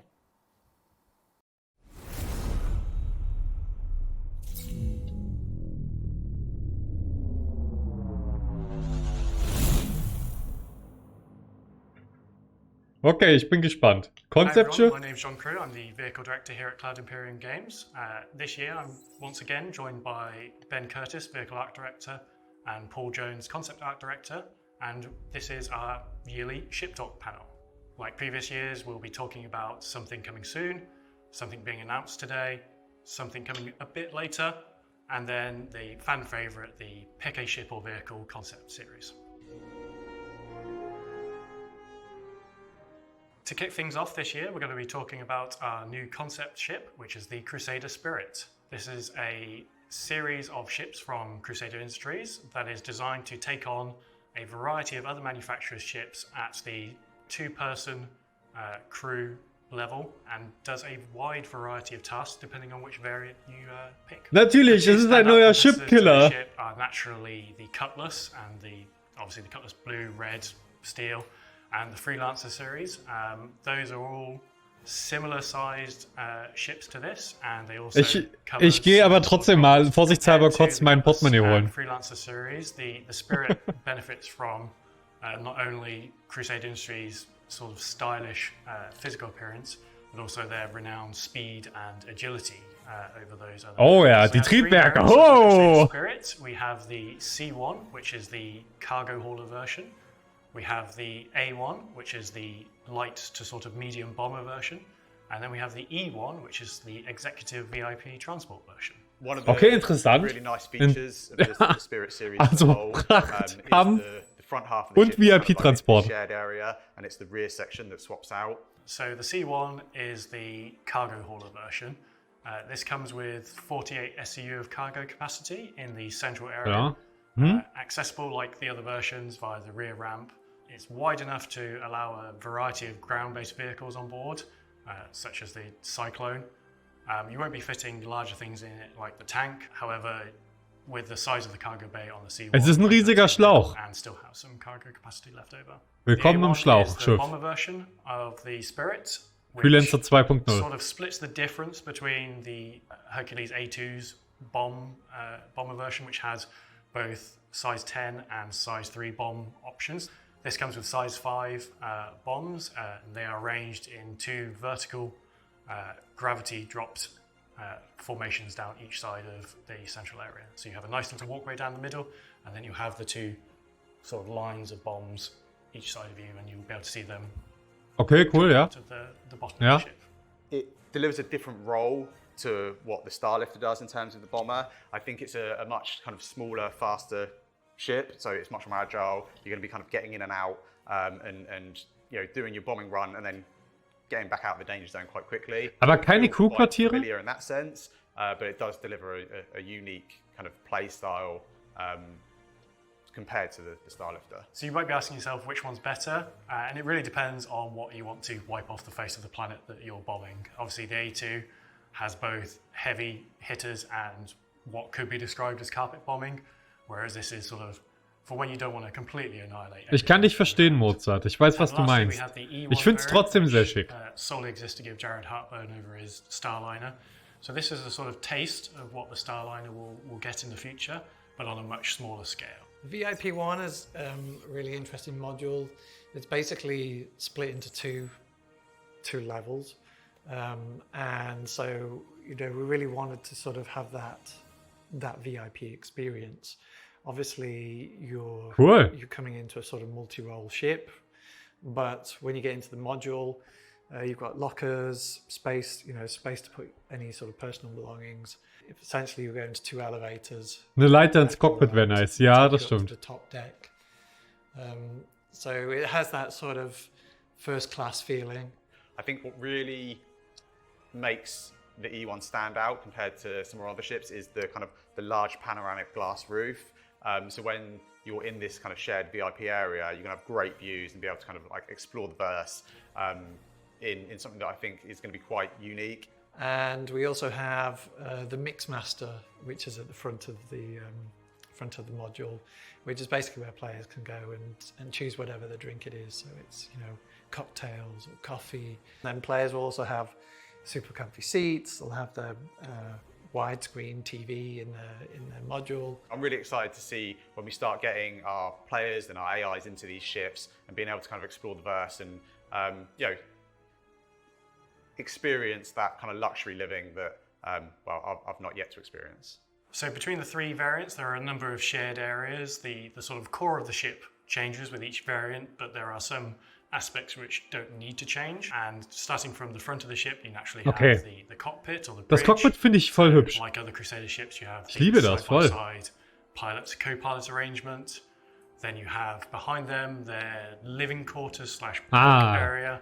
Also and doch. component access, and then you have the variant section which does change the sort of internal floor plan of the ships between them. Aber da haben sie noch kein Layout offenbar. The ramp access area. So that's the Crusader Spirit. We hope you look forward to seeing this and seeing what it can do in the game in the future. Okay, ja, cool. From something at the very start of our vehicle production pipeline to something nearing the end of the pipeline. Let's talk about the Drake Corsair next. Ja, ich würde sagen, auf jeden Fall solides Konzeptschiff. The Drake Corsair is an important ship in their lineup because it fills that multi-crew exploration gap in their lineup. We've seen a lot of Drake ships of various usage and roles, such as the Buccaneer and Cutlass. In this size class, you naturally have the Constellation, the 600i as the competitors, and what Drake brings is its usual rugged, overwhelming amount of firepower. For its size, sort of classification to that entry. It's Drake's dedicated exploration ship. It's a kind of a medium, deep space vessel, effectively. It's got a crew for up to 4. Medium deep space. It's got a sizable cargo hold, and it's kind of got everything that you need to really spend a decent amount of time away from civilization. Sagst du nichts mehr? Just kind of being able to chart out those deep areas of space. It brings that sort of no nonsense, no frills approach to the ship, and you know if something's going to go wrong, it's going to be something that you more than likely can fix, and it's not going to be something that you have to cut back to a main dealer to get serviced and fixed. It's something that hopefully you and your crew will be able to kind of repair and get back up and running, or just fix with some duct tape. So fans, when they see the ship, will immediately see the sort of heritage, the DNA that's running through. Aber sie haben immer noch nicht gesagt, was jetzt wirklich man für Exploration braucht. It's loaded with guns, loaded with turrets. It has some really Hallo, interesting mechanisms. Yo, no! I think what's quite unique to the Corsair is its wings, the way they fold up. This isn't done purely for style. Being Drake, it's more there for function. It allows you to get in and out of the hangars much easier. We put quite a lot of effort into keeping that really iconic exterior kind of silhouette and vision that we set, but still making it functional and making sure it works. At the moment, we're just kind of finishing up on final art. Most of the exterior has had, the majority of its core art time spent on it. We've still got lighting to do. We've still got kind of like final finishing to do, tweak some of the materials till we're kind of properly happy. But it's in a good place, so I'm really excited to be able to show you. So let's take a look inside the ship, and once again, we'll go front to back. On the inside of the ship, we start right at the front on the cockpit.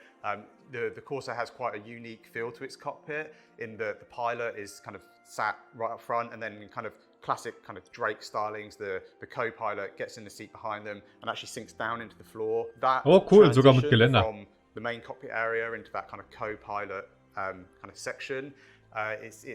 You move right forward and you're sat pretty much underneath where the pilot is. It gives great visibility for both the pilot and the co-pilot. The other nice thing about this cockpit is, again, you've got these massive guns that are stuck out either side of you.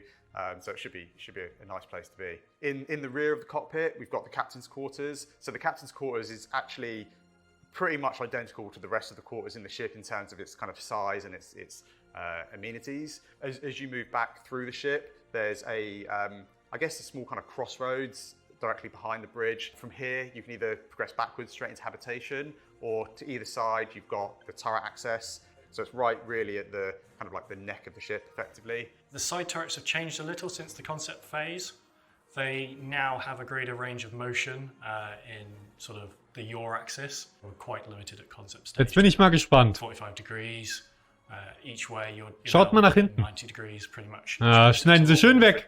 Schneiden Sie schön weg, während das Ding nach hinten guckt. Again, the Corsair has so many guns pointing forwards. Having an extra 2 turrets is very Genau, pointing forward. Und wofür sind Türme da? You've got the remaining 3 crew quarters that, being Drake, they are no frills. You've got a bed, you've got somewhere to store your gear, and that's pretty much it. The main habitation area, though, is, if anything, quite luxurious for a Drake ship, in that there's a decent sized space. You've got your bathroom, which is no frills. It's got a shower, it's got a toilet, whatever.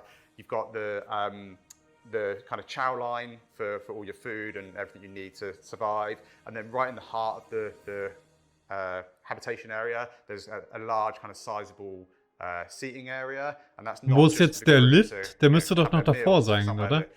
Jetzt sind wir schon so weit hinten. Wo ist denn der Lift? Decide where you're taking your adventure. As we move back from habitation, we start to get into like the rear half of the ship. Ist der Lift jetzt gestrichen oder was? Habitation area is like the heart of the crew. Was habe ich verpasst? Then the engineering area is the real heart of the ship itself. It's sort of cool. This octagonal, hexagonal space with a few little rooms coming off it to cram components. Da hat man guten Zugang auf jeden Fall. One of those you have the side airlock, which again has suit lockers and weapon lockers in there for before you go into EVA or docking or coming back out of. Auch cool, ja. To the rest of the ship. And then you've also got the lift, and the lift not only goes down to ground level, but it also takes you up to the roof of the ship. Geiler Hebel. So if you do want to go on a ja, man kann oben aufs Dach. Repair something on the exterior, then you've got kind of easy access straight up the lift and out you go. Then finally at the rear you have ja Leute, dann brauche ich doch eine Corsair. Which has space for an Ursa rover or similar sized vehicles and down, along with a significant cargo capacity. And being a Drake ship, there's a huge ramp on the back of it. all the mechanics are exposed. You can really see the workings of how the ship actually operates. If you're a fan of Drake, it certainly ticks all those boxes. So I think the Corsair is a particularly cool ship. Ich leih dir meine, sehr gut. Cruiser das Schiff 190 €. I think it's just going to be a great, fun addition to the game, giving those sort of players who enjoy that Drake experience their slice of the pie. And you'll be able to experience that yourselves at IAE this year. And a vehicle coming later today, a vehicle that's at the end of the pipeline, we have the Greycat STV. Wie viel kostet denn die Freelancer? Die kostet doch keine 190 €, oder? Und die Cutlass irgendwie auch nicht. Komisch. And it's something that we've seen that backers really enjoy doing and organizing amongst themselves, and something that we really want to help support from within CIG. So we wanted to bring a new vehicle to the verse. Ja, der wurde schon ein bisschen geleakt. So the STV is the Greycat sports terrain vehicle. It builds on what they learned from the PTV, but it brings it es hat eine Fensterscheibe, das haben sie gelernt. Auf jeden Fall. Onto, much more rugged terrain. It's a four-wheeler. Finde ich ganz cool. Open-topped, sport styling. Sieht schick aus, gefällt mir. Razz around on the planets. So the STV is actually part of a wider family of vehicles. You may recognize. Die Transportvariante kostet 120. Na dann, perfekt. Part of that family. Dann ist okay. And we also have a third vehicle lined up that we want to do in the future called the UTV, which is the utility terrain vehicle. And we've actually reconcepted the PTV, and we have the concept for the UTV. And when you see all three side by side, you'll see that family resemblance.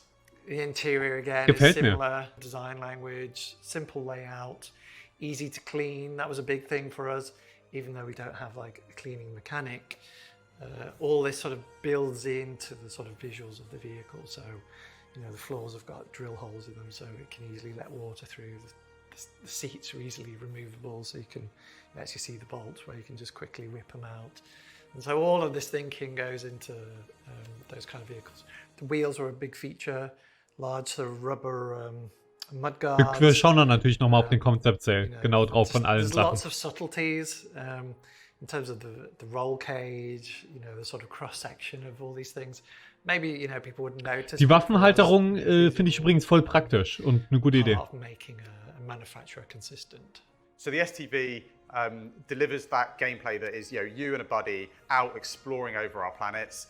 We've got these vast ships that you can explore deep space and go off with your big multi-crews. But what this really allows you to do is get down on one of our many planets and go exploring on the ground. It's not just a vehicle for you and a friend. It's also got kind of some cargo space in the back. So if you are out there doing missions, rather than having to fly your ship das ist auch directly praktisch. to where the mission is, it allows you to land slightly out there, slightly in a safer area. You've still got space to load up with weapons, load up with your whatever mission items you need, and get in and out nice and quick. Auch cool. Compared to the Cyclone RC, which is a sort of racing variant of a non-racing vehicle, the STV was built from the ground up to be a good racing vehicle. It has a good chassis, it has better handling, it has better top speed, and that's what makes it a compelling racing choice. The best things about Star Citizen as a whole is it kind of brings a lot of gameplay, and it's not all about combat. It's not all about flying these. Ich weiß nicht, Mozart. Ich glaube nicht. One of the things that a lot of us are excited internally about is racing within our game. A lot of us come from a racing background in terms of the games we've developed before. A lot of us are petrol heads at heart. So I think being able to build on that kind of gameplay in Star Citizen is super exciting for us. And if you stick around to the end of the broadcast, you'll get your first chance at seeing the STV in action in a race organised by Atmo Esports, creators of the Daymar Rally, where you'll see it taking on the terrain for the first time. Davon hat mir doch Nobel im Discord erzählt. Das gucken wir uns dann noch an, die raiden wir dann. And finally, the most important aspect of these inaugural shows, the Pick a Ship concept. Ist übrigens unser LTI-Token gewesen für diese CitizenCon. You will have seen that we've thrown up some silhouettes of potential ship and vehicle options and asked for your feedback on which one we should actually make. Ja. And the wise among you have probably realized that we end up making pretty much all of them anyway. Genau, So das instead of ist just doing that again and pretending that we're not going to do that, we thought we'd do something slightly different this year. selbst der Rover von gerade, der war da auch mit abgebildet. And the choice is actually the manufacture and the styling of that ship.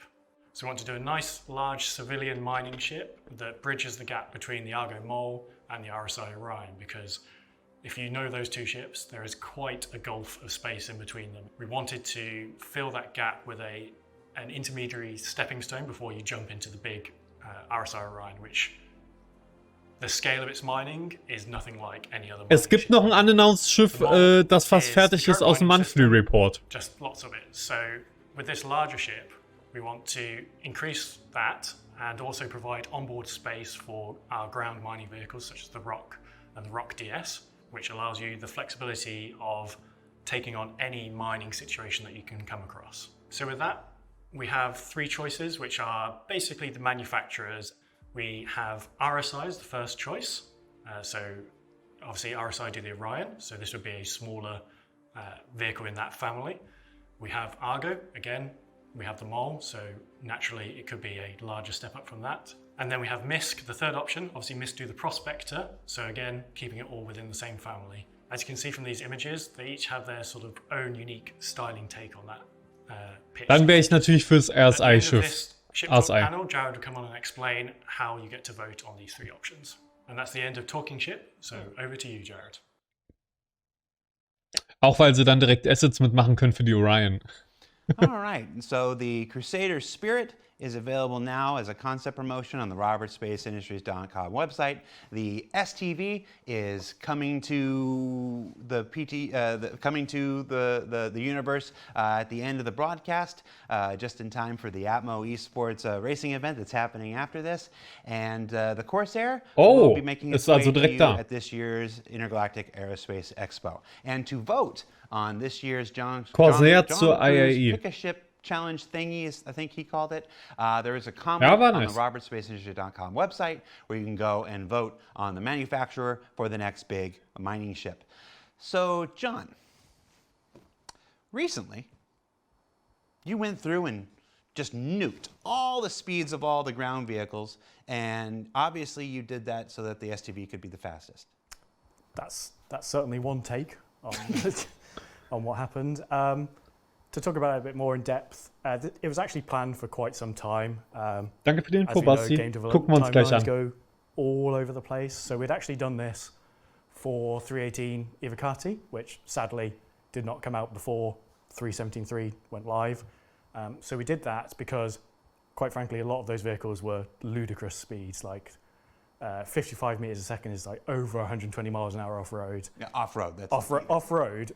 120 miles an hour is terrifying, especially on like Star Citizen planets with rocks that would just kill you. So we wanted to bring the cyclones down. We wanted to sort of rebalance everything. Not everything has gone as intended. Like the rocks and the Ursas are not quite where they should be. So we will go back and do more changes.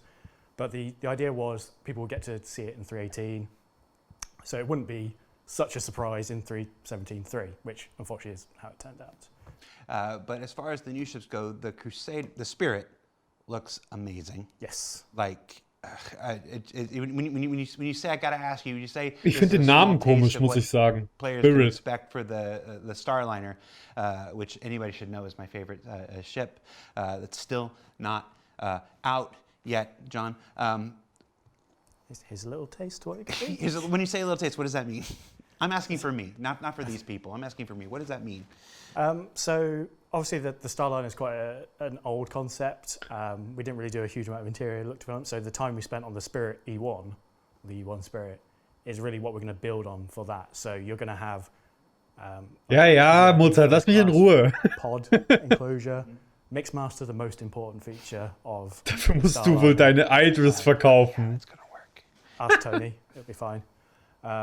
Yeah, that sort of feel, that luxury transport feel is something we haven't really shown in Star Citizen. Every man and their donkey was pestering me for that Reysn shuttle concept, and we'd planned to do like a Crusader Cutlass competitor, which is its like internal working name, and I hated it because it got abbreviated to like the 3 Cs. We just called it the ship the 3 Cs the entire time.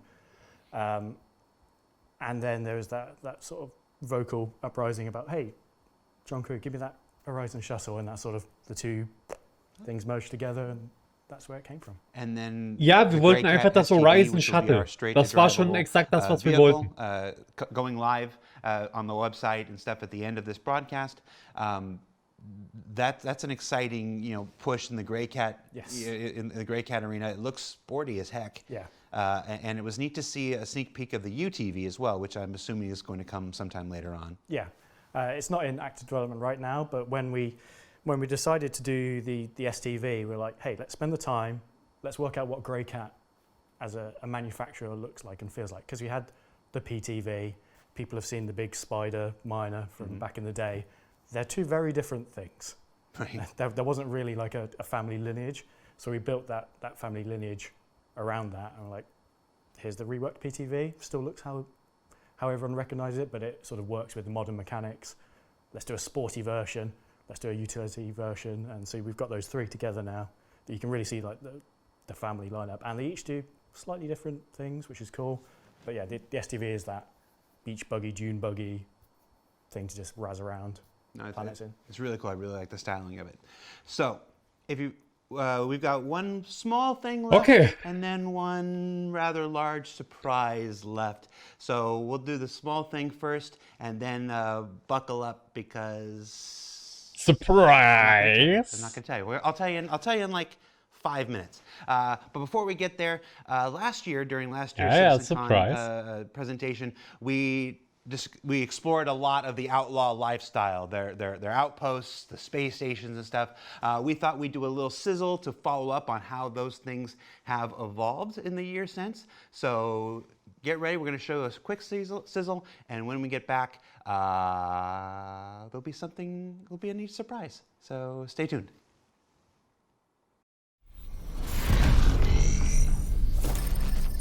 Lol, Intien, dass dein Ingame. Ich finde das gut, dass dein Ingame-Charakter so ein bisschen Lore hat und was kompensieren muss.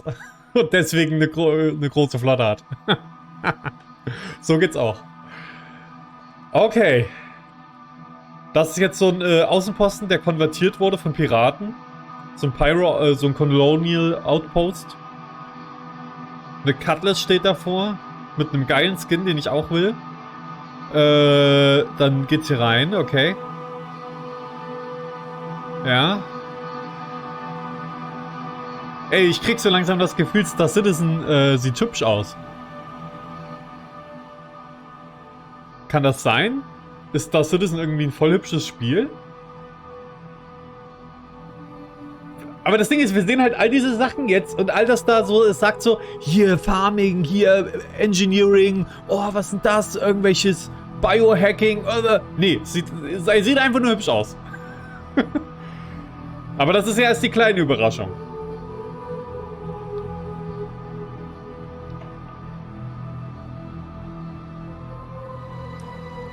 Okay.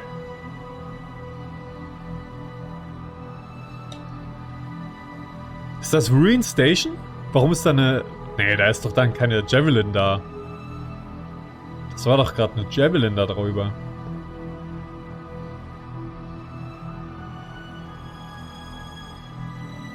Ja, doch, das ist eine Pyro Station. Ich weiß nicht, ob es Ruin Station ist, aber ich glaube. Würde ich jetzt mal von ausgehen. Sieht schon schick aus. Ja, ja. Da kann ja keiner was dagegen sagen.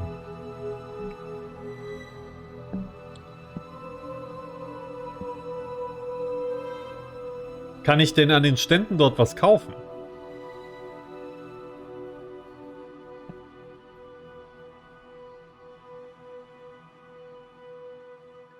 Cool, ja. Das haben wir auf jeden Fall so alles noch nicht gesehen. So vollumfänglich. Die kleine Überraschung wäre, wenn meine Freundin nackt ist. Was? Nackt ist, wenn ich nach Hause komme. Die große Überraschung wäre, wenn sie dazu noch eine Lasagne gemacht hat. True, true. Also das klingt nach einem guten Überraschungspaket, würde ich mal sagen.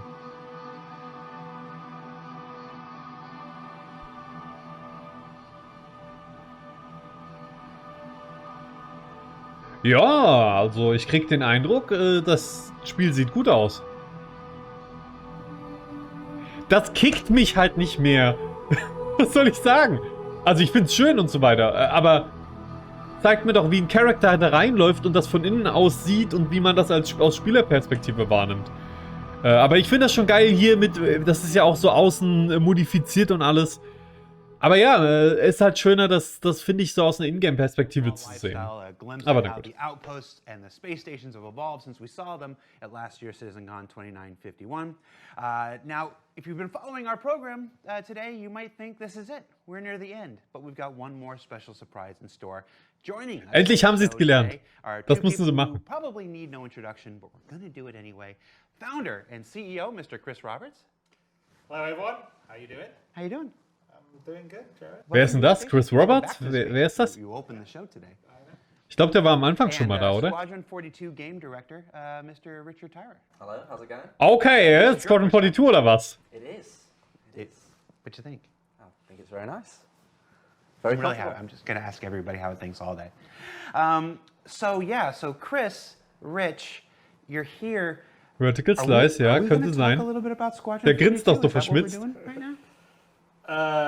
Well, yes and no. So both me and Rich have been our heads down working really hard on Squadron as well as helping out on the PU. And one thing that we've thought that would maybe better to reiterate is there's a huge amount of work that we're doing on Squadron that is going to make a massive difference to Star Citizen, the PU, and we wanted maybe to talk about some of the things that we're doing, because I know a lot of people say, well, everyone's working on Squadron, no one's working on the PU, and that's not really true, because a huge amount of the core gameplay that we're working on Squadron is specifically being built not just for Squadron, but to benefit the PU, and we're just doing it in sort of the test kitchen of Squadron to allow us to really, polish and make sure the features work well without having to be caught up in the sort of quarterly release cycle that you have on the PU, because we were finding it was hard for us to really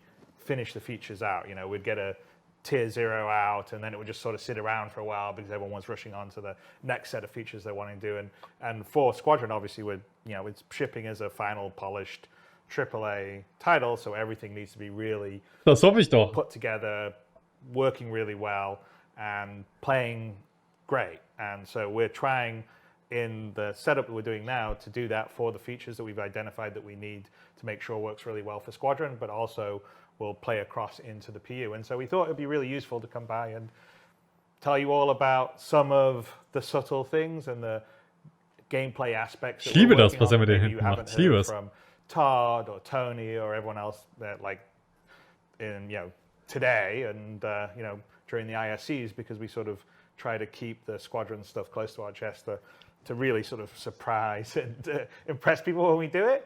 And so, we thought, why don't we just come by and maybe just talk about little things, maybe show you a sneak peek of something here and there, and not everything, because we're trying to keep it close to our chest until it's really ready to let the baby out of the carriage and it's beautifully Zeigt dir jetzt was oder nicht? But hopefully it'll give you guys some insight to what's happening, and also understand that a huge amount of the development resources, even if you think they're working on Squadron, are ultimately working on stuff that will be in the persistent universe. So let's talk a little bit more about that before we jump into the actual features. This co-development has been part of the process since the project was first introduced 10 years ago. Congratulations on 10 years, by the way. Offiziell bestätigt. Jetzt kann keiner mehr was sagen. Sie haben offiziell selbst gesagt, es sind 10 Jahre. You started with the PU, and then you've now gone over to the Squadron 42. So you've worked in both. You've worked in both environments. You know the struggle of T0. Features and the quarterly releases for the PU, and now you're getting to kind of, your experience is different on Squadron. Talk to me about how that's changed and how it's still, work for one still benefits the other, or will ultimately. Ich bin auch ein bisschen aufgeregt. PU, it wasn't really the PU or Squadron. It was always, we were working on features that pushed for both. Solange wir Mark Hamill sehen, bin ich doch zufrieden. The focus when we were on the PU, or when we were more PU focused, was that we would make sure that we were getting features up and running, developed to the specifications that we needed them to work in a multiplayer environment, and then getting them out into the audience's hands, on quarterly releases. But the biggest issue, I think, if you've been, if you've seen me doing talks on SC Live over the years, or even in some of our retrospectives, is that we'd get features, and the way that our CIG is set up is we have feature teams and we have content teams. So what would happen is we'd develop a feature and then we'd push it to the live audience to get feedback around that feature. But there would almost be a lag with the importance of that feature and turning that from a singular thing into an experience, a gameplay experience that you'd go and enjoy and play as a part of a fun game. So we always had this lag where content teams were then trying to get on top and then use the feature, and we were trying to change the feature. So I think this kind of pulled it back a bit, allowed us to really focus on both the content and the feature at the same time, because it allowed us to bring it as under one umbrella, which is Squadron 42. So we were able to get that feature in the game, not as a T0, but as a fully whole, capable gameplay experience that myself, Chris, we can play and enjoy it and go, is this right? Do we need to make it better? How does it feel? And also prove that out with the content that we want. So once we then developed that and honed it and almost cast it in that iron, in the crucible kind of thing, we can then move it into the PU, and ultimately, it's not that they're going to get features later, because they would have had them probably earlier, but just not ready. Or I can pick a few features right now where you think, well, there's not really a huge purpose for them. Mounted guns is a good example. It's not really a huge purpose for them in the PU right now, but we're making sure that any feature that we work on has that purpose. So when it does go into the PU, into the game, people can use it and experience it how we wanted it to be designed and how we wanted it to be, because we struggle a few times. Say, for example, actor status is a good example. We have this vision of how it sits across this broad spectrum of the game, but we're having to piecemeal it in. And that never really gives you the true intentions of where we want to go. And I think this allows us to do that in Squadron, really hone it down and then give it to the PU audience. And I think fundamentally it's better for the development of the features, and it's better for the gameplay experience that both players will experience in both products. Yeah, and I think that's a really good point. Is that it's Nein, das kommt nicht von mir, Reysn. Reysn, ja. Es kommt nicht von mir, Mozart, die Werbung. Die ist einfach im Stream, tut mir leid. But they weren't really hab keinen Adblocker drin. with content. And so that's the reason why we sort of pulled back. Eigentlich macht Opera das automatisch, glaube ich. Aber klappt irgendwie nicht. We can iterate it with actual gameplay content, which is what Rich is talking about, to make sure it feels well and right with the time to bake it in without having to feel like, zumindest hatten wir sonst nie welche. And because there's a lot that goes on with the quarterly release in terms of it's not just that one feature. There's all these other things that go into it, and there's a whole process of publishing and splitting off the streams, and so there's a huge amount of effort and work every time you do one of these releases that sort of eats into your development time in terms of doing the feature. And so pulling it out of that sort of loop and saying, okay, we're going to work with it in Squadron to really make it polished, so it's not a T0 version. We've really got it down. It feels good. We like playing it. This is fun. This is challenging. It feels good.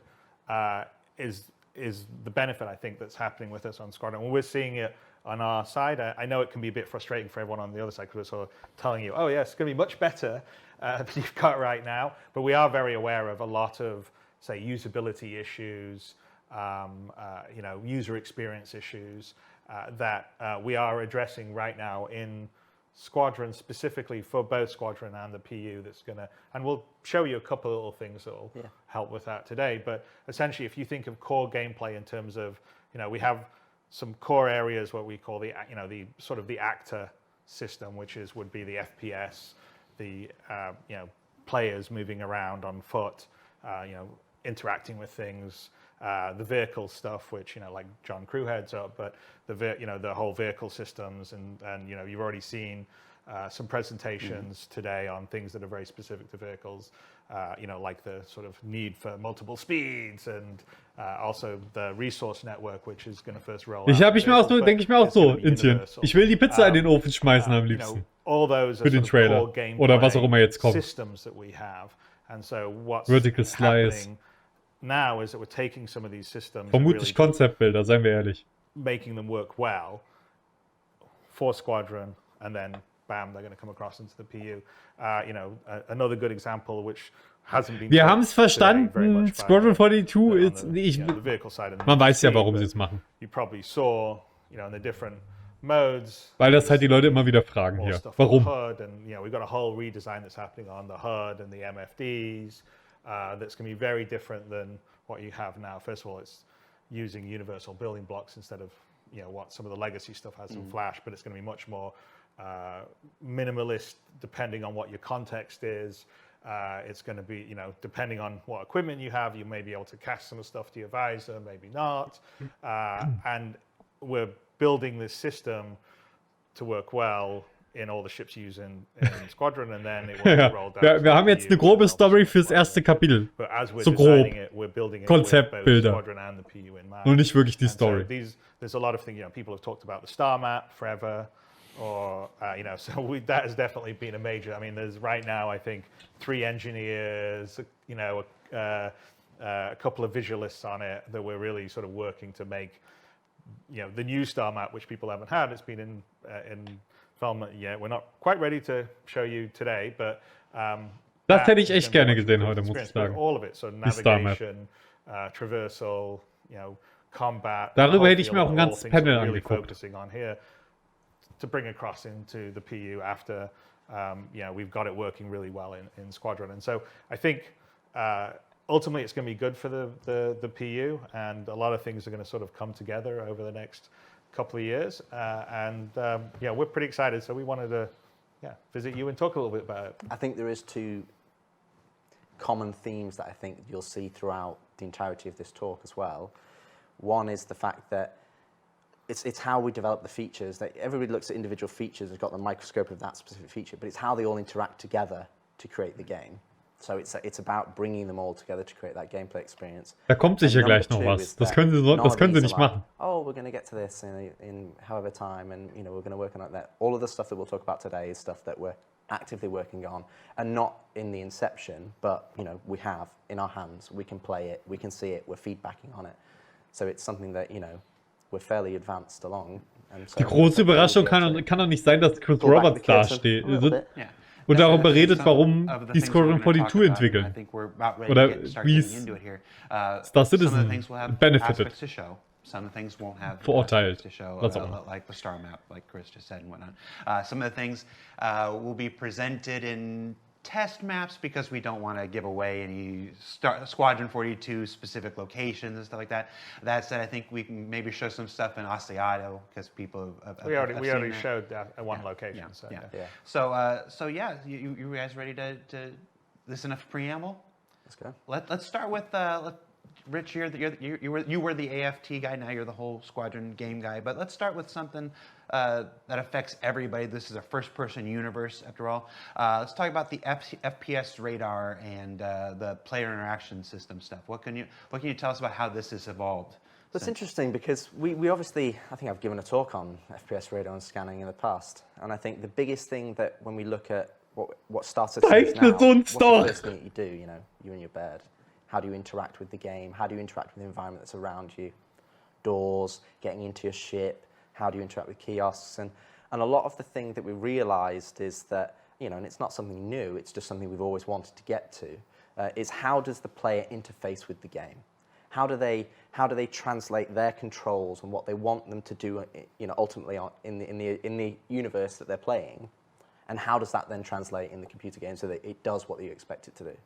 And I think one of the biggest things was the player interaction experience, where we kind of use this terminology to understand that's like interact mode, personal inner thought, the player interaction system, all of these umbrella systems that kind of sit underneath this main kind of like saga, shall we say.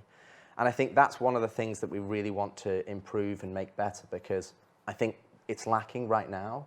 If you go and walk around the universe, generally having to go into interact mode, having to use the cursor, having to select things, and we've spent a lot of time trying to make the world physical and feel right and immersed, that you're immersed in it. Well, that you can interact with things, like the props are interactable. Exactly. You can do things, you can push things around, you can move them.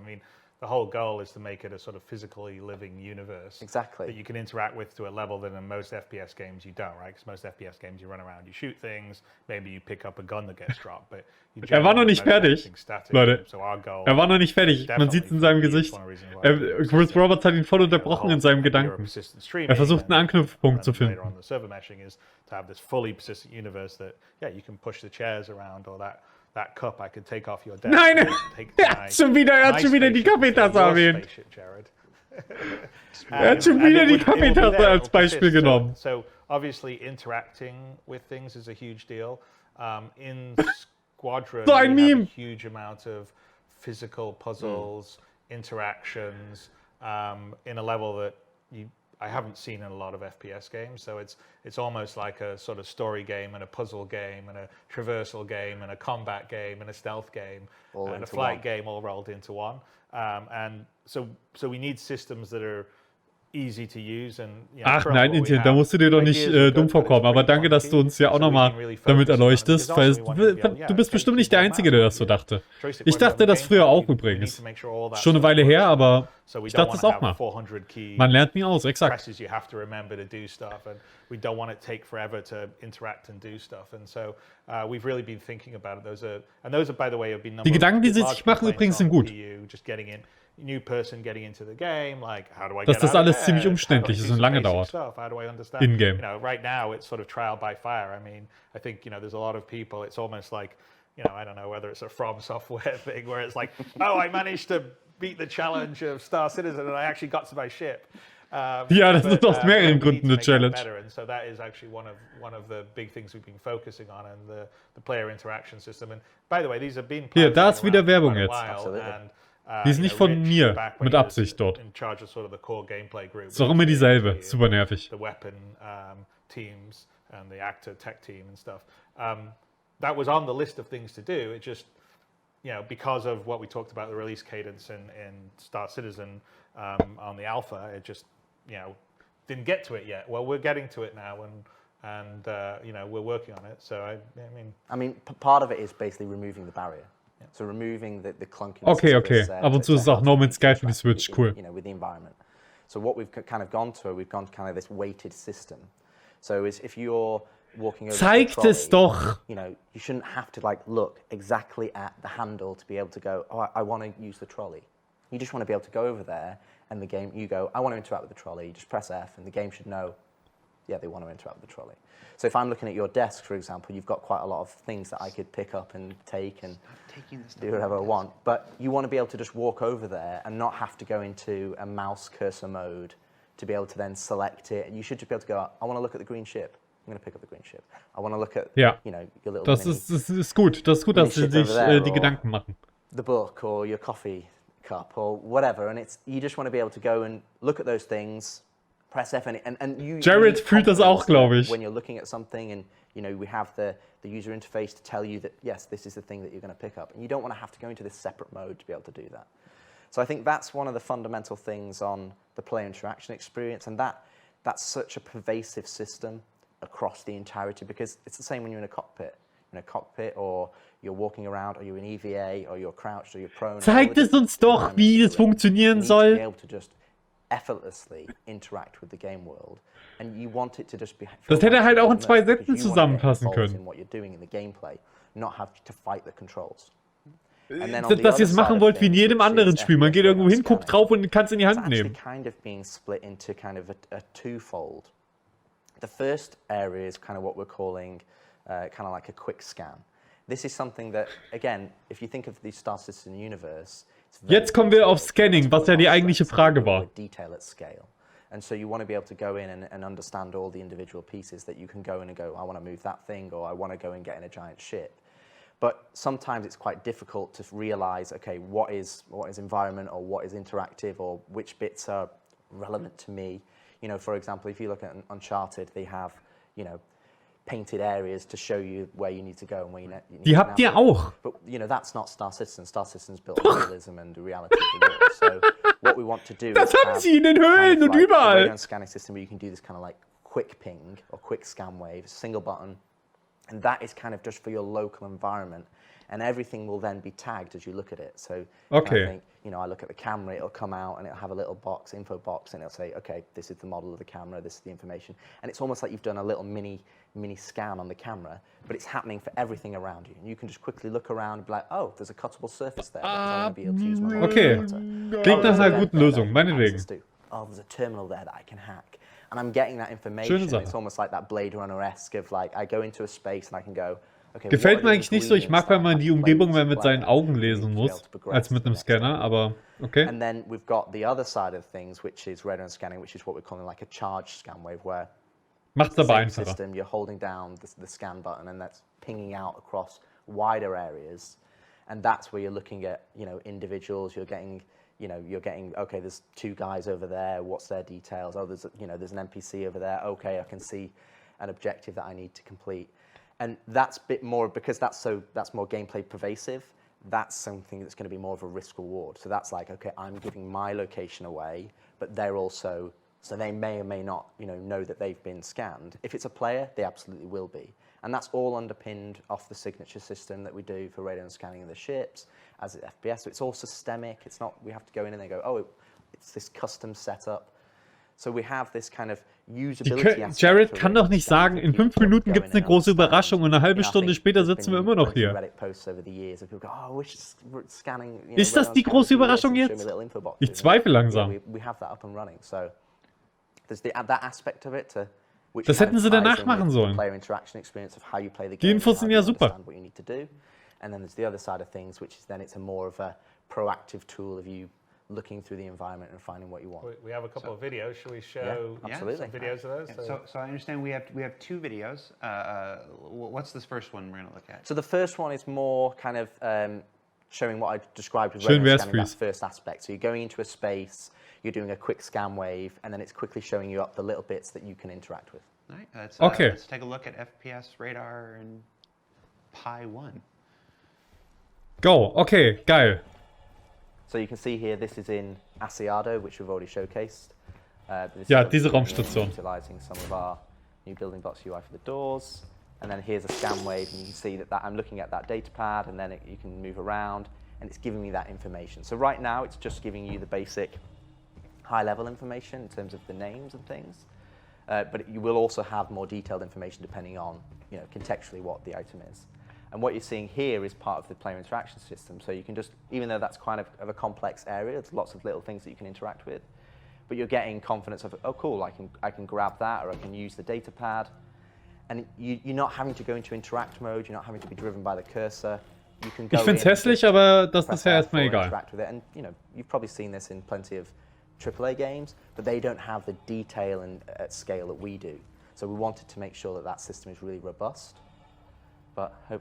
Und es dauert zu lange, bis das aufploppt. Das ist super nervig. Das muss sofort aufploppen, sobald man drauf guckt. Alles andere ist wirklich das psychologisch ganz, ganz schlimm auf Dauer.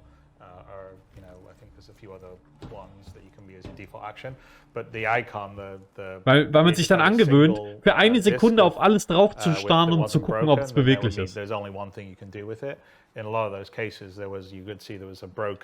Mut zur Langsamkeit, nee.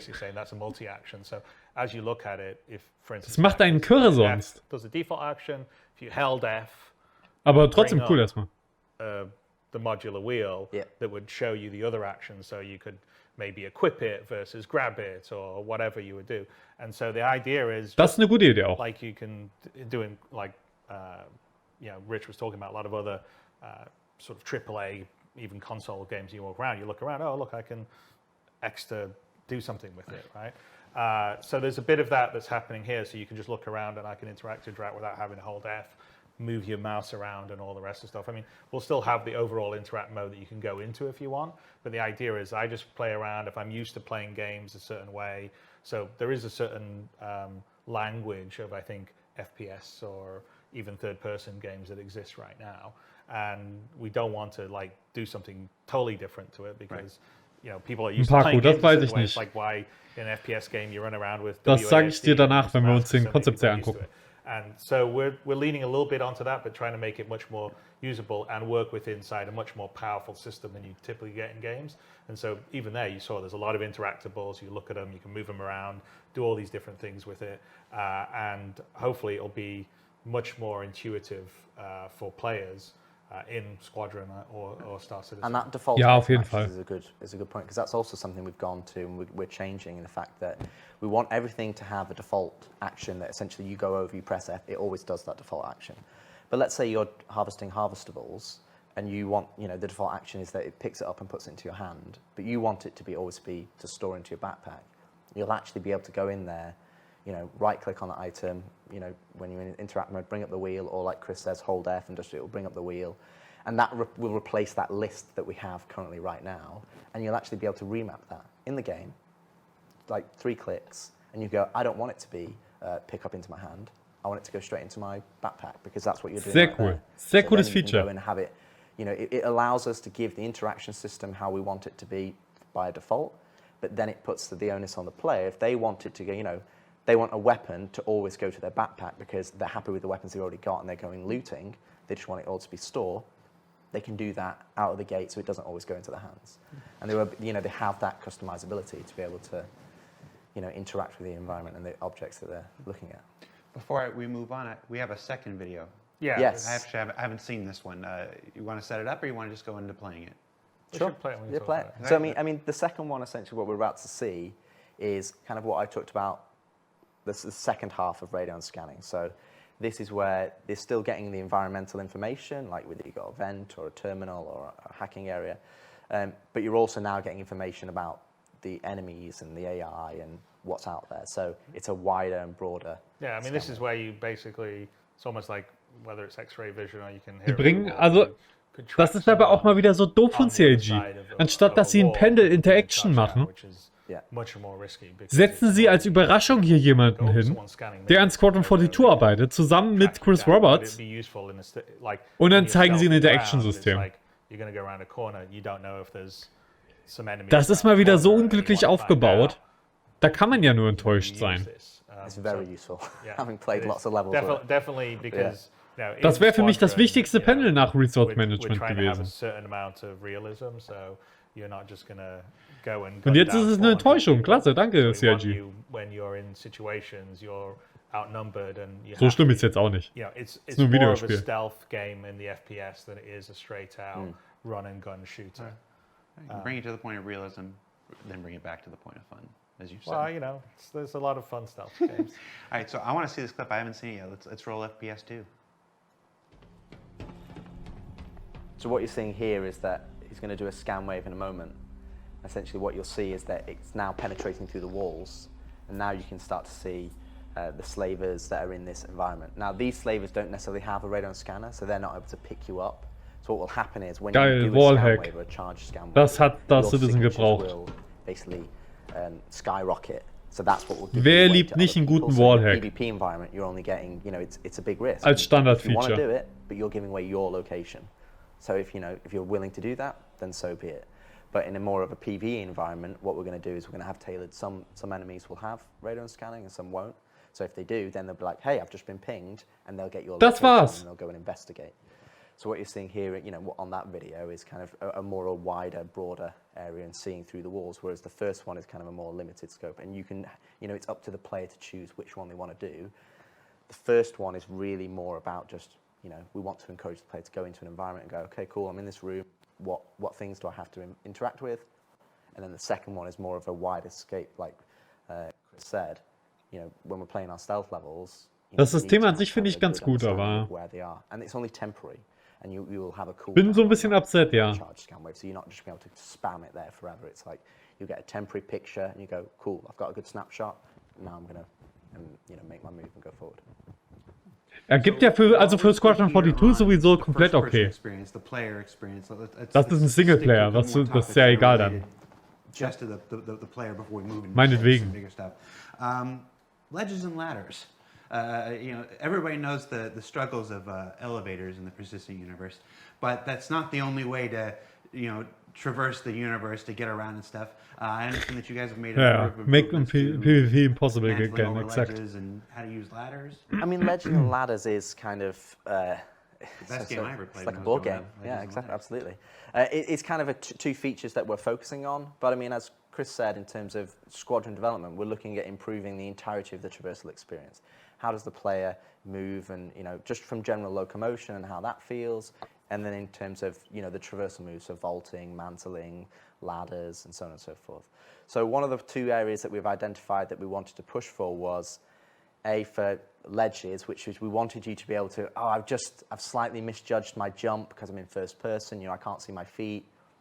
and it's, you know, it's kind of frustrating. You're like, oh, it's just right there. If this was real life, I'd just put my hands out and grab it, right? So that's the first part, that we can actually grab onto ledges now that you're falling past, so that you can actually then pull yourself up. Okay, cool. It's to be honest, it's huge. Like we've built traversal levels now, and it's the difference is night and day, because when you're in a first person, it's very difficult to judge like Zeig right das on the edge. So Testlevel. you can add a bit more challenge to the traversal, so that you're actually moving around with ledges and grabbing. Die Leute schlafen mir hier doch ein. And then the other side of things, which doesn't necessarily sound that interesting in terms of, oh, it's improved ladders. But again, is if you play the star system right now, you get onto a ladder, you're looking bolt straight forward at the wall, you're locked, you can't look around, you have no spatial awareness. It's just, that's it. You're locked in, you can't get off halfway, you can't jump off, you're kind of very locked. So what we've done... Jump on halfway too. No, exactly. So what we did is we kind of leveraged how we did body dragging, and that, you know, even though you're attached to this thing, you want to be able to look around. So you can attach to the ladder, you can jump onto a ladder directly, you can run and jump onto a ladder, you can look around full 360 degrees, you can look around 90 degrees as you're going up. Das ist ja quasi einfach nur, als ob er uns sagen würde, was seine Vorstellung ist, wie es irgendwann sein soll. So stellen wir uns das ja alle vor. Und so wurde uns das auch schon ein paar Mal gesagt jetzt.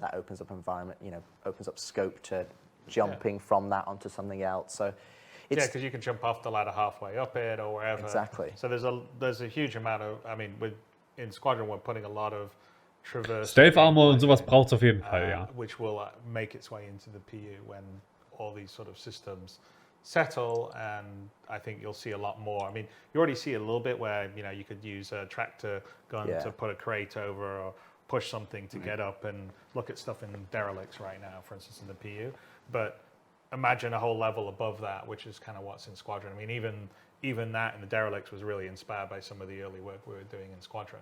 But there's a lot of like physical and traversal gameplay and puzzles in Squadron, and we're building the systems to also work well with that. And then again, with a systemic world like we have in Star Citizen, where you can move things around and they can persist, there should be multiple ways to solve the problem you're trying to deal with, which is how we've approached the Squadron design. Is like in most of the areas that you go through, there's more than one way to get to the end to solve the problem. To, you know, do you stealth around? You just take it on head on and start shooting, or is a way that you can, you know, do it without seeing anyone because you've just, you know, taken this difficult traversal path. So those are all things that are important, and so it's little things like this, and I would say, I mean, we've got a video to show, but we're still, you know, like some of the es gibt noch ein Video, okay. Animation detail is still to come. So a lot of it is this is a lot is the block out. But you know, we have this beautiful. Es ist immer gut, so ein, zwei Sätze Einleitung zu geben, dann das zu zeigen, worüber ihr reden wollt, und dann drüber zu reden. Und nicht 30 Minuten drüber zu reden, dann 2 Sekunden Video zu zeigen. Und zum nächsten Thema. But it will be in a much bigger environment. Anyway. Jared merkt's schon. Jared weiß genau, was abgeht. Was sagt der Chat hier im offiziellen Chat? We could show it, but we got details to come. Like, for instance, if you jump and you just make it, you know, you're going to, you know, catch your balance and do that sort of stuff. So that's not in here, but that's sort of the details. Gut, ich bin nicht der Einzige. Ihr sagt das. You in first person. Der Chat sagt das. Also. When you're going up and down on it. I mean, if you cut out to the third person when you see some of the stuff, you sort of see some of it even in the blockout animations, but there'll be much more in the. Ich habe ja gar nichts dagegen. We probably should run the video. Macht halt ein Star Citizen live für sowas. So obviously this, as you can see, das wäre ja super. This is taken directly from Squadron. Das sieht doch schon mal gut aus. But you can see here that, as Chris said, the level of inertia is still blockout phase, but you can see that we're actually starting to get that you can grab on, you can go straight into a mantle. Aber geht das an jeder? Geht das überall? Oder muss es dafür immer noch diese speziellen Sachen geben? Here is, you know, while this is just an test map, a lot of these are providing design ethos to then feed into the PU. So if we've got ein bisschen unmenschlich, das zu schaffen, aber geht sicher. We don't just necessarily just have to rely on okay. only got jump. Ja, sehr cool, sehr cool. And right there, we did a jump onto halfway onto a ladder, and here we're looking around Oh, das geht auch. To the right, and you can Sehr jump cool. off the ladder at any point. You can slide down it. You can do all sorts of things. Hätten sie nur das gezeigt. Hätten sie nur das gezeigt, ohne was zu sagen. Hype-Level Maximum. Stattdessen reden sie eine halbe Stunde drüber. Sie können doch alles zeigen. Sie haben es doch funktioniert. So, und jetzt zeig mir, dass das da unten auch überall geht.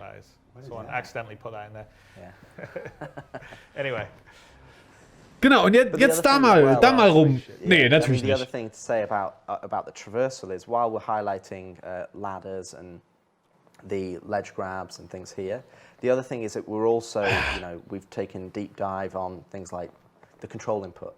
So for example, we've got action queuing coming up. So, for example, if you're sprinting and you were shooting just before you're sprinting, you might be holding down shift and left mouse button.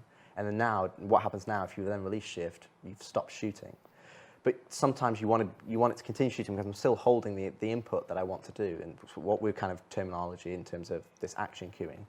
And that's something that we've got a whole matrix of all the different controls, all the different methods from prone to crouch, the transitions, weapon swapping, and so that just using the controls is a lot more fluid, a lot more intuitive. So it's something that we're really putting a really magnifying glass on to making sure that you're not fighting the controls. The controls are working for you. It's doing what you want it to do. So if you are using a gamepad, or you are using a joystick, or you are using mouse and keyboard, it's easy to use and easy to interact with the world so that you can immerse yourself in the environments and the missions and the gameplay. So it's something that we're really pushing forward to make better. In all aspects, right? Because, prone's one of the things that we're set to be working on here, right?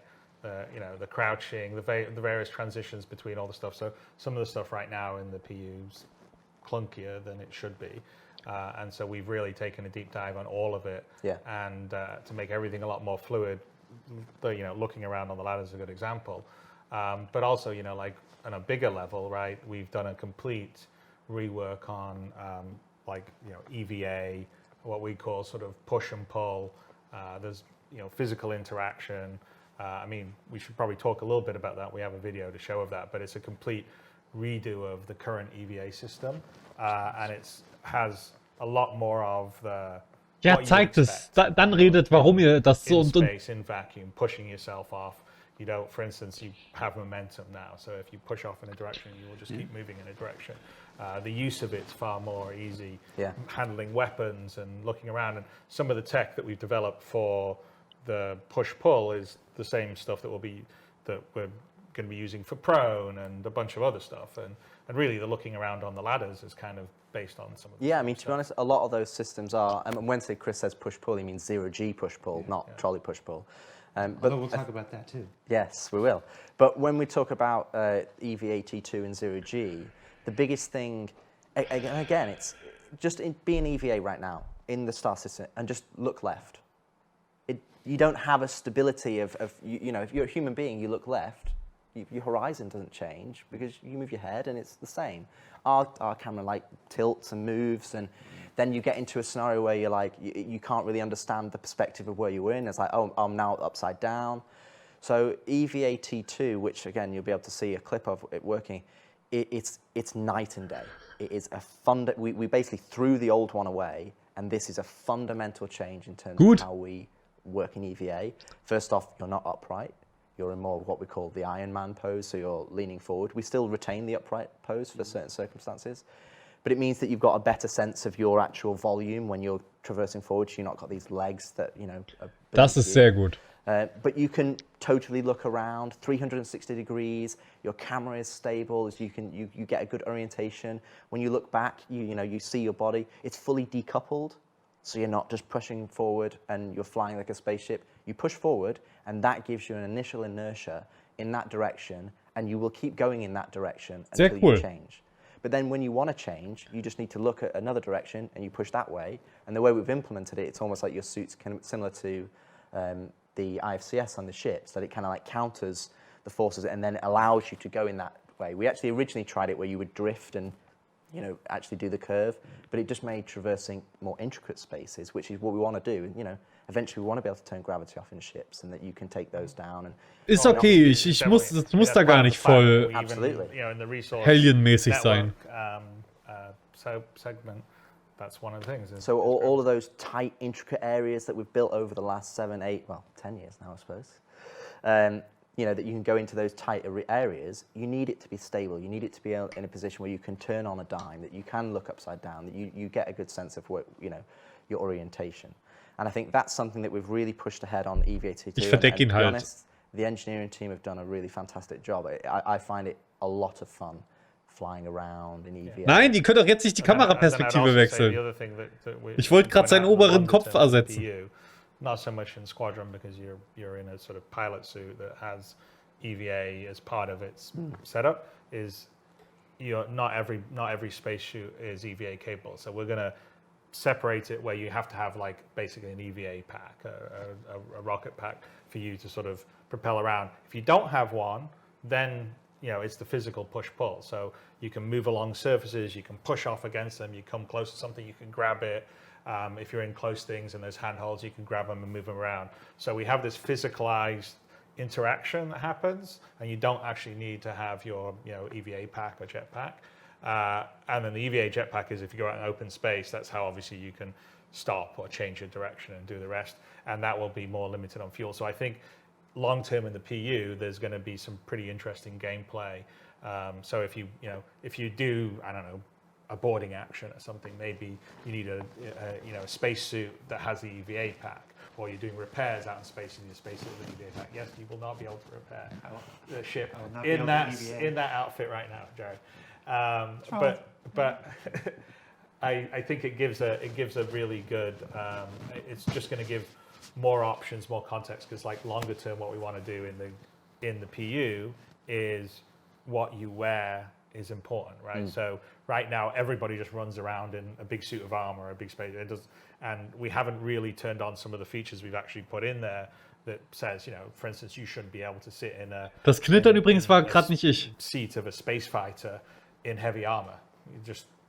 You shouldn't be there with your gun on the back. You should have a flight suit on, or you come into a city, you shouldn't be wandering around in heavy armor because that's antisocial. Maybe they don't let you go in there. So we want people to have reasons to wear different things. Sehr gut, ja. Gefällt mir. The physical inventory system, and as we're starting to roll out, more of it's coming in Squadron, and then in the PU, that's definitely coming online. And things that we're doing like that with the the physicalized cargo and everything else. And if you look at all the new ships, there's always locker and storage. There's we have a whole system for outfits now that was first going to be in Squadron, but then coming to the PU, it's designed so there'll be a nice sort of locker, almost like a wardrobe system that you can go in and hang up your outfit and switch quickly into another outfit, or switch into this clothes, space suit, armor, everything. Yeah, so we want it to be your virtual second life, and we want to make it as easy as possible for you to manage all these different things that you can wear for different roles. And EVA is one of the minor parts of that, where, like I said, you either have an EVA suit with a pack or not, but you still will be able to move around. And we should probably run the video so we can. Good job bringing it back around to EVA at the end like that. Let's take a look at the EVA video. See what we're looking at here. Well, and as Chris says, in terms of here we go. The EVA, this is what you're seeing here, is that you'll probably see some of it in the third person. The thrusters are not firing because it's decoupled. the old VFX, but it's also the old VFX code. So we haven't part of the proper. This is a current PU suit versus what we'll have is a new one with a proper pack that has the thrusters. Ja, ich wollte gerade sagen, das ist ja. The thrusters going from the back. So what you're actually seeing here is you've actually connected to this surface. So now it's almost like you're in a prone situation, but this is going to be what more our new prone will be. Again, you've got full 360 degrees. You can just move your mouse and you look all the way behind you or all the way in front. And right now we're moving along here, not because we're thrusting, because we're using our hands to move ourselves along, and we're looking around as we're doing that. If we went out to the third person here, you would sort of see us moving our hands around. I think we'll see it a little later on. There we go, here we go. So we're just sort of Oh pulling ja, ourselves along. Spider-Man, And if we wanted to, at Spider-Man, this point, we could macht stop was auch and immer ein push off Spider-Man mit against it, magnetischen and Händen then we'll macht. just go floating out into space. So that's Was the ist sort of das idea denn? of the Zombie-Crawling oder was? push-pull. And so what you're seeing here... Aber es sieht cool aus, sieht sehr cool aus, freut mich. Dass das nicht zu 100% realistisch ist, ist mir egal. Floating alongside the actual, Cool, endlich das, was wir gesehen haben im Trailer von vor 4 Jahren. Big Guns of the UE. Waren noch 4 Jahre. 5 Jahre? You just push forward and go, where you can actually jump off into space. But then this becomes one of the... If you look at physical traversal, where you've got jumping and mantling and vaulting, this is where we have zero-G push-pull. We have the tractor beam that kind of pulls you around in EVA, and then we have your EVA pack, which is limited by your resource of EVA fuel. So this allows you to kind of manipulate and go in EVA, and allows us as developers to build EVA traversal spaces, both wide-ranging and both small-scale. Sehr cool sieht das aus. Und das ist gut, dass EVA eine Ressource wird, die man bedenken muss. Your character and body's doing, and so there's a lot of, I mean, and these are still blockout animations actually, but so there'll be a lot more like nuance or fidelity to it. But yeah, you have a lot more control,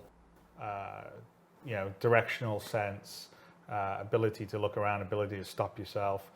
So I think in this one we're going to come up close to the glass above it, and you're actually going to see us like if you fly into something.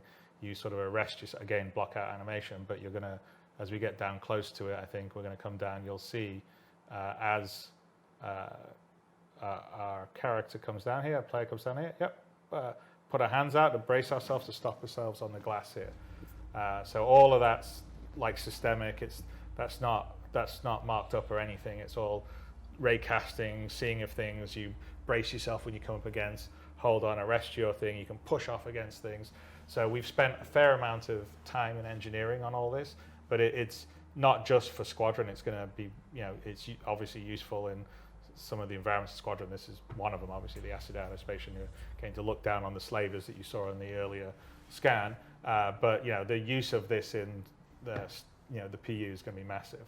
And also the big thing that Chris said there is it's systemic.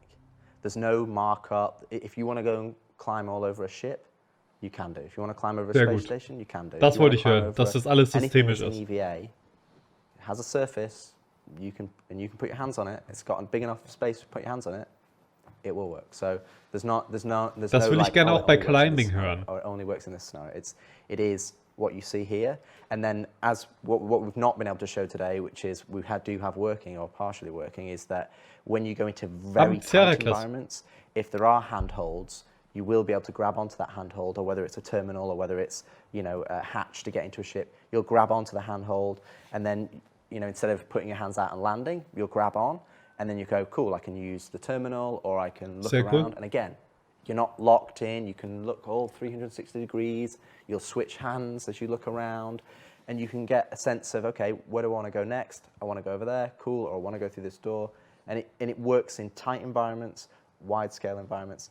And fundamentally, it's a lot nicer to play than our. Ist auch noch nicht 10 Jahre ganz her, aber ja, da haben wir ein bisschen was gesehen schon von der Station. Eine ganze Menge eigentlich. There'll be a lot more sort of EVA, external action. Yeah. The combat's better, it's much more stable. Aber ich weiß natürlich, es war natürlich nur eine Übertreibung deinerseits. Puzzles and traversal in the PU that can be built from that, because we don't really, we have a lot of stuff down on planets, but it would also be nice to have more like exploring more the sort of derelict asteroid bases kind of things, and EVA. I think we all love science fiction. Obviously, we're making these kind of games. That's sort of a lot of classic sci-fi that you see. So we spent that's an example of us being able to spend the time to really think about how we want the system to work, how best it's going to work. And bed it in on Squadron, and then it'll be something. Yeah, because we did 2 or 3 iterations. We did, we did 2 or 3 iterations of how we wanted to do. Did we want to have this Iron Man pose? Did we want to have the upright? Did it blend between them? And we were playing it. And it's like, it doesn't feel right. And now you can just, you know it when you get it right, because you can just go, and you're like, oh, this feels really nice, and you just end up flying around the level and connecting things. And so yeah, this unlocks content for the PU. Oh, absolutely. I mean, I purposely didn't watch the videos. I wanted to be able to react as honestly while we're recording as possible. And I know you said those were blockout animations, but as somebody who's been with Steve Bender on a Friday night at the Oust House, like that looks just like Steve Bender? Yeah, it looks just like Steve Bender crawling around.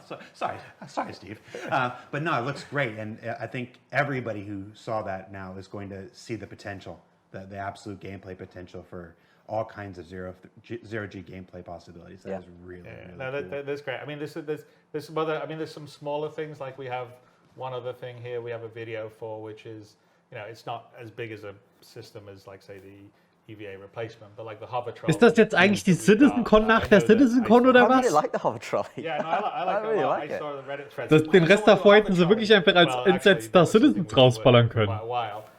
But the thing we can show you here in a few minutes. But the thing that's Was ist really das jetzt good hier? about this, because obviously the physical trolleys, the wheels get caught. I mean, just like in the real world, right? And you've got problems of going upstairs and all the rest of the stuff, just like you would in the real world. Is that it sort of opens up the potential, and this really plays into the PU. We use it in Squadron for certain things, like you'll see in what we show here. But for the PU, it's actually much more interesting because now you have die Station. Das ist alles, was sie haben bisher. Cargo containers, right? Ones that you can't just pick up yourself. We originally had this design where there was sort of a grav-lev system where you stuck in this thing and the grav-lev it would come up, and then now you can push around a huge container. And we're moving for physicalized cargo. It's going to be in 318. I think Tony's trying to squeeze a few things in. We'll see if he manages to get. Sag das doch nicht, Chris. But Jetzt sind alle hyped. Isn't necessarily going to be in 318, but it will come in probably not too far in the near Keine future. Daten. But this allows you to not just have your little tractor beam and pick up something and move it around, but okay, let's have a bigger container. And what happens if you turn it on, up it goes, and then you just push it into your cargo hold, turn it off, locks into the cargo grid. And now that cargo container, imagine a bigger one. Well, what happens, like right now in the inventory system, you can put things in your local inventory of your ship or other various inventories. Well, imagine your container, say one of these bigger, like maybe a 16 SCU one or whatever, that's sitting there, and now I can place, I don't know, large vehicle items in it. I can place all sorts of stuff in it. So I could load up this container, I could push it into my ship, then I could fly it off to some remote planet and put it next to, where I'm camping out, or longer term where you say maybe a player base or some group of players with persistent decide to take over a derelict or something. And I can basically load up a bunch of supplies in a container, like bigger Ich weiß supplies nicht. or Ich habe jetzt noch nicht weapons or geguckt. armor Ich bleib voll hier bei der just CitizenCon by erstmal. doing this. So I think Aber anscheinend the ja. underlying sort of hover tech for the trolley stuff is really good because it will really play into the cargo and the logistics that are going to come with that, because longer term with persistence and what we're doing, I think there's going to be a whole bunch of gameplay that will be revolved Konzeptuell around the Mozart, logistics den meint er. of living, right? Like how do I have my food? How do I have my drinks? How do I have my raw materials? How do I have my weapons? If two orgs are fighting a war over a patch of land, someone's got to show up with extra, ammo and missiles and all that kind of stuff, and or weapon replacement, especially as we get repairing and the salvaging and stuff. Okay, well, rather than have to fly it to a place that can do your repair, maybe there's an on-field repair that's happening right there, and so Genau das brauchen wir. out a broken weapon for another weapon because you've loaded it up and stored it in. Komponenten transportieren, austauschen und so weiter. Possibilities in the PU is huge. Dann werden wir auf einmal merken, dass die ganzen Türen nicht groß genug sind. Und Leiterlöcher. Bringing it across into the PU, but in the PU they just have a lot more potential, like the EVA. So. Yeah, I mean the biggest thing about trolleys is when we approached trolleys, the physical trolleys, was that we wanted them to serve two purposes. One, we wanted them to serve a purpose that is more traditional. Haben Nobel, was geht? Is, I can move things. Die verzögern hier eure Veranstaltung that allows noch. me to create, traversal opportunities for me. If I'm blocked, I can move a box over here. Now I can get up higher now, which is kind of what the more physical trolleys are kind of better suited for. And this is another example where we kind of put trolleys into the PU, but there wasn't really a use case or a best use case. So that at the moment they're just used as enemies. So I've seen people fly them as missiles out of ships, but they're not really utilized for what we want them to use. And then you've got the other side of trolleys, which is we want them to be used for cargo loading. Now, again, we've got a lot of ships, we've got a lot of different ramps, the scales of those ramps is larger, and with hover trolleys, when you see the video, you can push them downstairs. You can push them up any ramp. The weight that you're having to physically push a physical trolley, which is taken into account, hover trolleys, you don't have to worry about that because, let's play the video. Let's see the video. Let's play the video and you can see it. Ja, bitte zeigt doch einfach nur die Videos.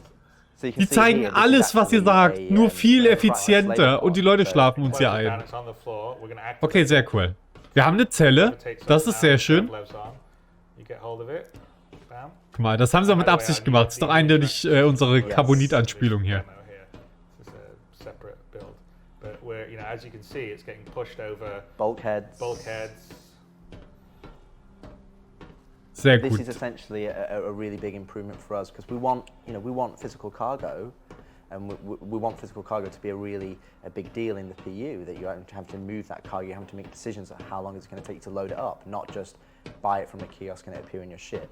So this gives us the ability to do that, and like Chris says, move much larger things than what you'd normally be able to push as a human being.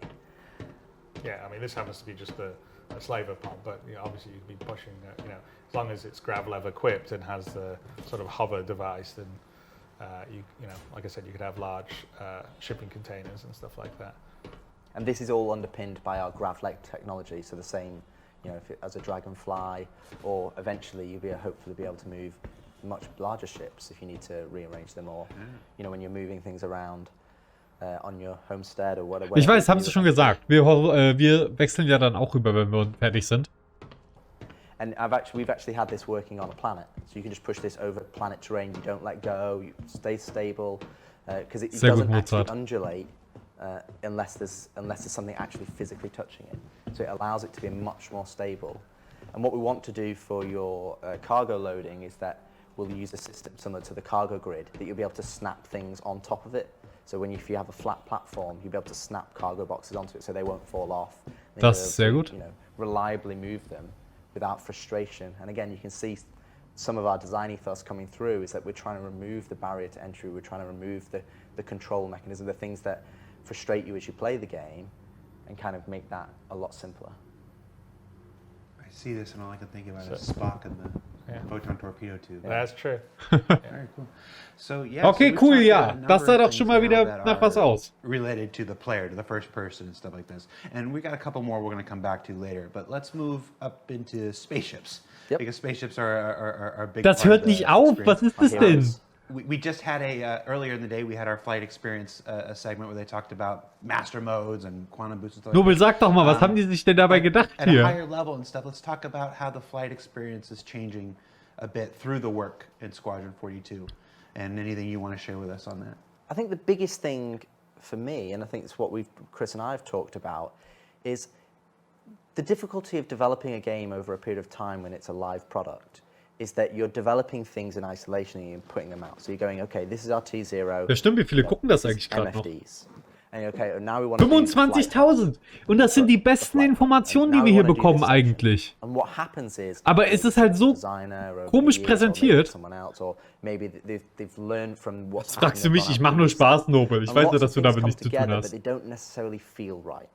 Because they've not been approached where you've gone, we're going to do it all at once. Because you can never do it all at once if you've got to hit quarterly releases. Right. So with Squadron development, what's it allowed us to do is allowed us to look at the HUD and the MFDs and everything together and go, well, actually, we don't need all that information on the HUD if we've got it on the MFDs. Or we don't need all the information here if we've got physical switches.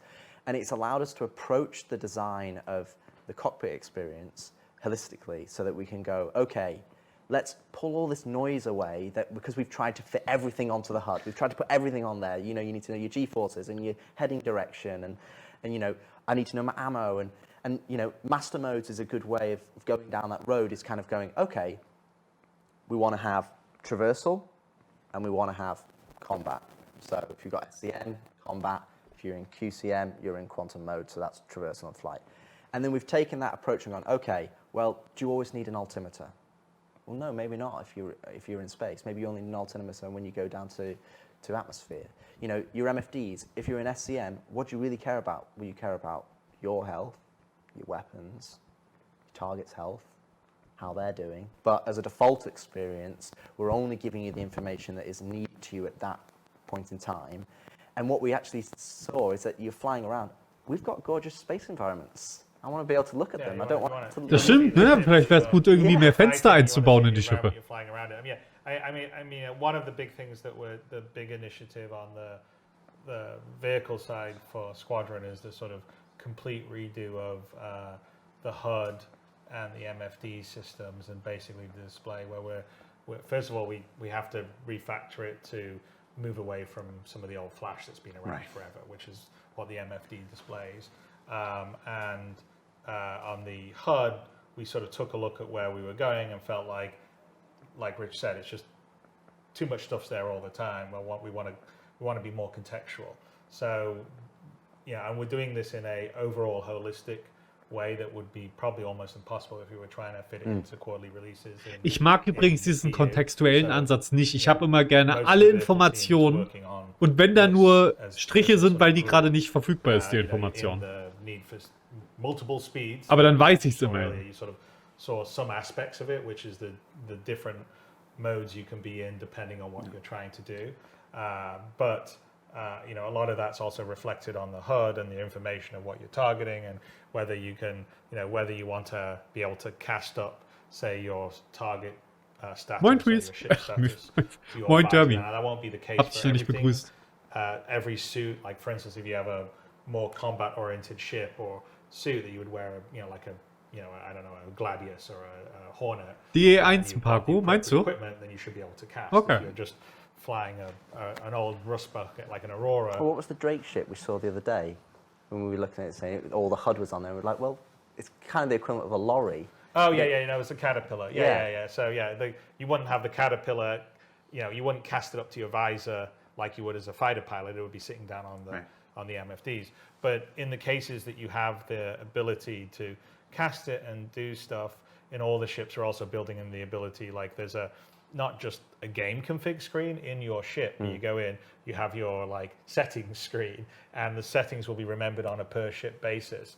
And you can set up one, you know, okay, I want this display to be this, or this display this, I want this to cast here. And so it's all been built about building blocks and being in a very sort of top-down, one-system, clean approach. So we're pretty excited about that. We're not ready to show it yet because we're still in the Warum redest du denn jetzt drüber? Foundation. Yeah, there's a little further. Aber schön, es zu hören. Polished, ready to show, but it's going to be, I think, a pretty sea change in terms of how it feels as you're flying around. Besides the different modes of you know, combat and traversal. Eine Menge coole Sachen, die wir heute gehört haben, die natürlich alle noch weit in der Ferne liegen. How it's relayed to you is going to be much more contextual, much better. And it's huge in combat. It's going to be big, yeah. It's huge in combat because in combat right now you're either, you know, we're obviously trying to bring the combat closer, which is obviously what Yogi and the guys and Dave talked about in their talk. But you don't want to have a little clutter on there, and you want to have that spatial awareness of, okay, who's my target? And the other aspect is that on that level of, you know, again, a holistic approach is your player information is only on there if it's relevant, and also the targeting we've talked about redoing in terms of right now, if you go into the PU or when you play squadron level, with 100 players in you just get 100 player billions of markers, and it's like it's just massive information overload. You know, and some players. It was definitely a problem in squadron. Yeah, we have quite a few areas of the game where there's massive amounts of ships. Yeah, and you know, some players can deal with it, but you know, it's just so much information. It's just it's unnecessary. So what we've done is that we want to strip back the targeting so that, again, you're only targeting the things that are important to you. So, you know, we're relying less on all these markers, and we want to put more of a focus on your radar in the cockpit, because you have a radar in the cockpit. You know, fighter Finde ich eine gute Idee an sich. sich. They don't have in-world AR markers. Oh, there's 20 guys coming. Die AR-Marker sind so mehr. The information that you need, but also we want to basically make sure that you're using the tools that we provide. Because what's happening right now is that everybody's just reliant on the HUD, because the HUD has everything on there. But you've got MFDs, you've got a cockpit radar. You know, they're there for a reason. So what's happened over the years is that we've redone them at separate times, and the MFDs are still in Flash, and they've done the building blocks. So we've kind of got into this cycle of trying to, oh no, this is it, this is where the player should be. And what we want to do is we go back to kind of what Chris's original vision in terms of, well, there's an in-cockpit radar. You should use that. There's in-cockpit MFDs. You should use those. Okay, now I'm in this specific combat mode. Okay, they're cast, so I can see that information. But the radar doesn't become redundant. That should be what the noise is on. That's where all the information should be. Okay, I should be able to go in there and select targets. That information should be clean and delivered to me. But out in the world, I want to look what's there. I want to look at my target. I want to look what I'm saying. Oh, there's a space station. Oh, there's another guy coming in. So we want to have less reliance on just AR markers for everything and only reliance on marking things that are important to you or you've directly marked yourself. And I think when Sehr cool. Finde ich einen super Ansatz, muss ich sagen. Fighting 15, 20 ships, it's just a lot more fun because you're not having to deal with all the extra noise. You can just focus on being the best pilot you can be. I think it's really important. And I would say that definitely, we're putting a bunch of work into the radar, which is really radar/star map. So like what you've never had in the PU. The original design was that that radar that you would see would also scale up, or you would scale out basically, to be a nav map, your star map, right? Your nav map. And what happened when we were getting the first iteration of the PU out? Warum ist das hier mein Leben? Leute, mal ernsthaft, warum habe ich gedacht, es wäre eine gute Idee, Star Citizen Streamer zu sein? Es ist schon auch irgendwie lustig. And it's still mostly the code that was done all those years ago. And that's when I mentioned at the top of our talk that the star map, well, the star map's really star map and radar, because you can zoom in and zoom out, and you can zoom all the way to the radar level or zoom all the way out to the star map. We've put a huge amount of work Auf einmal riesiges Maul im Bild. Fluid, much more usable, much visually better, and also having the information there and the interactability. So like you can be zoomed in and you can be looking at your radar and you can mouse over contacts and you can get the information. Wie Freeze erst die Sound-Alerts rausballert und dann aber unschuldig mit so einer Robbe. Haven't really been there. So I think a lot of players, because we haven't delivered, and this is sort of at the top of the talk that Rich was talking about, was because we haven't delivered all the things.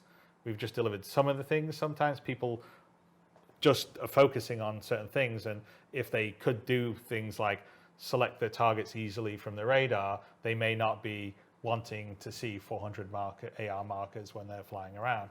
And so those are all, that's an example on the vehicle side where we're sort of really trying to bring that all in, as well as, there's other things that we're doing that will come across the PU in terms of physical buttons, like when you activate something,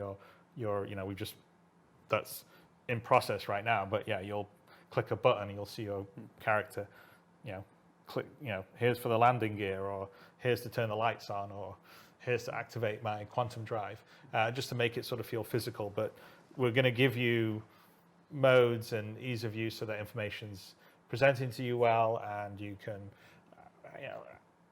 have fun being lost in the world, which is the most important thing. And a certain level of customization, as we talked about, because some ships have better MFDs and more usable places than others and stuff like that. So, well, the other aspect as well, in terms of just the radar and scanning, which is a really good example of a feature that we've put onto the PU into Star Citizen that isn't hit what we envisaged it to be, because right now you're kind of limited to 20 kilometers. Now, really, I think you've seen Quantum Boost in some of the earlier videos. The premise that we want you to be is, we've got this vast universe. So we want radar and scanning. We actually, we have this smaller radar and scanning on the FPS. You have the smaller one that's giving you information in the room, and then the larger charged one that's giving you information about maybe the floor that you're on. It's the same principles in the ship side. It's that we want a smaller one that is fairly instantaneous, and that's kind of giving you information about the people you're fighting, or your local environment. And when I say smaller, I'm talking, say, sub 100 kilometers.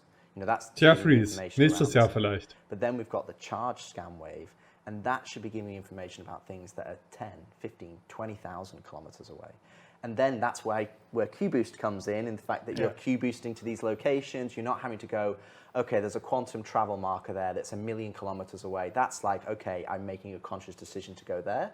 But for Q-Boost, it's like, okay, I am there.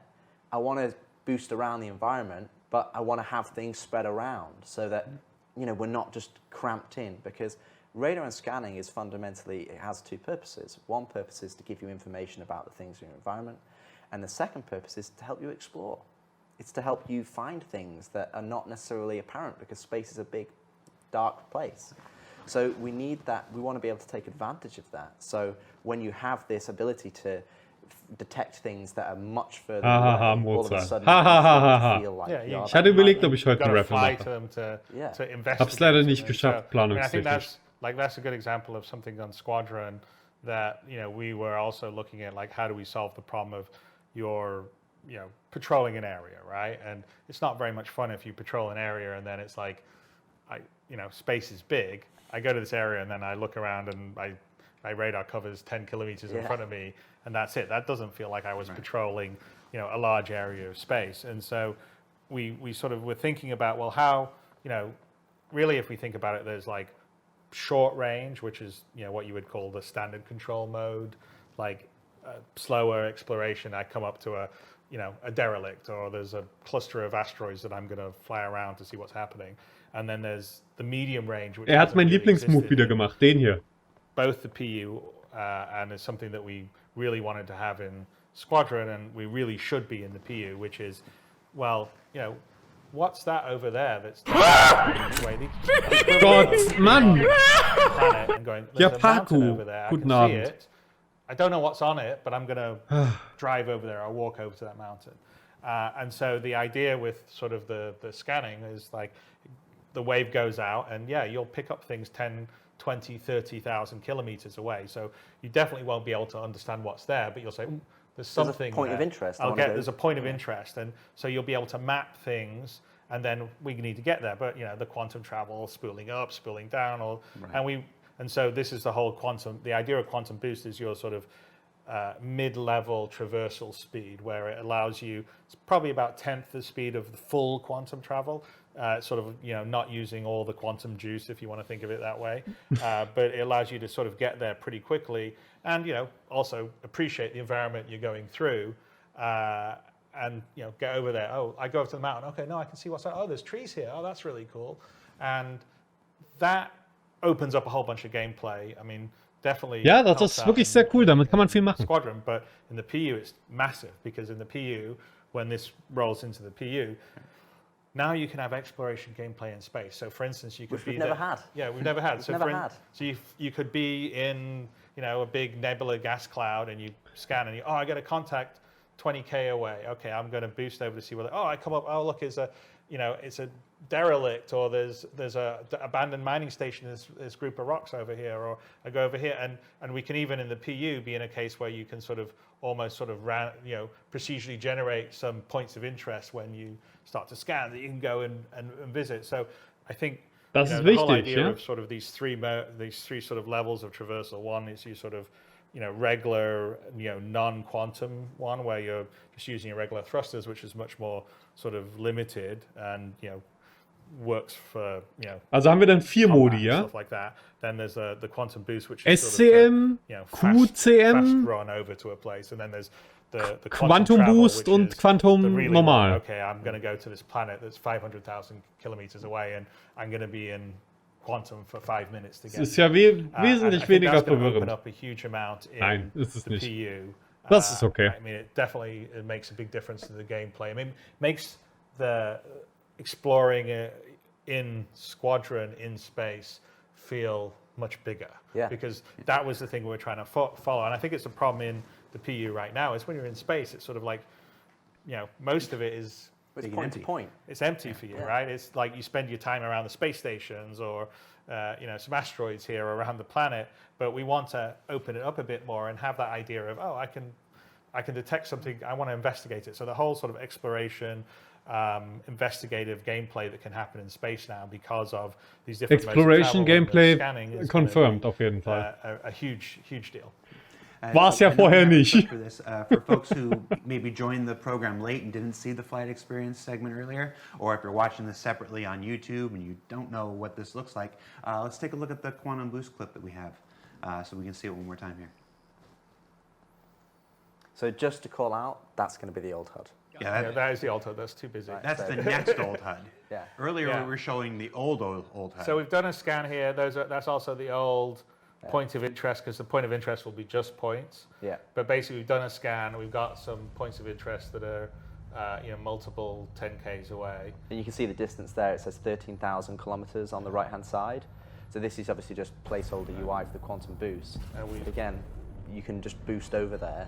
And it obviously has this interactive gameplay, which obviously when Muss man dann manuell stoppen oder macht es das automatisch? Programmer work in progress from Yogi on the quantum boost mechanism, because you're just going to have to stay in the zone to keep in boost, otherwise you'll fall out of boost. But we've gone over to the planet here. So Finde ich gut, so ein bisschen was. Oh! Mid-level traversal and investigate things. Zeigen sie einfach random mal eine Asteroidenstation oder was? 1,200 meters per second, or quantum traveling over, and it's over too quickly. So just to clarify again for folks, if you watched the flight experience segment earlier in the day, that's the old UI, which is probably closer to what you're familiar with in the PU today. What we just showed now is the new old UI, the one that was intermediate now, but we're now moving away from. And the newer... basically it's the same as it's the styled squadron UI that was from the UI you have in the PU. Right. So what you have in the PU is these generic version that Zane did. This was the one that we had, the style that we did for the Aegis style, but it was still based on the idea of all this information being present. And we've decided that we wanted to really scale that back to be more contextual, to switch between modes. So that's one of the reasons why we're not really showing all the HUD and the MFD stuff now, is because we're in the process of the change. So it's, a lot of programmer are, and you even saw it in the Need for Speed segment, whereas a lot of that, like the mode stuff and everything, they've just sort of hacked in the modes to the current HUD stuff. But when the new one comes online, it should be much cleaner and easier to go. And I don't know if it was too clear on the video that we were seeing, but on the video we say we were originally in SCM mode, standard control mode, and then we switched to quantum mode. So the spool up wasn't really the spool up for the quantum boost. The spool up was just, there's a spool up as you go into quantum mode, your shield's powered down. So you there is some risk when you're in the fast traversal mode, and the quantum drive powers up. But once it's spooled up and you look at a place, you can boost towards it. And it's just, you press shift and it's instant. Yeah. And so for people that want to, go, oh, what's that over there? People have been wanting to, I just want to like free quantum, right? There's people who want to do that for quite a while. It's like getting on your horse. Quantum boost is. Second start of the right and straight on until morning. So we've been talking about these flight experience stuff, the ship-related stuff, the new UI stuff, the contextual changes and everything. We'll obviously show those as we get closer to being ready to show those. We talked a little bit about the star map. Again, not quite ready to show today's stuff. As far as those mapping things and getting around stuff, there's also the mini-map. There's also the mini-map, which has always been this promise of being able to find your way through either a really large ship or a space station or stuff like that. What can you tell us about the work on the mini-map? So radar, as we call it, is essentially, it encapsulates the star map, it encapsulates what's in your cockpit, and it also encapsulates, when you're in FPS, you have an FPS radar and scanner. And the mini-map is essentially a way for you to be able to, and you can access it both from your Mobi or it'll be on your HUD, a way for you to get the spatial awareness in, when you're in a 3D environment in FPS.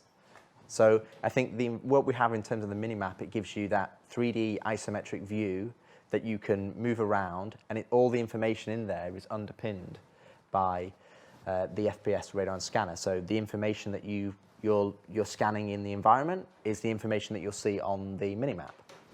So if you go into, say, a known location, so let's say you go to Microtech, that landing zone, essentially, that will be pushed to your mobiGlass. So you'll be able to then load up the minimap and go, okay, how do I get out of here? I mean, I've seen so many different new players play Star Citizen, they're like, where do I go? So it'd be nice for us to be able to go, here's the spaceport. Here's where you go and buy food and drink. Ich mochte den Ansatz eigentlich, dass man die Umgebung lesen muss, aber ich sehe den Vorteil. Ja. That's where I can go. Für neue Spieler. It gives you a map at your fingertips. Und auch für then mich, when you're klar. an environment that is not, say, let's say you go to a derelict outpost, you'll be mapping that environment as you go, or you may be able to find a terminal that has the map on there that you can download, and then you have it to you. So it really allows us, again, Star Citizen, one of its strengths is that it's scale, but that's a challenge for us as developers to be able to give it to players and for them to be able to understand and navigate where they need to go. Because the first thing is, how do I play the game? Where do I need to go? What do I need to do? So, you know, how do you play the game is about making the barrier to entry, the controls smooth and intuitive, what you understand, you know, and then it's like, where do I need to go? Okay, well, this allows you, we have a mini map here, and this allows you to go, oh, cool, there's the spaceport, there's the shuttle, or there's the train, or this is how I get to this area. And we can provide, you know, missions that allow people to then navigate to those places so that then they understand, okay, this is how I get to a certain place. Because everybody, you know, if somebody says to me tomorrow, oh, you know, come round to my house or go here, just give them a postcode and you put it in GPS. Everybody's so put it in Google Maps. Exactly. I mean, you know, you need the street level version of it. Yeah. And you know, so we've long wanted this. I mean, it's very critical for Squadron, but it's also, you know, I think important for the PU. And you know, the concept is that some of the maps are sort of readily available. You just walk into a city, and you know, the terminal auto connects to your Mobi or whatever, and you get the map downloaded, and some of them you may have to explore something. And Wenn die zu diesem Segment jetzt ein Video haben, just like a sort dann of drehe ich durch. Mapping technique, and there'll be some cases like you know, we have some stuff in Squadron which I think would play perfectly well in PU, where like you don't have the map initially, but if you hack in or you can download it into a system, like Asiado is an example of, we've been showing it because we showed it a while back as a location. It's just one of the very, you know, it's a minor location in terms of Squadron, but you know, since we showed it, we thought, okay, that's a good. It's just a good backdrop. It's a for good us to backdrop use. rather than just, you know, grey really boxes. But you know, that would be an example, is you don't load the layout of that place, but you would have to go and hook into their system, download the map, and then now you would have it in your mini map. So what we have is we have some footage here which is showing how the visuals, the mini map, in terms of sort of an Zeig das doch am Anfang! In engine. The engine in the UI that will essentially become your mini map, but you'll have a more sort of, you know, reduced version with you in the middle. Meinetwegen blendet es halt unten ein währenddessen oder so. You'll see kind of what the tech is. So first, this is in the editor, but it's essentially what it does is it's taking our existing layouts, levels, ships, so we don't have to build this custom, but it's a way of applying certain shaders and marking up certain objects. Sieht sehr cool aus. Like the floor gets displayed, but the walls don't. So we can just take the existing geometry you already have streamed in that you're walking around already, and then use it to be rendered for our mini-map. So this is Sehr cool. in the engine, using the Idris ship itself and the various parts of its interior to create the mini-map without any special. This doesn't have any specific custom like UI art for it, other than some of the like level things that say, ground level or whatever. It's one of the advantages of having high detailed ships, Yeah. because the environment's already in a good state to show straight out the gate. And so the idea of this being systemic is that, you know, when it's the feature and is ready to go, ready for prime time and everything, we can just apply it to space station. Yeah, because a lot of traditional game development, you have to make custom mini-maps. Yeah. So you look at an environment and you go, we have to make a custom environment mini-map. So if we want to support lots, tens, hundreds and thousands of locations. Especially for the PU. And absolutely, for the PU, it's just not viable. So we wanted to come up with a solution that we can use, with minimal effort on the side of content creation, but gives us all of the information that we want. And this mini-map is not just, oh, that's where I am. It can show you objectives, it can show you other people, it can show you information. Das sieht super aus. Da hätten sie sich alles sparen können, wieder, was sie gesagt haben. Nein. Ein paar spannende Informationen sind ja immer mal hier zwischen den Zeilen. Oder auch deutlich gesagt, aber... And your radar and scanner gives you so much more information than just, oh, that's the name of the door. It tells you what's the state, does it have power? Zeigt auch nochmal richtig schön, wie groß die Address ist. What's their active status? Are they injured? Und was da so alles drin ist. Das finde ich fast am spannendsten, mir einfach nur die Address hier anzugucken. Die Audiofehler sind übrigens nicht bei mir, die sind im Originalstream. oh, his body's injured too. Oh, he's got a tier 1 injury. I'm going to go and help him before he bleeds out because I can see his health. And you'll be able to see that via this information. Yeah, it allows you to detect saboteurs or intruders, Absolutely. but then using like the relay network and whatever, those saboteurs and intruders can start pulling fuses and start hiding themselves from Well, scanning. this will also underpin resource. Wo sind wir denn jetzt? Yeah, so exactly that. Wir sind immer noch hier und hören uns an, was sie zu sagen haben. Minimaps. To drop into the resource. So if you're looking at like your schematic for the ship to where your relays are going to be, or security reasons, bulkheads, which doors are open or closed, basically it will pull up your holographic view of your ship. Das war die Idris. Using the same tech. So that the idea is those two things work well together. All right, so we've been talking about the FPS stuff, the stuff that affects the Oder player besser gesagt, specifically. eine We're going to touch a Idris. few more of those things before we leave today. We've moved up into space and talked about our flight experience and the scanning and the mini-map and stuff. Now, from ourselves and our ships, let's talk about our enemies, our opponents, the entities we're going to encounter, and talk about some of the AI improvements that have been coming because of work on Squadron. What can you tell us? So the AI systems that we have, we basically threw them away.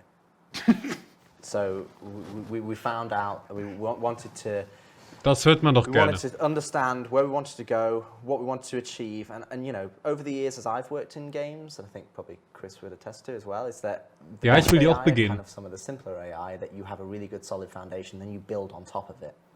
And I think our AI over the period of time that has been there, I think it's kind of had lots of different iterations, and it kind of lost its way a little bit. Kythera, and then Yeah, it's kind of lost. So what we've done, and well, when we say they've also no one's the AI that's in the PU has never really had tuning time. No, exactly, the focus. And it was a basic implementation at the beginning, and then it's been rolled Es war out. schlecht. So many other things Sagen wir es going doch. on Ist doch that egal. really haven't Hacken wir had den Punkt time ab, to reden wir focus weiter on über it die because, Zukunft. You're playing, and with the servers running at 6 frames a second, there's a whole bunch of problems that come with this that doesn't help the AI out at all.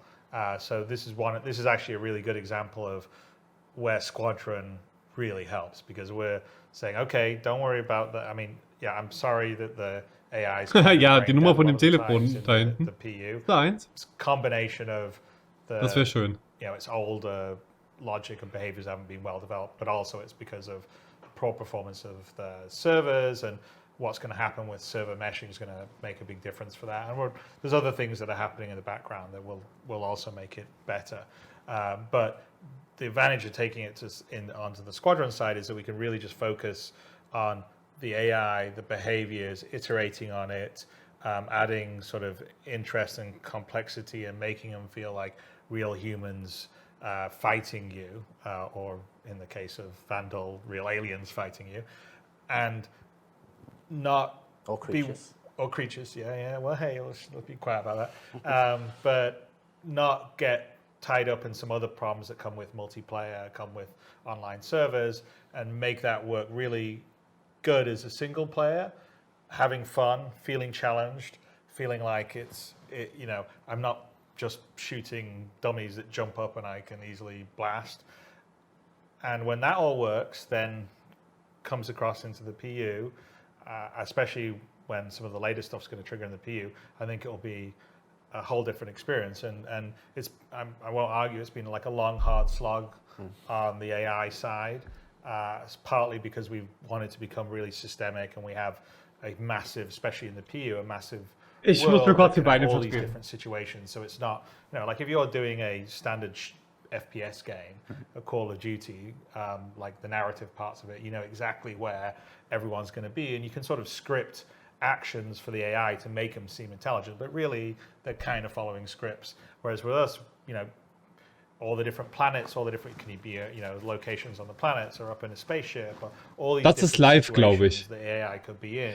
Das ist schon lange vorbei im Parkour. Die hören einfach nur nicht auf. Systemic. It needs to understand the environment. It needs to have perception of what's happening around it, and be able to communicate with the other AI it's fighting alongside to seem like they're working as a team. And so that takes time to work. You know, the AI team is been working on it for a long time, led by a friend, Chesko Rakuchi, who's been doing a great job. And, you know, we absolutely have turned a corner this 100%. Year because you know, both me and Rich actually, we were playing it when some of the blast systems came in, and you know, it was challenging to say the least. Yes. And challenging in a good way, in like the fact that we were like, okay, we want to clear everyone out. Like we were running Asiato as a test level. Okay, let's see if we can just run and gun and take all the slavers out. No. And I mean, Rich is a much better FPS player than me. I think I'm kind of okay, but Rich is much better. But no, we weren't all managed to get it. But I was like, I'm going home. I downloaded the build and home. I'm like, damn it, I'm gonna finish this level. I'm like, I almost managed to do it. I mean, it was, you know, it was like Elden Ring from software. Like I want to do it one more time. And it wasn't just that you were getting like a headshot or anything where it was like, okay, the AI is just supernatural and they can instantly shoot you. It was like they were moving around, they were anticipating where you were doing, they're trying to flank your areas, and they were behaving intelligently. And those are all behaviors and systems that we've been working on in terms of like realistic perception. Like they can, you know, they can hear a sound around a corner, but if you were 3-4 doors away or whatever, dann zeigt es doch! Das kann er mir 1000-mal erzählen. Das hat er mir auch schon 1000-mal erzählt. Ja,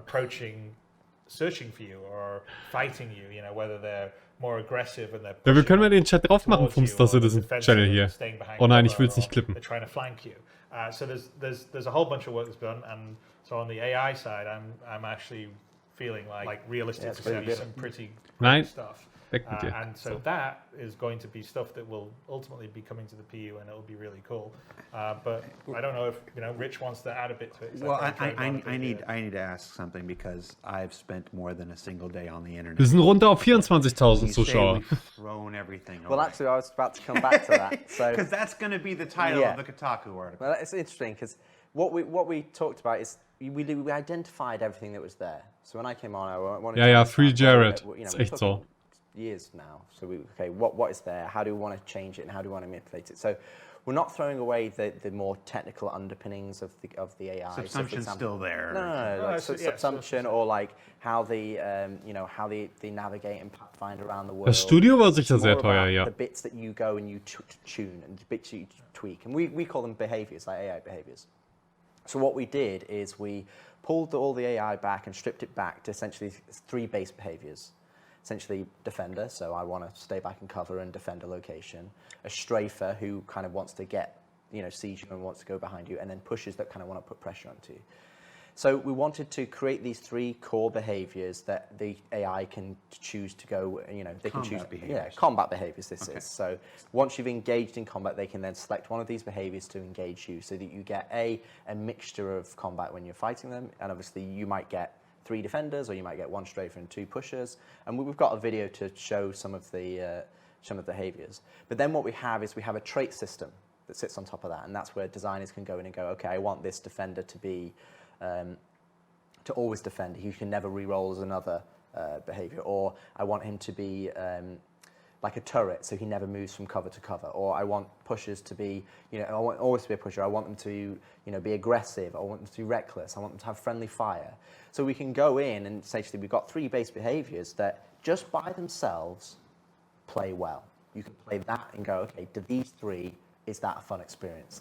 Then you can start adding in all the other things on top. You go, okay, I want this trait and this trait. So you're crafting combat experiences. So in a PU mission, if you've got a ship coming in bringing AI reinforcements, we can say, ja, schreibt's auch gerade einer. I already forgot the question. Every time, but you can go, okay, you get these guys who push, they're quite aggressive because that's their faction, whether it's Ninetales, or these guys are quite defensive. They're more military.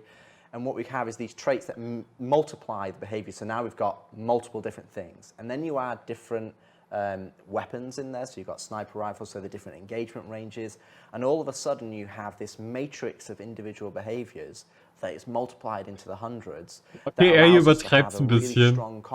Please, White Shirt, stop talking. We have enough. Please stop, White Shirt. Playing for hundreds, thousands of hours. You don't want to just be having the same combat experience Aber over es and over sind again. beide. In Squadron, we want you to be able to ramp up the combat. We want to have factions play differently. We want you to have different experiences you play throughout the game.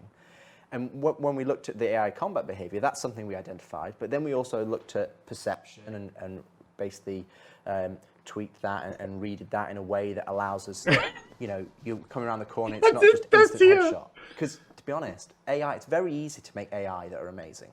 Because they're just computer. They know where you are.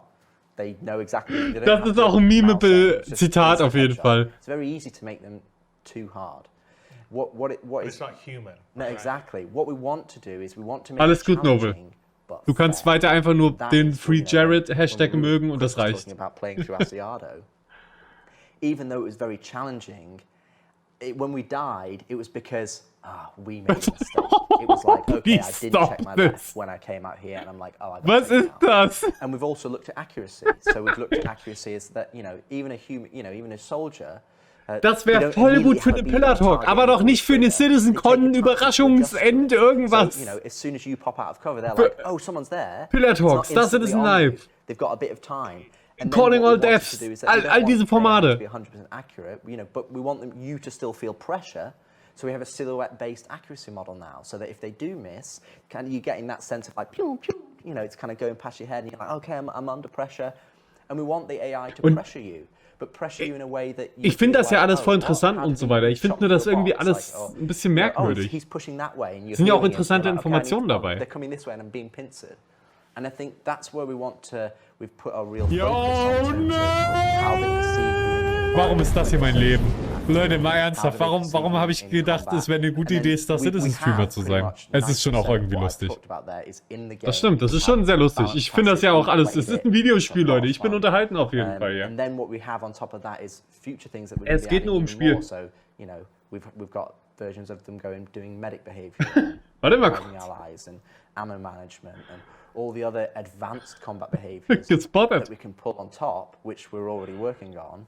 But they're underpinned by an absolute solid foundation. So if you strip all of it back just to those 3 base behaviors, the defender, pusher, strafer, is it fun?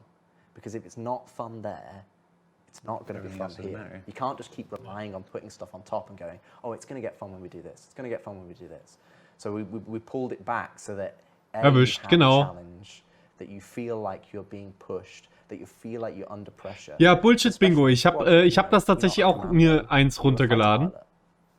Fighter pilots don't go in and, they're not John Rambo. And again, in the PU, vom Star Citizen, von Pipeline heißen die ja jetzt. Ehemals Star Citizen Leagues Discord. You might want to be doing just a homestead, so you want to do trading. And so when you get into FPS, we need to have the AI reflect the level of difficulty that we want to push into a persistent universe. And I would say, throwing away was it's disingenuous. But game development is iteration, right? So you have V1, then you have V2, then V3, and V1. Jared makes a niche reference that no one understands meshing. Das hatten wir beides noch nicht. It was the beginning, and there's a lot more systems now that underpin it. That's why we threw the base one away. Das wurde erwähnt. More ones are underpinned by. Das wurde auch gesagt. Things we talked about, like perception, the accuracy, and all this other stuff that happens. And within the das wurde context gemacht. Speaking specifically of the FPS combat behaviors. Correct. Es gab those are all. Nee, eigentlich nicht. No, social. Nix auch nicht. Social AI and combat behaviors. There is social. Wir können ja mal pausieren und gucken, ob ihr ein Bingo zusammenkriegt. More mess hall. Mess hall will never. Straight to flight. Genau, ich wusste gerade nicht mehr, wofür SDF steht. Danke, Nobel. Tenets and ethos to push into the haben wir am Bodenfahrzeug. AI, which I think was talked about in the earlier talk in terms of the jousting and how we want to have more close combat. Things like accuracy and the behaviors and how they can roll different traits and how that's something that we'll have holistically across AI, across Star Citizen as a whole. We're showing it as the FPS, but it's very similar. Wir gucken uns jetzt währenddessen den Konzeptzähler an. Ich kann es nicht glauben. We've got those 4 Atmo East Force guys waiting to do their race. So let's look at some videos. Yeah. So what I'd suggest, I think we'd probably show the investigation first before we go into the combat. Because the other things outside of, you just talked about combat. Yeah. There's a whole bunch of other behavior in terms of because, you know, like I said, stealth game plays a lot. Yes. So, you know, Squadron is the test bed for that. So investigation, so like someone hears a noise, what's that? Let's go check it out. They radio their, you know, back to base or their buddy. Hey, Das ist jetzt nur der AI1? In a gunfight, they could actually call Was back sind denn die hey, anderen? reinforcements, and they'll come in. That's all behaviors that's working right now in Squadron. And then on top of that, you know, you're making the joke about the Was sind denn die anderen Optionen? But really, the main cooking bed for what we call social AI. Oder sind die einzeln alle aufgeführt? Ach nein, guck mal, da oben war das. Ich bin ein Idiot. In Hier oben. Squadron that will come into the PU. So it's not just the bartender or, you know, even people eating at the chow line. It's, you know, engineers going about their daily business, or a janitor, you know, cleaning up messes that people leave systemically, or, for instance, flight attendant. Kein Shot vom Living Space leider. Yeah, the hangar, you know, basically operating on the hangar, and then when they're not fixing something, they're having a conversation on the side. For instance, there's a whole dynamic conversation system that Francesco's been working on that allows our AI, say, aboard the Stanton, which is the Idris that you're based in. And it's huge. Conversation, when you're playing through a level and you can hear them talking to each other and reacting to what's happening, it all of a sudden brings that space to life. So yeah, but the dynamic conversation system allows it. So we have some that are sort of more story scripted conversations, like if you eavesdrop on some people patrolling, and we've got Gute Frage, Herr to Paco. let you hear so you know where to go and stuff like that. But also, Vielleicht ein there's Fehler, dynamic ich gucke da nochmal. conversation, so people can just sort of, you know, whether it's in a mess hall, they sit down and they just start up a conversation talking about the most recent vid show they saw, or you know, talking about what they think the best, I don't know, ship thruster is. And there's a system in for that, and we're creating a recording. But that's also a system that's going to come into the PU that's going to create a huge amount of life. So when you go into a bar in the PU, or you're wandering around the, you know, the big point of interest, the cities, people will be having conversations, gossiping, talking about, oh, well, I heard there was something went on, the Ninetales attacked someone at Reysn, but it will be systemic and dynamic, which is really cool. And because it just adds so much. It just adds so much. So let's look at some of this in action.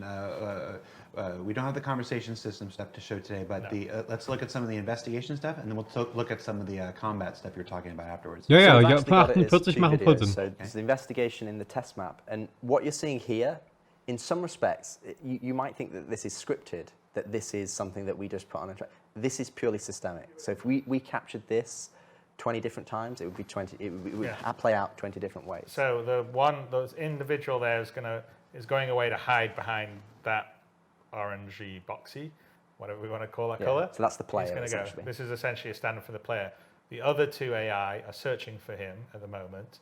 The white spheres you see are basically hiding a cover spots. And so as AI, this is a sort of debug mode, as the AI goes around and they search, the spheres go away, indicating that, okay, they've checked that place, so no one's actually there hiding out in cover. So, and they're both kind of working together. So their logic is they need to clear these rooms first, and then once the rooms are cleared, they can sort of go on. So they share this information. So as they're clearing the cover points, and the cover points are basically all the nooks and crannies in the room, they're clearing the cover points and they're sharing together. So you'd see here that they're going, okay, this guy's coming in and go, okay, there's an open vent. Again, this is systemic. He's just coming to investigate this vent, but he's not cleared this entire room yet, so he's not going to progress. And he's just going to go and check the rest of the room alongside his buddy. And once they've then cleared it, they'll then progress. But again, here would be, you know, you'd hear them talking to each other. I've not found him yet. Where is he? And again, we've got vents in here. He's checking another vent there. Yeah, so we also have other usables. So it might be, you know, there's something you can hide in, or they're going through systemically, checking the usables, checking the cover points. And you can see there's only a few balls left now. The ones at the bottom right, and then the ones at the back that he's clearing. And then one of these enemies will then go, okay, we've checked everything in here. I'm now going to progress to the next space, because that's where, you know, they're not in here. Das bedeutet, wenn man sich, nur damit ich das richtig verstehe, wenn man sich jetzt hier hinter so einem Ding versteckt und dann rumläuft und die gucken dahinter und man geht danach wieder dahin, dann gucken die da nicht nochmal und man ist safe, ja? Habe ich das jetzt richtig verstanden? And what you're seeing here with the bar, which starts off, is something that we added for the perception. So they start off in green, and then it goes to yellow, then amber, then red. So once it goes to red, that's into full combat. But the previous states are kind of levels of, they go up based on levels of different perception. So Haben green die might, Tom? just might have seen you. That's the equivalent of going, huh? You know, did I see something? No. By the way, in the game, you don't see that. That's our No, debug. that's our debug. That's just indicating the level, and the level in the game would be. But like we'll have audio and visual exactly. representation for those levels. So the initial green one would just be like a head turn, maybe a verbal cue. Then you're getting into the yellow and amber. That's where they're turning to face the noise and going, I think I'm going to go check it out. And then, you know, maybe they'll walk over there to investigate. Or if there's two of them, one of them would go, hey, you go check it out. And then he goes and checks it out. And then we have obviously the red, where it's like, there's a definite threat here. And once they've been threatened, like in most games, what happens is if you wait a long enough time, they will then de-escalate to the green. And it's like their minds have been, you know, it's like MIB, they flash through memory and it's gone. In our game, what they do is they go to a threatened state. And in that threatened state, they'll still do their social activities and their functions, but they're more perceptive. So as soon as they see it, for like, he's there again, they'll get into it. So it makes a difference that if you've gone loud at the start and then tried to hide, you can't just go, oh no, they'll forget about me. It has memory, and that will be the case in the PU as it is in Squadron. So, and so that was on a test map. Yes. We do have Ich weiß auch immer noch nicht, wo die Living Quarters sein sollen. In dem langen Schlauchhals oder was? Von der Spirit. Was haben wir jetzt? So here's in Asiado in the decommissioned area. You can see the two AI in the distance.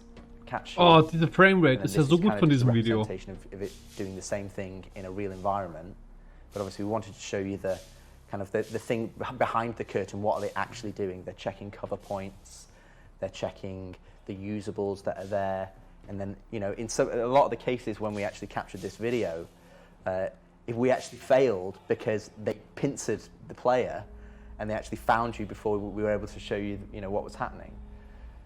So it's really good to see how this transition from social into combat so that you can actually play through the game. Better check that out. So here he's checking a usable, which we've set up. Nee, das ist ja vielleicht irgendein Dev, der das auf seinem Käserechner zu Hause aufgenommen hat oder so. Das muss aber alles nicht repräsentativ sein. Kann ja tausende Gründe haben. Aber trotzdem, ja.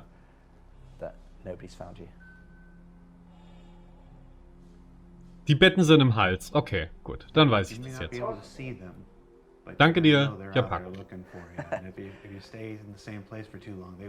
Yeah, so you can see the one in the background is actually looking over one of the vents, one of the railings, should I say, and then I think the Ross who did all. Nee, du weißt, was ich meine. Das ist halt, das kann tausende Gründe haben hier. And again, not scripted.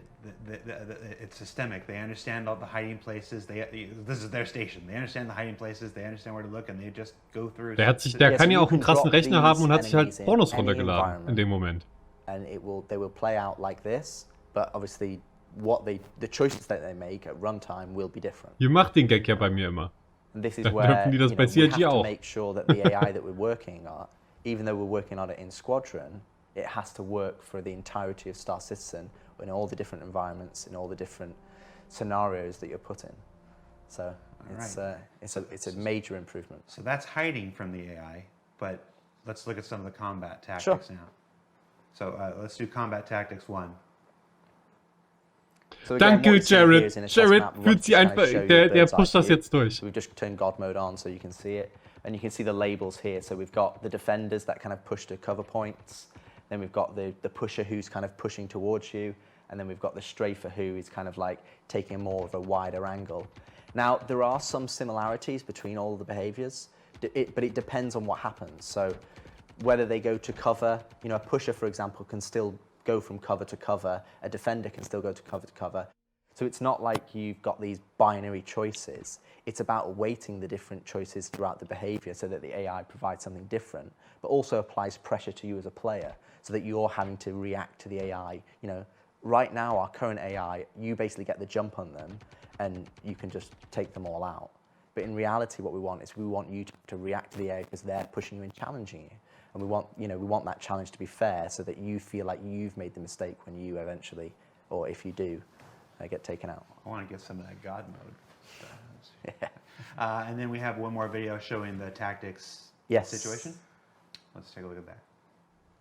So this is just a short version where but again, it's the same AI that have been dropped in, and they roll the dice for, they don't always become defenders or always become pushers or strafers. It can be random every time, so the combat experience is different. So you might all be pushers and they might all be defenders, but the way it works is if one of them rolls a defender, then the weight for them to roll another defender is lower. So Okay, das ist gut. Dadurch wird es ein bisschen he's gebalanced. getting tagged a lot just because we want to show you the behaviors themselves rather than get taken out. So he's being a bit more aggressive than you probably would be able to. That's going to make the eventual speed runs a lot harder because they're not just Goombas that do the same thing every time. You can't memorize the patterns. And the other thing you might have noticed as well is that we're starting to have traversal opportunities for the AI. So they're not always just on the Ich glaube, bei Star Citizen braucht man sich keine Sorge machen, dass Speedrunners irgendwelche Bugs und Hacks finden. They can jump over railings Und irgendwas. and push you, or they can climb up onto things Glitches. and shoot down on you. They can use ladders, they can do all sorts of stuff. So we're putting a fair amount of work into AI traversal, so they sort of understand the environment and how to traverse over it other than just flat ground. Das ist gut. And of course, on some of that, I think you saw some of that, he didn't get hit right away. Some of the early shots missed and then they hit him. That's kind of what Rich was talking about earlier. Because, like Rich says, it's very easy to make AI aim perfectly all the time because they know exactly where you are. Yeah. They've got all the numbers, but that's not any fun. So the fun is making him feel real, like you're playing against another real player or a human. All right, well, we are just about out of time. I think we got 2 more talking points we want to cover before we let you go. The kind of talking one that might be points. surprising to some. Most people maybe not. They won't know about it. We haven't done a lot of talking about it in the past. Skills. There's. What can you tell us about skills? Bitte, irgendwelche Informationen. Jetzt nicht einfach nochmal das Konzept erklären. It's not just Squadron 42, it will be Star Citizen as well. So we've split them up into kind of 2 areas. One is physical attributes. So we have 4 physical attributes such as strength, agility, endurance, and fitness. And then we have techniques, which is kind of like whether it's takedowns or traversal. So if you look at the physical attributes, what we have, essentially we're going to have a skill system that you can go, and the way that you play the game will dictate how you level up these particular skills. So if you're constantly carrying boxes, you may get stronger, so you can actually lift stronger things. But getting stronger doesn't just allow you to lift heavier boxes, but it also means that your equip load that you can carry in your inventory is higher. That weight doesn't affect you as much, so you can sprint further because it's not affecting your stamina as much. Your force reactions, you're more resistant to that because you're stronger in yourself. Agility in terms of like weapon swapping or going to ADS. We have endurance, so that's, for example, like how resistant you are to the environment. If you look at, say, Navy SEAL training or Geht es jetzt um die NPCs oder kriegen wir jetzt ein Level-System mit Skills und allem? weather training. They have, you can survive in harsher climates. You can go longer without sustenance. And then that's what essentially endurance gives you. And also, for example, like G-force and readout, so that pilots train for that, so they can actually modulate their breathing, so they're actually able to sustain higher Gs than a normal person would be. And then you have fitness. So fitness, for example, you can have a higher stamina. So müssen wir jetzt in-game joggen gehen oder wie? You can hold your breath longer. You can sprint longer. So we have these physical attributes, and we have multiple different ways for how you improve them. And those physical attributes will denote how effective you are at certain things in the game. So, and that will come to obviously for flying as well as in FPS. But we're not going to be removing any of the skill elements. Skill-based game und kein skill-based game. Or, we're going to make you fly the plane better. It's like, no, that's always relying on your skill. This is the things that you can't necessarily improve. So, like I said, how fast you can sprint or how far you can sprint. All of those different things that are tied into your physical attributes. Well, it's like real life, right? Absolutely. I mean, you've got to spend some time if you want to increase your strength. Yes, you could naturally be born strong, but if you go to the gym and you start lifting weights, I can do whatever. I can bench press 100 pounds. Now I can do 120. Now I can do 140. Now I can do 160. Now I can do 180, right? Well, you couldn't do 180 right from the beginning. You had to work the same if you're like running, work your way up to Abendstimme mit mir. That's kind Nein! of the idea, is there are things that you do during the gameplay that, your gameplay can add to it, but if you want to take some time and go to the gym. Ich mag and do solche some Systeme squats, eigentlich. you can get some Yeah. strength up. Aber Again, that's part of like making that. das ist alles so random the gerade. living world. So if you want to invest in your character that way, in a sort of more realistic way, the way the world works, because like Rich says, we still want all the skill in terms of being able to, aim and shoot and do all the rest of the stuff. Then you can do that if that's something that makes sense for what your character is going to be. I mean, in Squadron's one thing, but in the PU, I'm a cargo hauler. I probably don't really need to be all buff and everything, because I'm sitting there in the cab of my Caterpillar hauling a bunch of cargo. But if I want to be a bounty hunter, maybe I want to invest some time. So if I'm in a foot race trying to take someone down, I can outrun them, Yeah, because if you're wearing the same if you're wearing heavy armor and they're wearing heavy armor, and you've put effort into, skilling up your character because you're saying, that's the dedicated area of focus that you want, you can run further than them. You can carry things, that are heavier than they can. You can equip things onto you and it doesn't affect you as much. So all of those different physical attributes, it allows you to progress your character in those wir brauchen doch kein Gameplay, wenn wir endlich ein technique side of Skillsystem things. haben in So Game. we're going to have multiple different techniques for lots of different skills across the star system, but a good one to how to explain it is, it's almost like the 10,000 hours. If you do 10,000 hours kind of thing, you're better at something.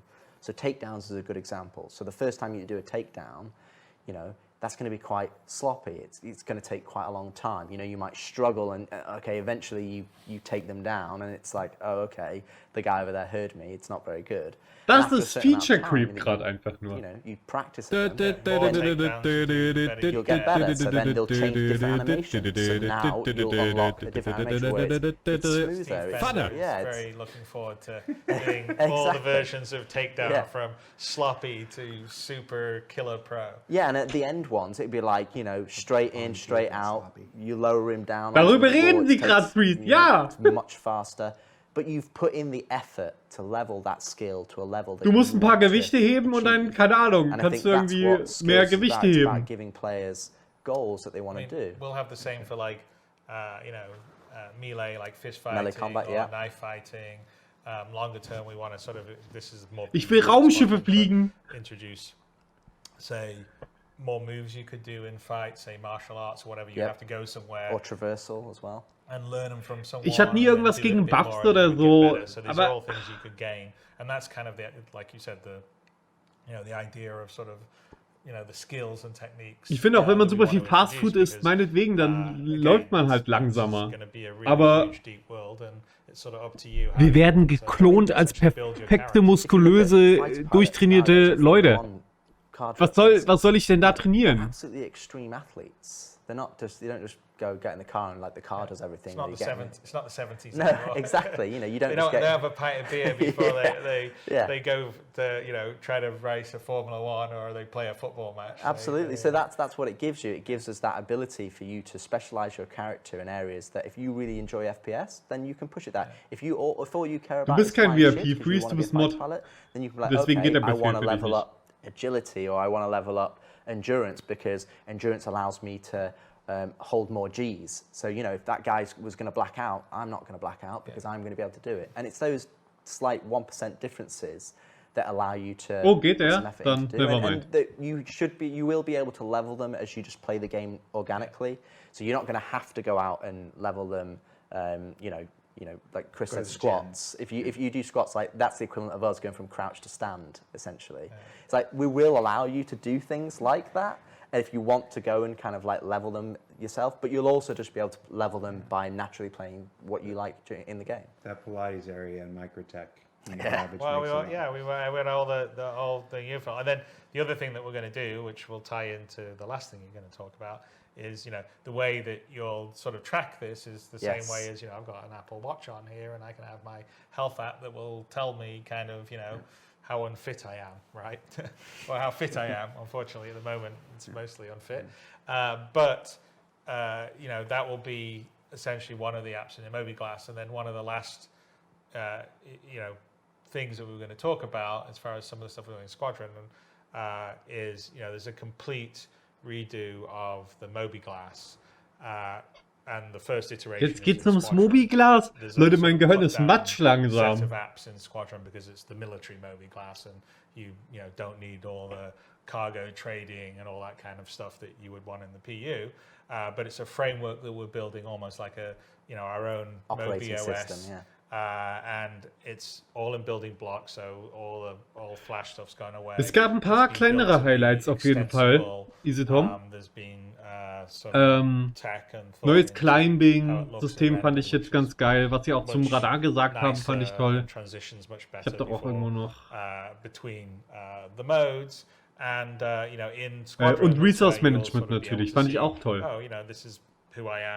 Neues Bodenfahrzeug, Straight to Flight Ready und ein Concept Safe für ein neues Crusader-Schiff. Personal log of what's been going on in my life, which is basically sort of how I've been playing the game. Here's my mission assignments.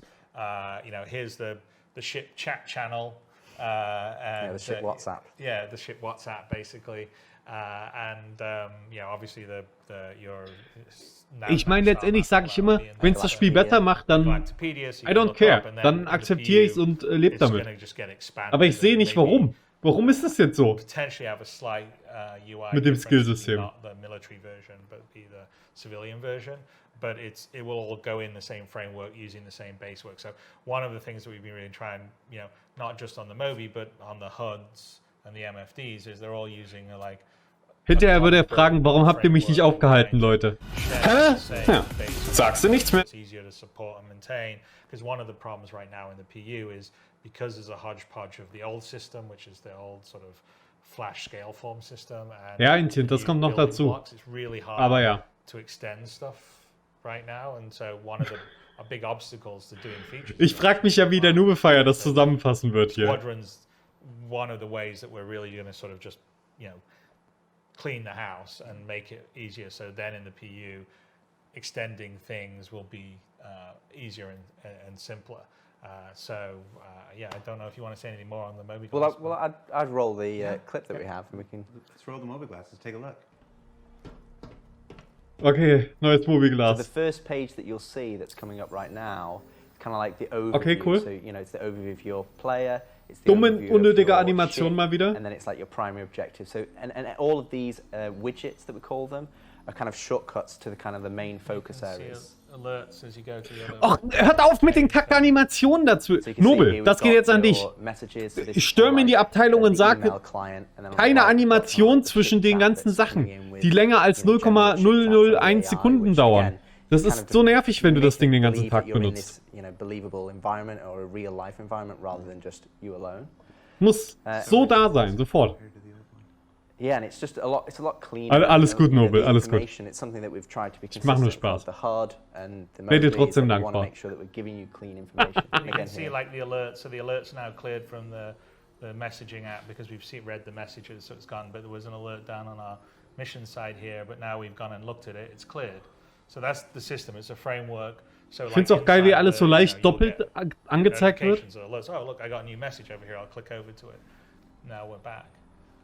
And the biggest thing as well is it's like Ich konnte mich gar nicht auf die Funktionalität jetzt konzentrieren, weil da so viel visueller Kram abgeht, der unnötig ist, und es ist auch noch halbtransparent wieder. Search engines, and everybody does it every day. So when we come to things like the Mobi-Glass, we have to have a level of familiarity. Ja, Remote Retrieval Button, den habe ich auch gesehen. Das klingt auch gut. And it comes back to really the original message that we started. Das muss ich mir aber nochmal angucken. We want to make sure that the game that you're playing, we're removing the barrier to the entry, we're removing the complexity so that you can enjoy the. Genau, und Paco schreibt, bei PowerPoint macht man nämlich auch keine Übergänge. Man kann sie akzentuiert einsetzen, aber eine PowerPoint guckt man sich ja auch nicht 1000-mal am Tag an. Experience to improve traversal, to improve HUD, star map. Mobi is a combination of that, where we want to provide all this different information, but we want to provide it in a way that you're familiar with, that you can go, we don't need to reinvent how you read emails, or we don't need to reinvent how you understand a mission, or, and you want to have the information on your Mobi, like, okay, tell me what am I about to? Is my environment outside? Is it breathable? Ja. Do I need a helmet? Is Ja, it hot? sowas Is it sind wichtige cold? Informationen, You know, genau. you look at an Apple Watch, or my wife has an Apple Watch, so she's got a Fitbit, and it's like, okay, this is your heart rate, and this is your oxygen. You know, you need to have that information at your fingertips, so you can go, okay, I can now plan for what I'm about to do. Das Ding ist, die Leute sagen dann immer, oder ich denke, dass deswegen machen das auch die Leute oft so mit diesem Gucken, dass das okay wäre. Wenn du in echt auf deine Uhr guckst, dann machst du das und siehst die Uhrzeit. Das ist die Aktion, die du brauchst, um auf die Uhr zuzugreifen. Im Spiel machst du diese Aktion mit deiner Taste. Du suchst nach der Taste, du drückst auf die Taste. Das ist quasi das, was du machst im echten Leben. Und was jetzt im Spiel passiert ist, du machst quasi das hier. Guckst drauf. Wir brauchen keine Animation, das muss plupp, da ist es. Der Arm kann ja von unten so kommen ganz schnell oder so, aber halt nicht so schnell, das nervt immer.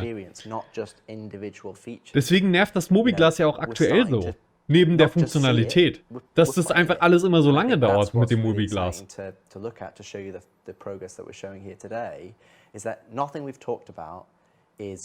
Like, oh, we're going to start this in 6 months. Oh, we're going to do this in 2 years. Oh, we're going to do this. Paco, ich finde, am besten gar nicht transparent machen. Transparenz ist eine Kackidee für User-Interfaces mit Schrift und sowas. Ist einfach, da muss nur ein doofes Licht im Hintergrund sein und ja. Oder einfach nur ein chaotischer Hintergrund und das ist schon. And we've got a very clear idea how they can scale in Star Citizen because we've got the mini environment of Squadron, like the test. Darf ja auch jeder okay finden. Aber wenn man es mal mit Fallout zum Beispiel vergleicht, da drückst du auf den Knopf und der Pip-Boy ist sofort da, ohne transparenten Hintergrund. Und das ist sehr angenehm zu nutzen. Auch nicht perfekt, aber besser.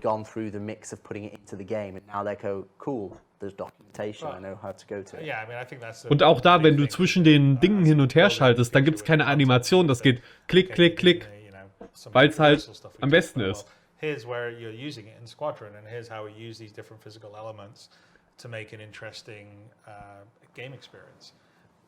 And that means that the PU team that's now going, oh, we want to do 10 of those or 100. Ja, Display am Arm fände ich auch okay. Finde ich auch cool. Fände ich sogar besser.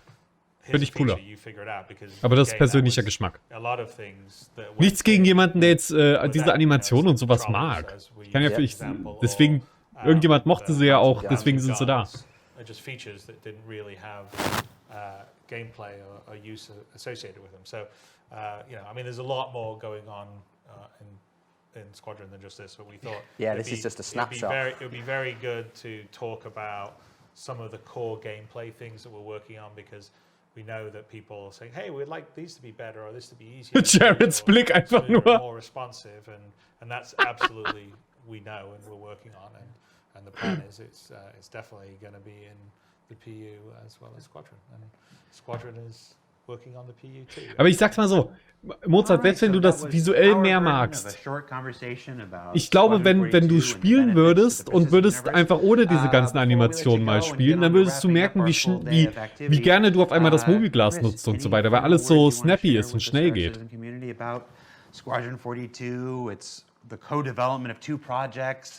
Nichts ist schlimmer als warten.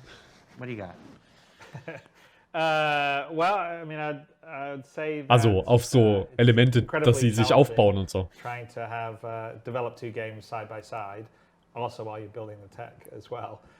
Das Spiel an sich ist ja langsam genug. Geht mir nur ums User-Interface. It's also incredibly rewarding. I have to say that the feedback, User-Interface sollte nie sich unangenehm anfühlen, egal wie realistisch das Spiel ist. Denke ich zumindest. Aber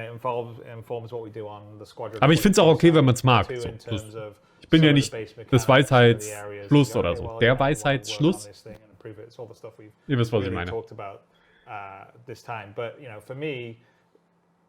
It's an incredible privilege to be building something of the level of ambition that we're doing on both Squadron but also Star Citizen, because ultimately I think that Star Citizen itself, in terms of an experience, in terms of how you can seamlessly go from sitting inside your ship, looking at your interior here, look at this Constellation Phoenix, and walking outside onto a planet and looking at the foliage and the trees. Jetzt sagt gleich wieder Tasse. And walking over and being able to actually go there rather than it just be a background that you can never. Und da ist die Tasse, die ich hingestellt habe vor 3 Jahren. Scope and scale, the sense of being able to go anywhere, do anything.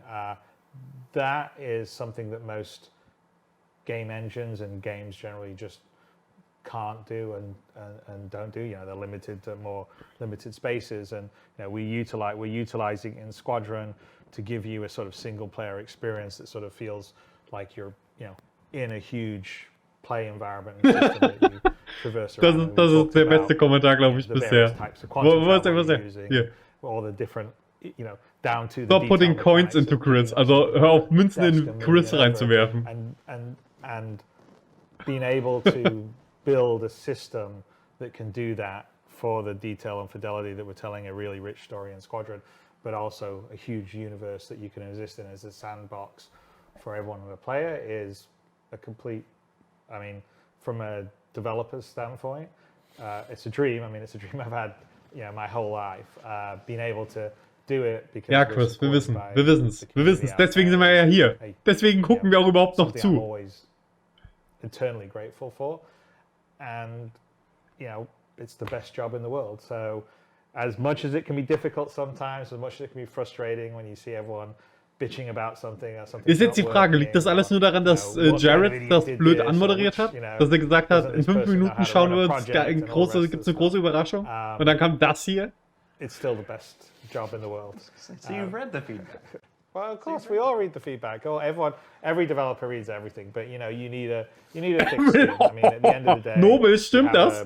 A vision in your mind. Geht das schon seit 17 Uhr. Der Part hier nicht, der geht jetzt seit wie lange? 1,5 Stunden? Kann das sein?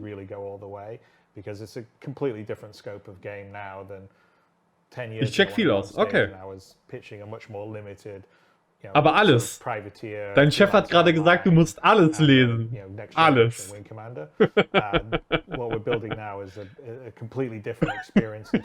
Nee, das ist nicht gesund. Das geht auch nicht. Ich weiß, wie die Community manchmal ist, Nobel. Keine Sorge. Das weiß ich. Think it or imagine it or see it, you can go there, do it, do all those things. That is, you know, like I said, I think there's almost nobody out there in the industry that has got the opportunity to do that. We're getting to do that here at CAG. It's thanks to everyone. Glaub mir, ich kriege auch Ärger. Wenn ich positiv bin, kriege ich Ärger. Wenn ich Fehler aufdecke, kriege ich Ärger von einigen Leuten aus der Community. Wenn ich nett bin, kriege ich Ärger. Also man kriegt immer Ärger, egal was los ist. Irgendjemandem gefällt es immer nicht. Das ist auch mental nicht gut. Nee, Nobel, das war alles nur ein Gag. Das musst du gar nicht. Du musst es gar nicht begründen weiter. Das erwartet keiner. Außer Chris Roberts, der erwartet das natürlich hier. Der Kollege erwartet das von dir. Ich erwarte das nicht von dir.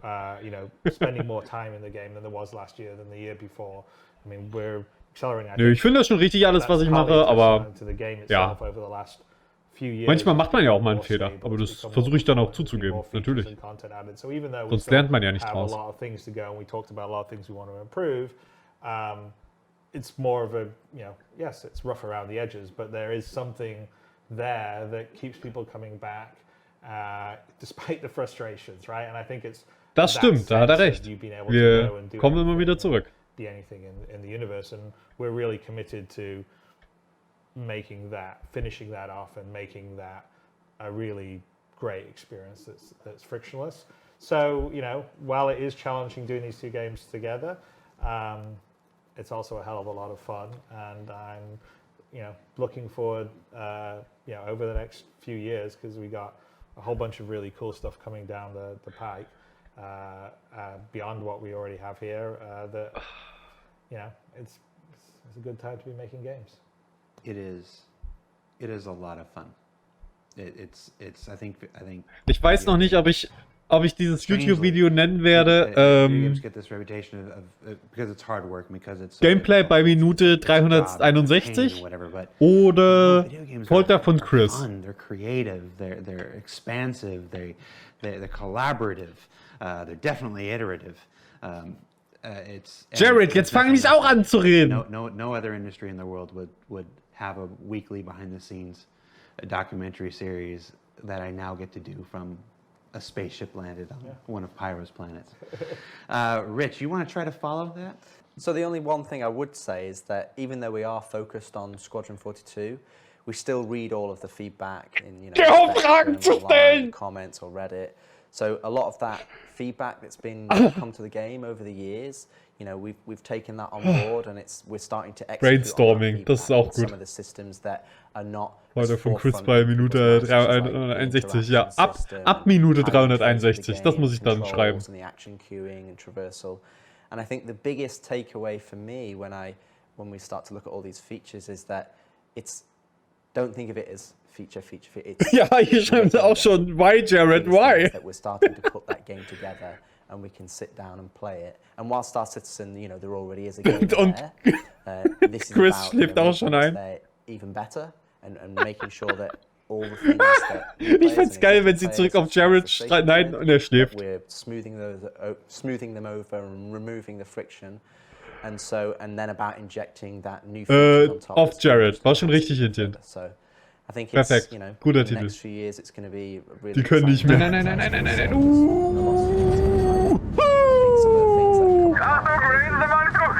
Real game changers to not necessarily what you do, because that's going to be delivered by the content and the features and ships, but how you do it and how you interface with the game. And I think that's going to be a huge improvement. And I think that will, I think if you're a developer, it's something that's really important because you've got to make sure that your game is, if they're not talking about that aspect of the game, then you've done it right.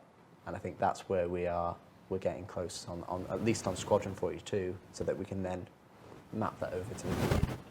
And then, of course, the only thing I want to add is that everything you've seen here today is work in progress. We've removed some of the locations and aspects where you've seen them to protect for spoilers and story elements. Die Sound-Alerts wäre so langweilig. Freeze, deswegen sind sie da. The persistent universe at one point, the stuff we've been able to show you, the stuff we haven't been able to show you today. And if you were surprised by the skills part in particular, like we just kind of snuck that in there before the Moby class, rest assured we will be following up on the skills conversation with visuals and a more in-depth discussion of how that'll work and how you'll interact with that and stuff as we get closer to being able to do so. So if you've already gone to Spectrum or Reddit or your YouTube thumbnail and added little red laser eyes to Richard Tyrer, that last part's okay, but everything else, we just ask that you hang tight and give us the benefit of the doubt. It'll be fine. So yeah, so thank you, Chris, thank you, Rich, for taking the time to talk a little bit of Squadron 42 with us and how it'll affect the PU. We are just about to wrap up our entire CitizenCon day here. But before we do, I want to throw it back to a video that we opened today's show with. It was a bunch of our developers and staff at our 5 studios around the world talking about their favorite things of the Star Citizen community. So we'd like to play that for you one more time. And when we come back, we'll put this whole baby to bed. So take a look. Jetzt zeigen sie uns nochmal das Video vom Anfang, das natürlich sehr schön war. Und enden damit nicht mal die Show, sodass ich jetzt sagen kann, ja, okay, reicht mir, ich hau jetzt ab und schau mir den Concept Sale an, damit ich euch Geld ins Portemonnaie stecken kann. Nee, stattdessen hänge ich jetzt hier noch rum. Oh no! Exakt. Nichts gegen das Video hier. Ganz, ganz toll. Aber wir haben es halt schon gesehen heute.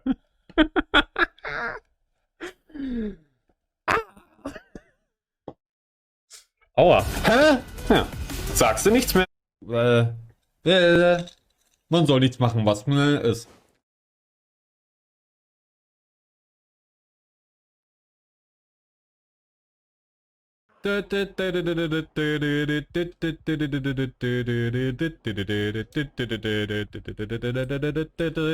Vater!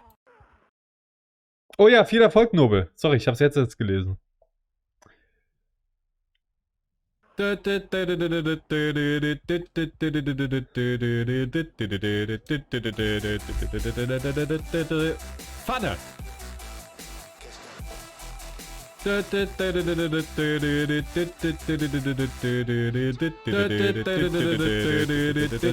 Nein, Leute.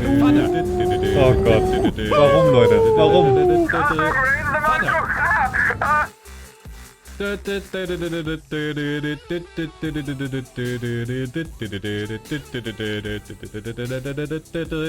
Pfanne! Oh, mein Feuer funktioniert gar nicht mehr.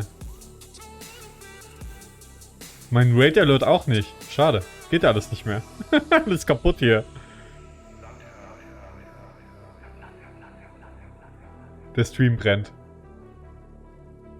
Ja, ich wollte gerade das Feuer anmachen, aber leider geht das nicht. Seit dem Update von OBS. Okay. Hören wir noch mal rein. The quick turnaround on feedback. I love that. And how they're always interested in what's coming up. I especially appreciate the people who are able to keep track of dates. They, call us out. It really impacts our decision making. I appreciate the people that track dates. Ich weiß nicht mal, was ich finde. Ich weiß nicht mal, was ich gerade an der Aussage so lustig finde. Ich bin so durch. Wenn jeder zur gleichen Zeit die Pfanne abspielt, haben wir einen Reysn Core. Nein, die Sachen überlagern sich nicht. Also die Sachen überlagern sich, aber selbe Sound Alerts überlagern sich nicht. If somebody said you had to, I'd probably just turn and walk away. Oder? And the community is at the heart of everything that Star Citizen is. So we've got one final addition before we wrap this up. The Community Hub was first introduced way back when, in 2015, 2016. I thought I had it, but I'm realizing I don't. Hört auf! Nein, sie überlagern sich doch! Hört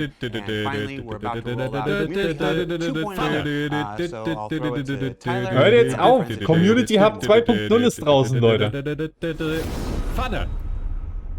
Perfektes Timing. Irgendwas mit Community Hub 2.0. Okay.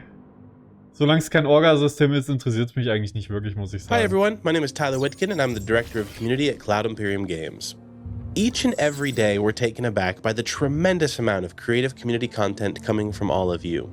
From a small 3D printed MSR that fits in the palm of your hand, to a full-size replica sandcastle of a 300i. No joke, someone actually did that. In fact, maybe they can pop it up right here. Wow. On the community side, we've always felt that if our developers were going to push the boundaries of what's possible with technology, that we needed to match that level of ambition with the engagement and tools that we provide to help the community thrive. With the incredible amount of creative content flowing from our community, it was a no-brainer that we needed to find a better way to support that. So, we've teamed up with our good friends at Turbulent to completely rebuild the Community Hub. And we're very excited to show it to you today. The team has been hard at work and focused on building out a completely new platform that will make both sharing and browsing content easier than ever before. Sollte das nicht irgendwie Spectrum sein? We really try to keep the Star Citizen identity, see what was good for the community and what they would like. This is where most people will go when they want to search for new content or discover new people who play Star Citizen and make posts in the Community Hub. So it's a very good place to engage with others. We want the community of Star Citizen to have this space that they deserve outside of the game. To keep talking ja, da kannst du dein Medpen hochladen, auch jetzt schon eigentlich, in den aktuellen Hub. With each others. Now, I know I'm a little biased, but for these reasons and for many others, I believe that the Star Citizen community is the best and the most creative community in all of gaming. In fact, if you agree, go ahead and drop an 07 in chat. Go ahead. By the way, this bit is pre-recorded, so I'm going to assume that you are spamming chat like crazy right now. Thank you. Don't let me down. When creating a new post, you'll be able to choose between 3 post options. So that would be an audio, a video, and an image type of post. Inside of them, you'll be able to obviously put a title and description in there, but also to pick and choose from a variety of different categories your post relates to. And that comes and play into the Discover page.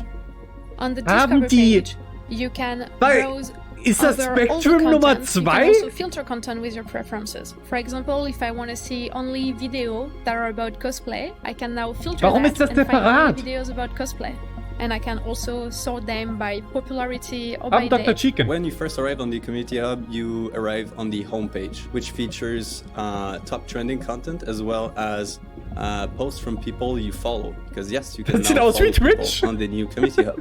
You have a live stream section, which you can see the top players who play Star Citizen right now. You have a tutorial section also on the front page, and there's also the sidebar. And it's not just all about screenshots, videos, and crafts. It's also about the human connection we make with like-minded spacefarers that we've met along the way. It's about friendship. Ich glaub noch nicht, Mozart. Personally, for me, I've made countless meaningful connections with so many people that I otherwise never would have met outside of this community. And many of those connections I know I will cherish and carry with me for the rest of my life. And I'm confident that many of you have similar stories, which is exactly why it was vital to us to find better ways to keep you all connected with one another. The Community Hub is a place of Vielleicht über creativity Spectrum? and exchange between all the Star Citizen players. The team has put a lot of work in it. We're working on it since quite a long time. We really put a lot of love and care in this, and we really hope the community will enjoy as much as us. So you can head over to our website, dive in, check out all the new features, break the new features. It's okay, it's part of the process. And as always, we want to hear your thoughts, so make sure to head over to our dedicated feedback thread on Spectrum and let us know what you think. And this is just the beginning. We've got so many cool things planned for the months ahead, such as site-wide notifications, a massive shared content calendar where you can sort between official CIG events and community-created and organized events, and so much more. And the best part about the new Community Hub? It's live right now. Darf ich die heutige CitizenCon mal kurz in einem Bild zusammenfassen? And if I'm not mistaken, that Waren mehrere Bilder, new egal. hub should be pushing live right about now. Or now. Da hast du deine Antwort, Mozart. Ist I don't know da. what time my watch is saying. It says it's like 12:30 in the morning. One last thing before we let you go, because we got more endings than a Lord of the Rings movie. Atmo Esports is running our 10th anniversary racing event, the new Babbage Badge. Aber jetzt mal ernsthaft, was ist.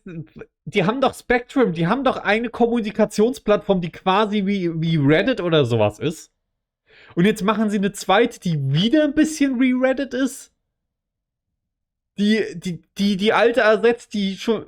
Führt das doch endlich mal zusammen. Was ist das denn? Warum haben wir denn jetzt noch... Das ist doch total dämlich. Wenn ich dann irgendwann in-game bin, dann will ich doch genauso auf Community-Posts zurückgreifen.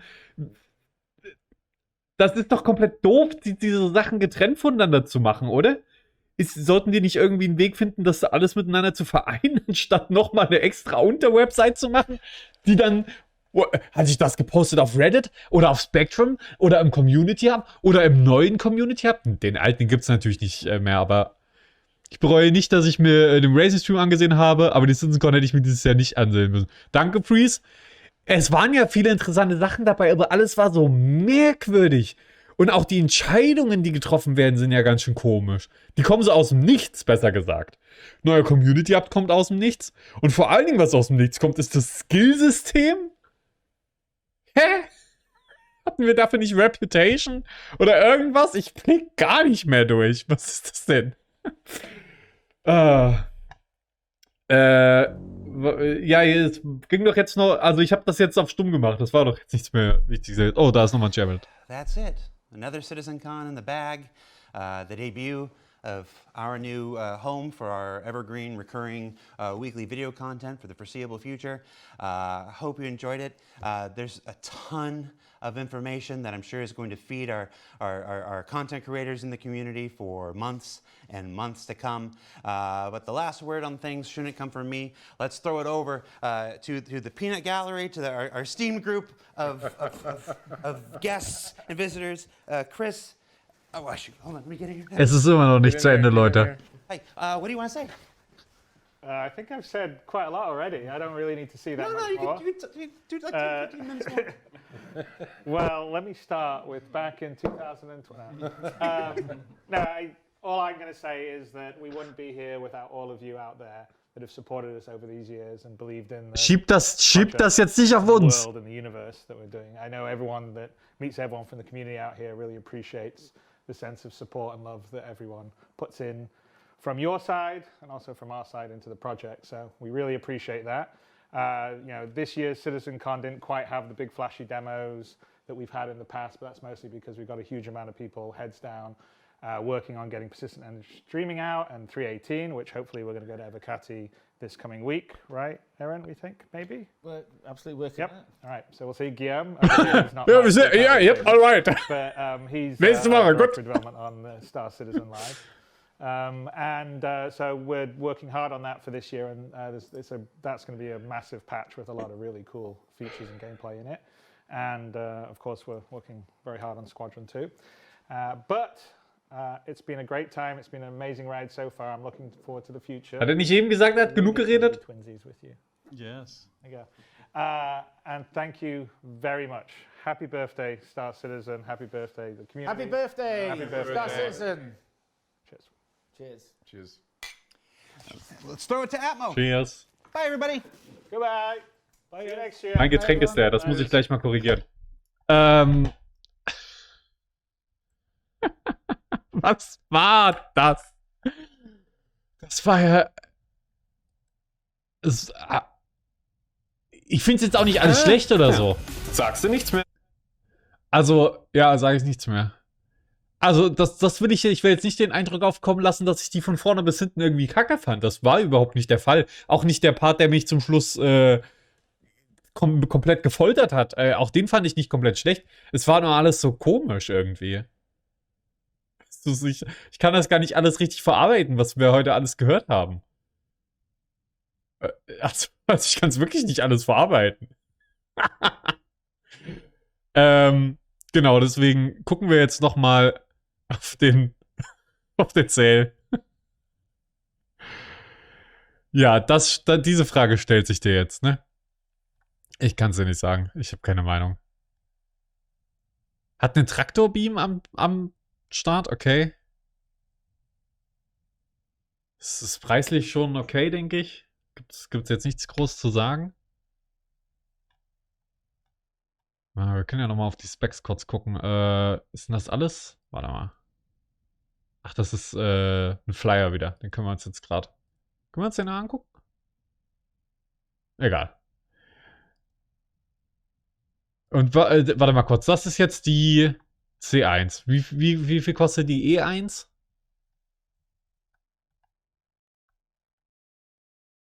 Die ist teurer. Die kostet 180. Die A1.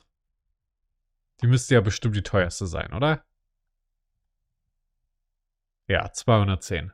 Warum wusste ich das? Weil es die stärkste ist. Und CIG verkauft Sachen immer danach, wie sie am stärksten sind. Nein, das stimmt überhaupt nicht. Lügen-Reysn.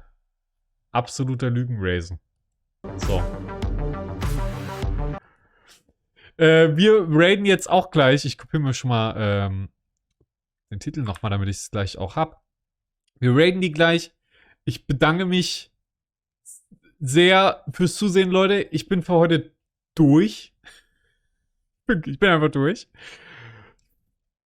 Ja, ich hoffe, euch hat's gefallen. Mir hat's Spaß gemacht, wirklich. Und dementsprechend Streamende und gleichzeitig auch YouTube-Video-Ende. Bis bald. Lasst ein Like da, lasst ein Abo da. Streams immer dienstags, donnerstags, 20 Uhr, live auf Twitch. Und ansonsten, ich weiß doch auch nicht. Viel Spaß, habt einen schönen Abend. Danke, dass ihr zugeschaut habt.